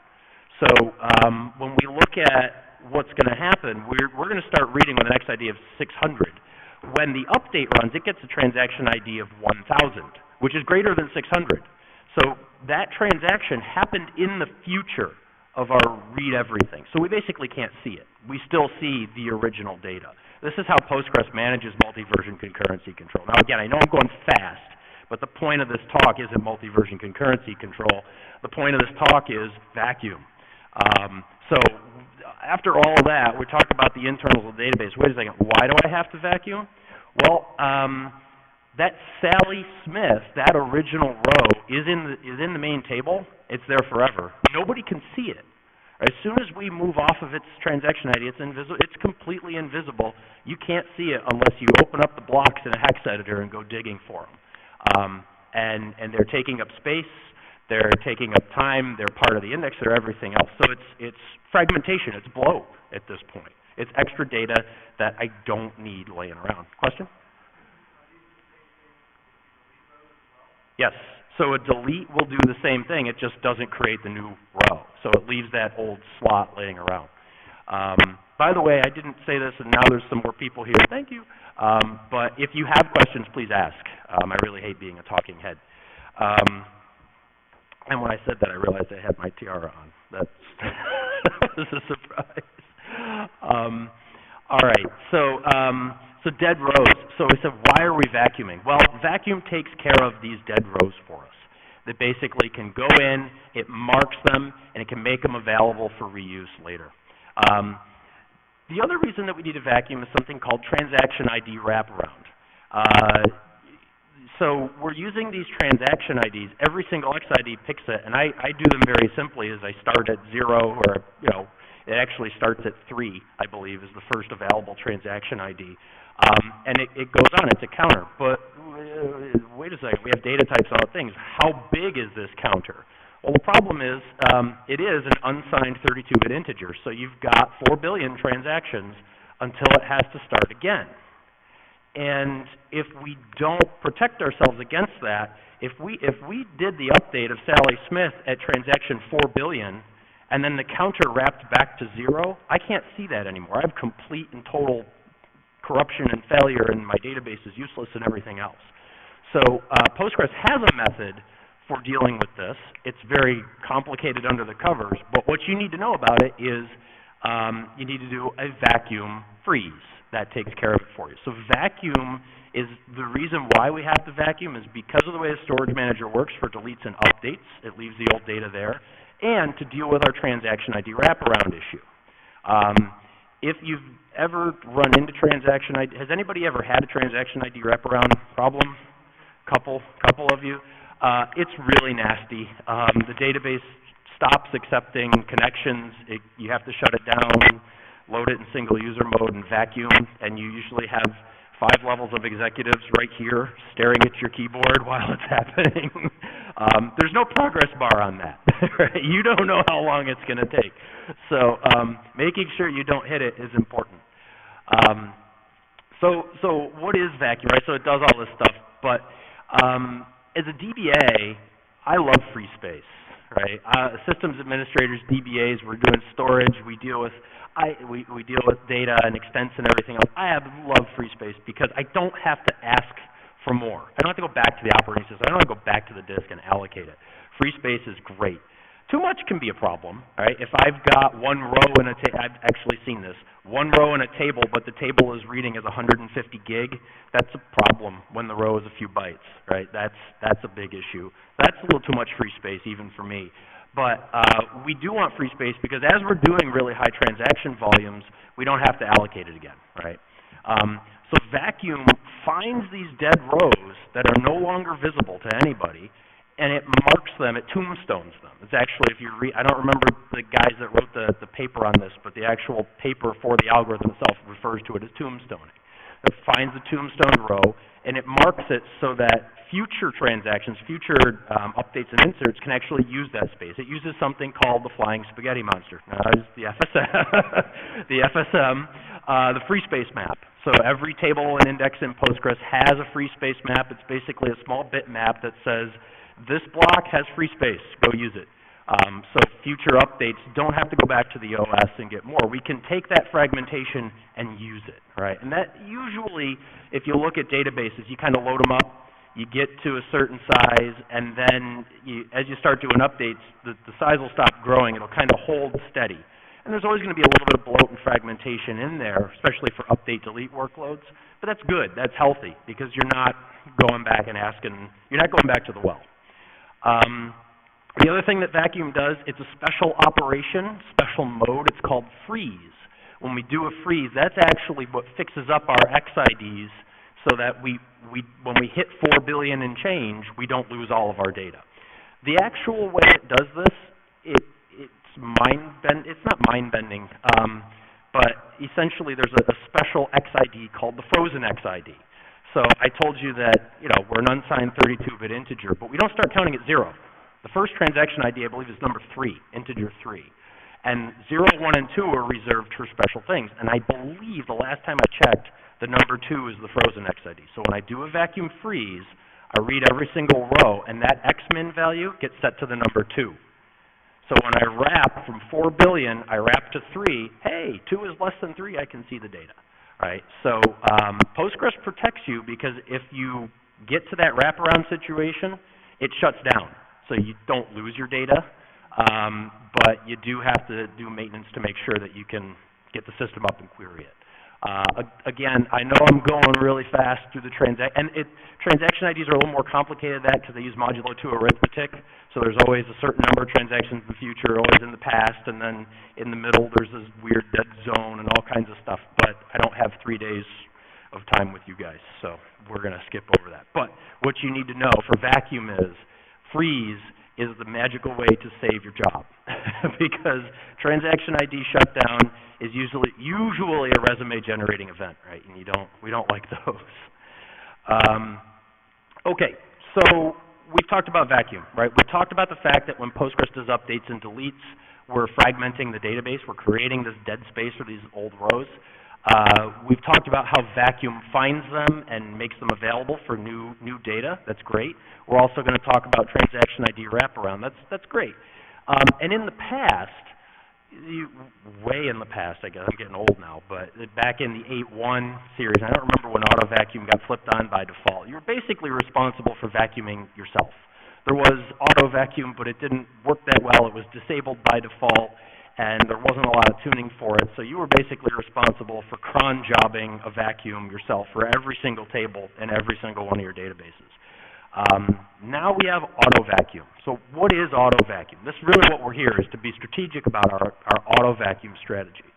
Well, auto vacuum is basically a pretty lightweight wrapper around the vacuum command. It's a background process that runs when Postgres starts up, and it can actually kick off a certain number, a configurable number of vacuum tasks for you, and it runs them as we go. There's a lot of configuration available. Auto vacuum does use some algorithms for figuring out which tables need to be vacuumed. It's not the most intelligent thing in the planet, but I'm going to show you what it does and how we can kind of tune with it. Why am I doing this talk, right? So these are the things I hear about auto vacuum all the time. People are like, man, I saw this auto vacuum. It was running for like 5 days. I didn't know what it meant, so I just killed it. It's like, oh, that's not good. A really common one, people will say, hey, my system started running slow. All of a sudden, I did a lot of updates. Things started to slow down. That was awful. We had an outage where none of our queries were returning. So I just did a dump and restore. I dumped the database, deleted it, restored it, and hey, everything's great again. So I'll just do that once every 3 months. Well, that's not a great strategy, right? It actually is a good strategy for smaller databases. I'll use that because you don't got to deal with any of this vacuuming stuff. But it really stinks in general, right? So these are the kind of things you hear, and this is what makes auto vacuum very frustrating. You don't want to disable it. The big thing is if you're not vacuuming frequently enough and you hit that XID wraparound, it's really bad. So you do want to be able to work with it. We don't need to be scared of it because it really is our friend. It's maintaining the database. It actually uses usage metrics, but it also gathers new metrics. So as my tables grow and get bigger, the optimizer is using statistics, the histogram about how big the index is, what's the cardinality and the count and everything else. Auto vacuum is actually picking that data up for us and keeping our stats healthy, and that's important. It can be throttled. I'll show you the throttling mechanism. It's kind of its own little Rube Goldberg machine. It's kind of crazy, but it works. And again, it'll just do that freeze for you as you need to, right? A couple of misconceptions about vacuum. It doesn't actually take locks, right? So vacuum in general is heavy. It's using a shared resource. It's doing a lot of I/O, so it's going to beat up your disks. But it's not locking anything. It could slow stuff down. There is one mode that we're not talking about, which is called vacuum full. That will lock your database and kidnap your children and steal your car. But auto vacuum doesn't do that. It can't kick that off. It can, however, prevent others from taking exclusive locks. So if you're doing a vacuum and your application workflow depends on an explicit lock table, or if you're doing a vacuum and you want to alter column or alter table, add column, something like that, auto vacuum running on the table will prevent those things from happening. But it's not going to block, it's not going to lock out your normal everyday traffic, okay? What we're not talking about, again, is we're not talking about space reclamation. If we do a vacuum on a table, there are, as Postgres is getting more modern in 9.6 especially, there's some optimizations where it actually can. In certain cases, I don't know them all, but it can actually make the size of your table smaller. But in general, auto vacuum doesn't do that. All right. So back to the example of a one-row table, table with one row that's 150 gig.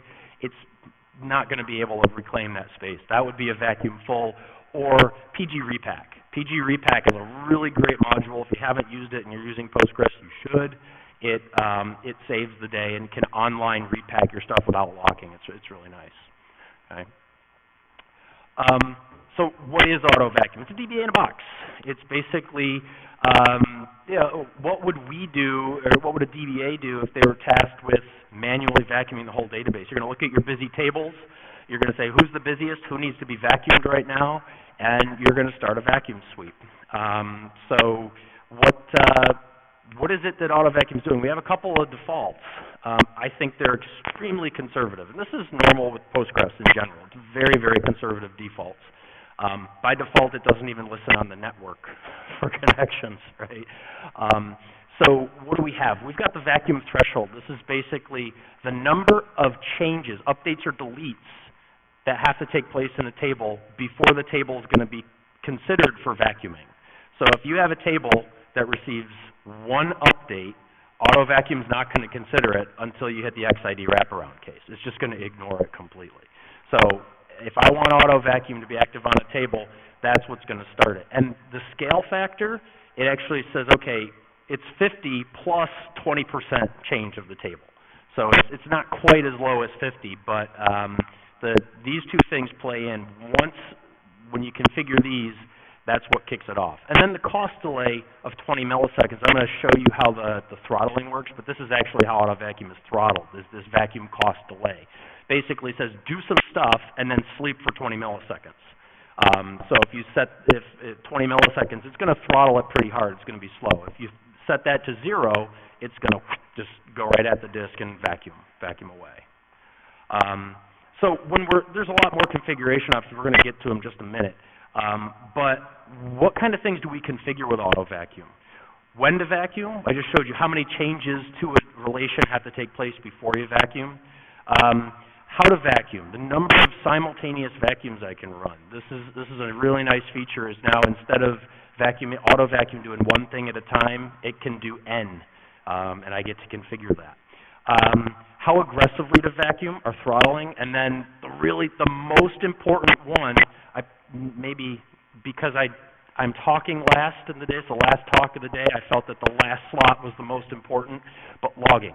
Logging and monitoring it's not only key to the algorithm that I'm going to show you, but personally I think it's the most important thing you can be doing. So all these are highly configurable in auto vacuum. There are a lot of other settings. Take this query, and these slides will get posted online. So if you're wanting to actually start playing around with this, you'll find them.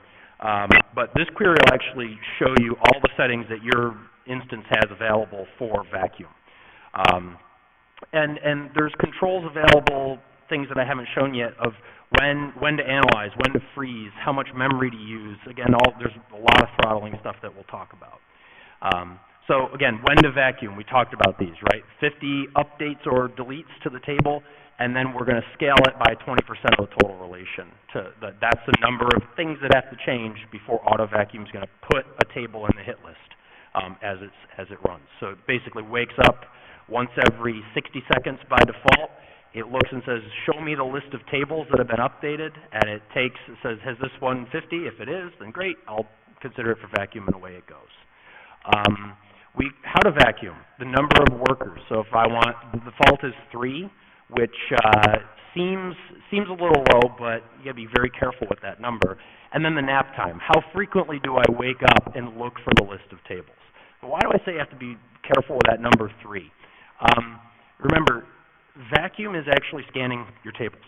All right, so it's gonna start up. It's gonna say, okay, I have in my list, I see that 1 billion row table got 10 million updates since I last looked at it. I'm going to go scan it, and it's going to start reading the relation. Now, there's a lot of optimization in Postgres, so it doesn't read every single row every time it runs, but you are hitting the disk. And what's going to happen? You're going to throw the buffer cache out of whack. You're doing a lot of things when it happens. So the number of workers, if you've got, a lot of people will set that to like 10. Say, hey, I've got 1,000 tables or 100 tables. I will set that to 10. What could go wrong? They could all be running on very large tables at the same time, right? So you do have to be careful with that. And then the nap time, 60 seconds. So, okay, I say you have to be careful. Well, okay, I'm not to that slide yet. So vacuum isn't free. I talk about the throttling, right? So when we throttle vacuum, we don't have a gas pedal. We don't have a twist grip. We have a twist grip, a pedal, a wheelie gig, and a beanie we're wearing on our head all at the same time. We've got millions of different configuration options for it. You really get to see what Postgres is doing down at the core. Essentially, it uses a cost-based throttling system. So what happens? If vacuum is running on a table and it finds that data, it hits it. It's in memory. It says, okay, that costs me 1 unit, right? 1 widget, 1 unit. If I'm vacuuming and that page is a miss, it's on disk, it's not in memory, that's going to cost me 10 units. So if I do 1 page is in memory, that's great, that's 1. The second one is 10, that's 11 that I'm up to. It's accumulating. It starts adding every single page together. And then the cost of a dirty page, a page that's in memory but's been modified, is 20. Because I gotta make sure that we're consistent and we're safe. So that's a very expensive operation. You can change these. So if you've got some wicked SSDs underneath, you could lower the cost of that and make it less, right? If you've got some horrible, nasty 5,000 RPM SATA drives, you could increase the cost of these and kind of mess with the algorithm a little bit. But as we're going along, what do we do? So I'm adding these numbers up. I get to 10, I get to 11, I get to 52, whatever. What do I actually do with that? Once I hit, and the cost limit is configurable, once I hit 200, which is the default, so I've done something, I hit that number 200, then I'm going to sleep for this many milliseconds. So vacuum's going to be operating, it gets to 200, it's going to say, okay, now it's time to take a nap, for by default 20 milliseconds. That's very, very throttled. You start dumping this value down, and your auto vacuums are going to run faster. Now, just as an anecdote, I've gone from 20 milliseconds on vacuums that were taking 2 or 3 days. You drop that to 0, and it will run in like an hour. So it's a pretty significant throttle. It really depends on the other workload and everything else that's going on, but that's why you've got so many configuration options for it. Okay, so that's how we throttle it. Logging, again, super important. The min duration. So basically, what this setting says is, when an auto vacuum has run for this many milliseconds, I want to write a record of it in the log, right? I always set this to 0. Log every single vacuum that you do. It's not that much data in the Postgres logs. It's not creating a whole huge log stream, and the data there is invaluable. It's really nice if you've never used PG Badger. It's a really great tool for analyzing Postgres logs. It picks all that stuff up and shows you graphs and charts and averages and everything else. It shows you the tables, how they've been vacuumed. So having this data is well worth the few extra bytes or kilobytes that you end up with in your log after a month. And personally, I think it's really important. So, and that's off, by default, it's set to -1, which means log nothing for auto vacuum. So just go immediately, everybody pull out your laptops, log into production, and set it to 0. Trust me, it's the right thing to do. Okay, so we've talked about questions first of all, because we've been talking about different options that we have, but we haven't actually talked about the strategy yet, right? That's the whole point of this. So any questions about any of these tuning things that we've talked about? Yeah.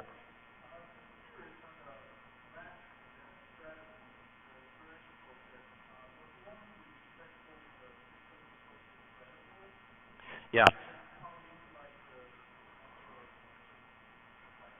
Yeah, so this is a good question. Just for the video, the question was, you know, with that default of 50, don't you have to be careful about system resources, right? Because you have a lot of system resources, and it seems like it's a very static number. So yes, you do. And actually, as we talk through the strategy, you'll see how to not just set a static number, but to pick the right number. So that's one of the bigger tuning ones. So just give me a few minutes. If I don't answer your question, make sure to bother me again, but I think we're going to answer it here for you. Any other questions before we move on? Okay, so what's the magic strategy, the 4-step plan that gets you from 0 to hero and you never have to deal with vacuum again? Basically, start with the defaults. If you've got nothing going on, don't have anything set, just start with the defaults. The defaults is a starting point. You want to monitor your workload. And there's a script in here. There's a million scripts to do it. The Postgres system catalogs, because vacuum needs it, tell you exactly how many inserts, updates, deletes, index selects, everything you could ever want to know about your table is all there. And you can analyze that. And I'll show you some queries for it, and you guys can pull this deck later. But you want to monitor those workloads and look for, basically sort it by the number of people that are doing the updates and deletes. At that point, I never adjust the globals to start. I never do. I always start per table. So I look at my workload analysis, and what I've found, I've done hundreds of health checks with Postgres databases. I've looked at tons of them, and there's a pattern that develops. And usually you have between 3 and 10 tables that are, you know, the top 1% of your traffic, and then everything else lags by orders of magnitude. It's just the way that systems work for the most part. If you've got something where every single table in your database is taking all of the update and delete traffic, then I'm sorry. Sounds horrible. But we're going to go per table, right? So we're going to start taking these high flyers, I call them, and we're going to start adjusting the thresholds for not 50. Let's make it more, right? Let's adjust for each table.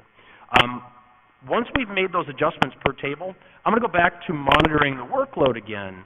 But what's really critical now is to keep an eye on my vacuum behavior in the logs, as well as my bloat. How is my bloat behaving with this table as it's getting all these updates? So I've done one round, do a basic workload analysis, make some adjustments based on that, and then I'm going to go back, watch that workload, make sure that it's still matching up, and then see how my bloat's behaving and start fine-tuning from there. So I'll go back, adjust it further, and then start over.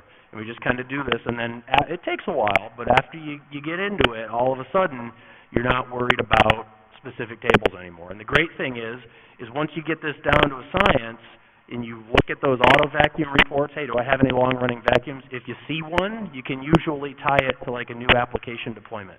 It's like, oh, they updated the app, and you know now they do 10 million updates where they did 0 before. Usually that's what you see. Okay, so number one, monitor your workload. Right? How do we do that? The big reason to do it, again, we want to single out those heaviest modified tables. I say they monopolize auto vacuum. If you've got a table that gets 3 updates a week, and you've got a table that's getting thousands of updates a minute, then that table that's busy is it's always going to be stealing vacuum time. It's going to be getting vacuumed a lot. It's going to be spending a lot of time in vacuum. Your other little tables are going to get ignored, and they're actually going to be the ones that cause your XID wraparound problem because they're going to be ignored. So it's important. We want to basically take those guys and treat them special, right? You get your biggest client, they always get special treatment. Why not our biggest tables too, right? So we're gonna go through. We're gonna look at our table report, and we're really gonna look for the high flyers. It's typically, it's an order or 2 magnitude as far as the updates, and you'll actually see it with pgbench in a second. Once you do that, you say, okay, there's a couple of strategies to deal with. I could say, I have one table that is 100 or 1,000x busier than every other table in my system. What's a strategy for dealing with that? I could go from 3 auto vacuum workers to 4. Just by increasing it that one, I'm not really dedicating, but I'm kind of dedicating an auto vacuum worker to that one table. And then it can deal with it. That might be a simple strategy, right? So maybe I want to increase, just say, hey, go up by the number of large ones there, right? This is the one that usually gets people a little bit. The other thing is to increase the vacuum threshold for that table. So if I've got one table, if I can see very clearly in my workload analysis that every 10 minutes it does 1,000 updates, right?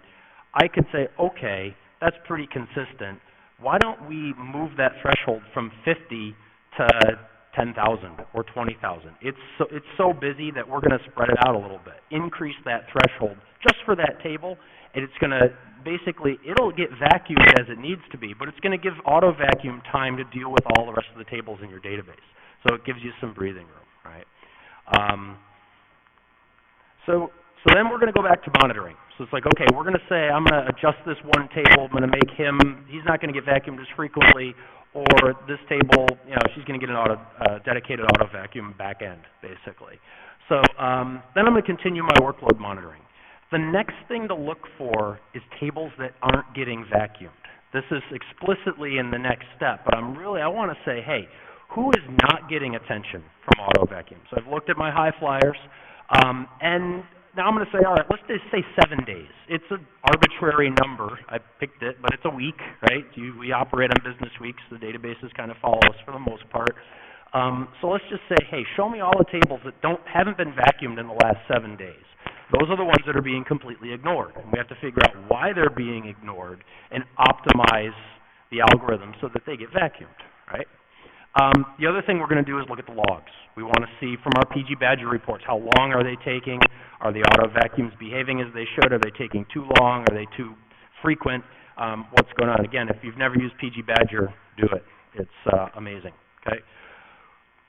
We're also looking at bloat. So I might have a smaller table, but it's getting updated so frequently, bloat's getting out of control, and we want to watch that. And long-running auto vacuums. The other thing you can do, the easy thing, is just watch the I/O subsystem. We want to see, hey, am I hitting the disk too hard, and does it correspond with some bad vacuum behavior? Because if it does, then we need to tune that somehow, right? And then we're going to start adjusting. So we'll say, okay, let's take a look at our workload analysis, and everything looks good. Our thresholds are okay. And I'm not really pushing the I/O subsystem too hard. So my table, I moved it to 1,000 updates before it kicks off, and my vacuums are they're happening quick, and I don't have a big, a lot of I/O taking place on the system. Maybe I want them to happen a little faster. So lower the throttle for that table. Open it up a bit. Let it go. Give it some more gas, and let them get done quicker. Right, and then you go back, you watch your I/O, and you see how auto vacuum is behaving, right?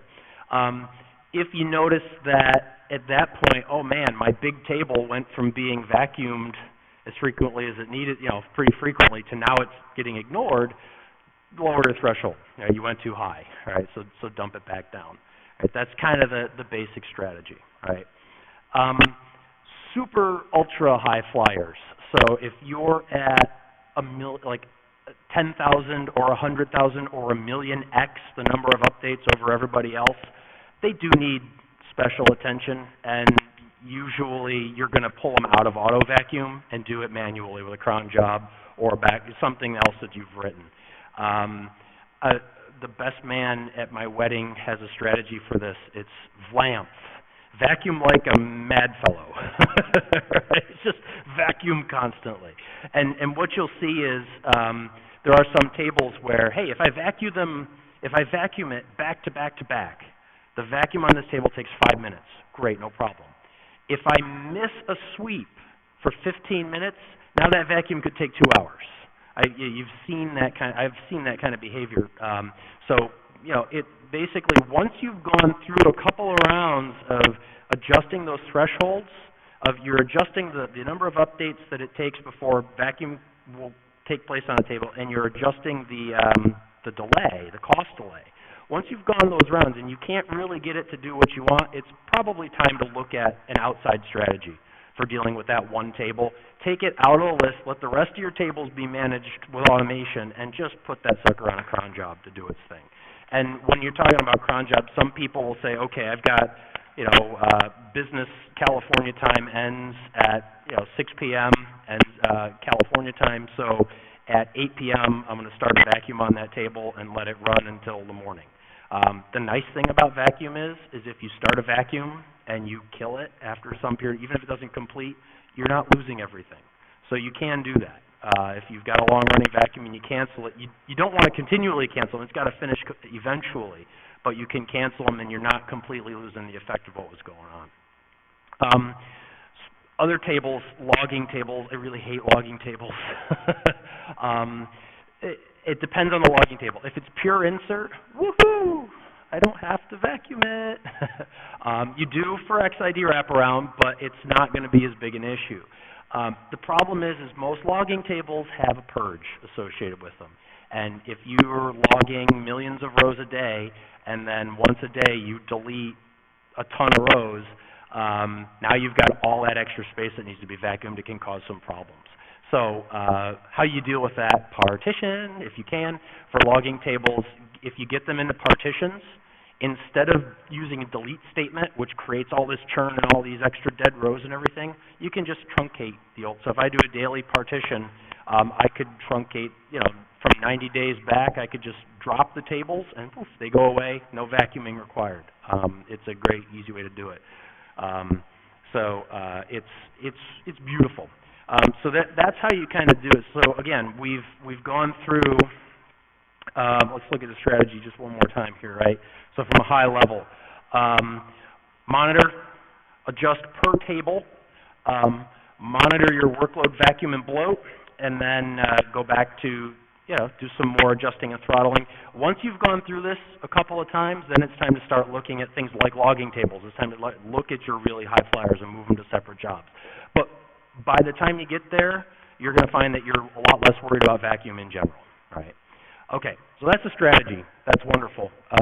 It's all sunshine and rainbows, as my tiara says. But how do I actually do it, right? So I'm talking about all this monitoring. So remember, vacuum or holes are created in the database. Fragmentation is created for update and delete. So it doesn't happen for select. It doesn't happen for insert. So what I'm really worried about is delete traffic and update traffic. So how do I do that? So take a look at, there's a couple tables in the database. PGStat all tables.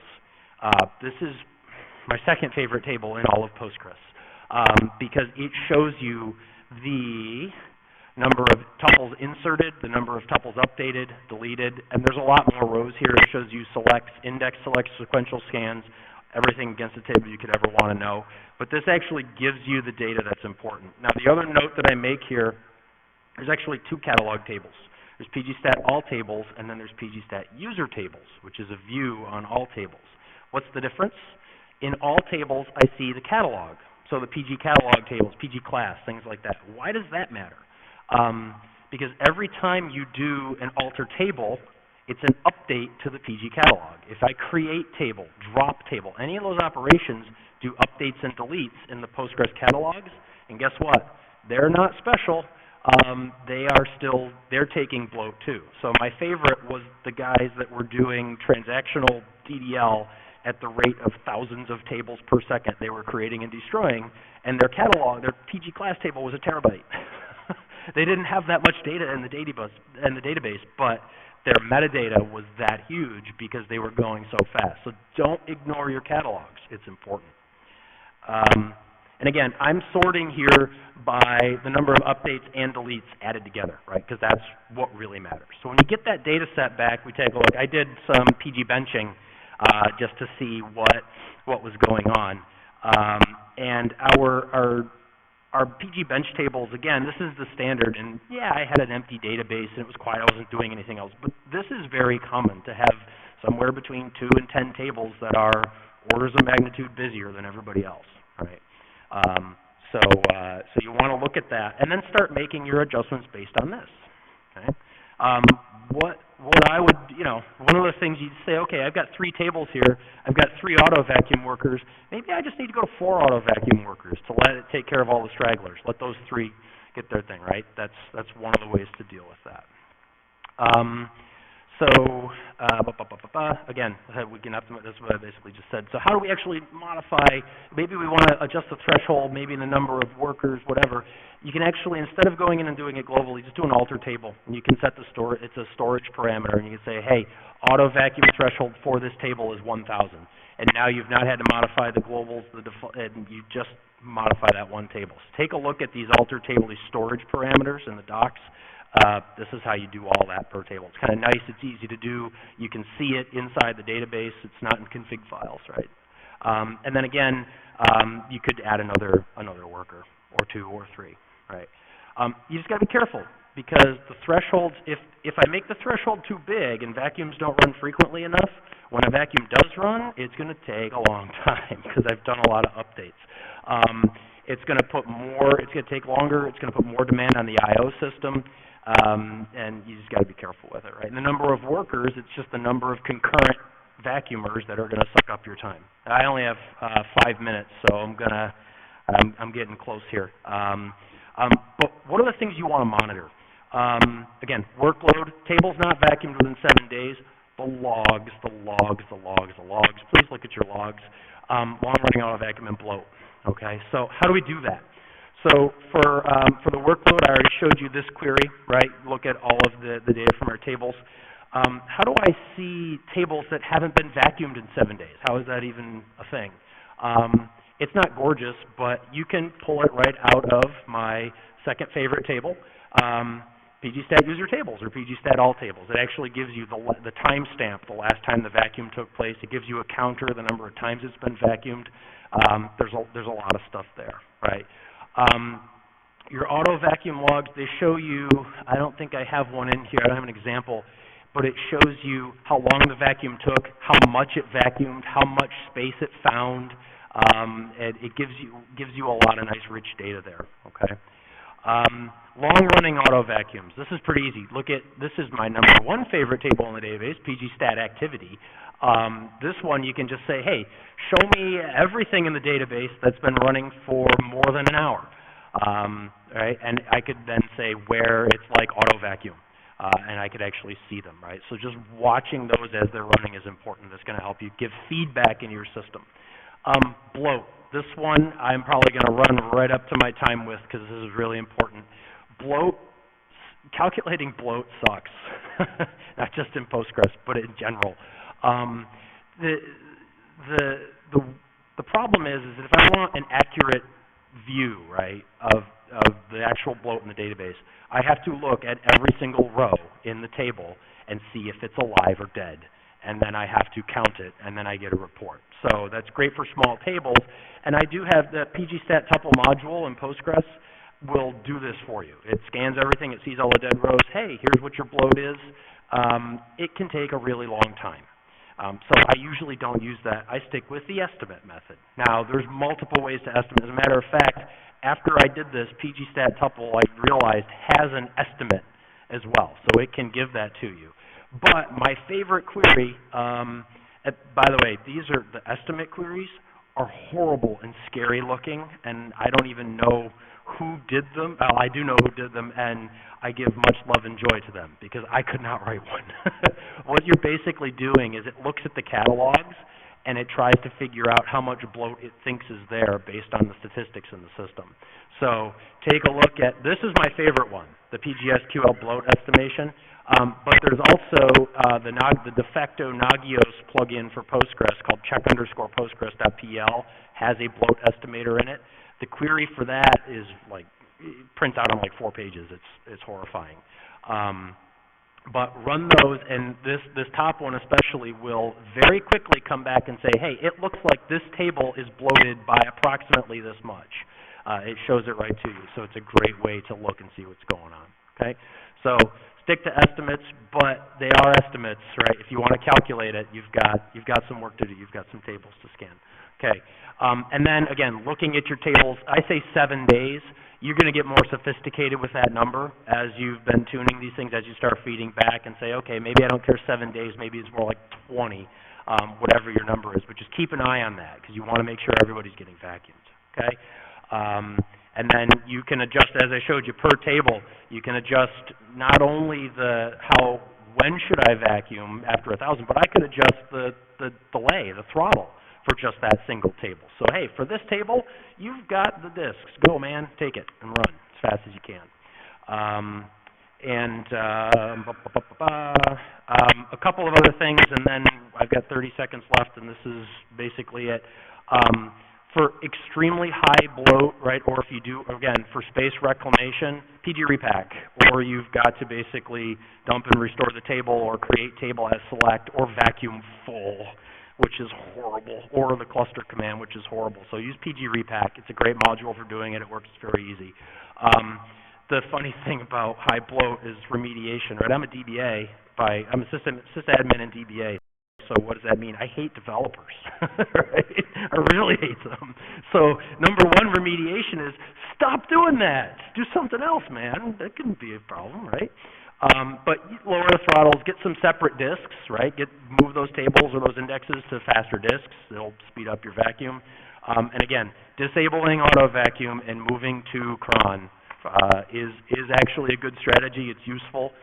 Usually when people get to that step, they're like, man, I hate this auto vacuum thing. But if you think about it, at that point, you're dealing with one table, and auto vacuum deals with the rest, right? It's kind of beautiful.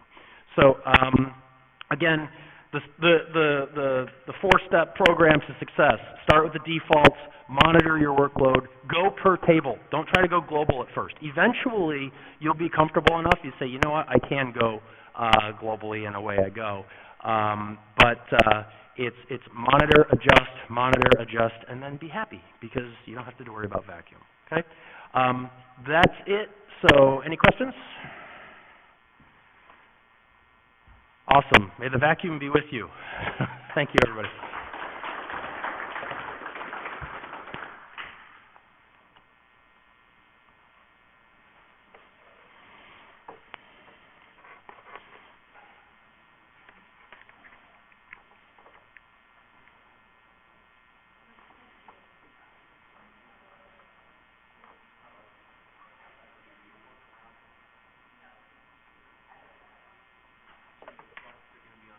Yeah.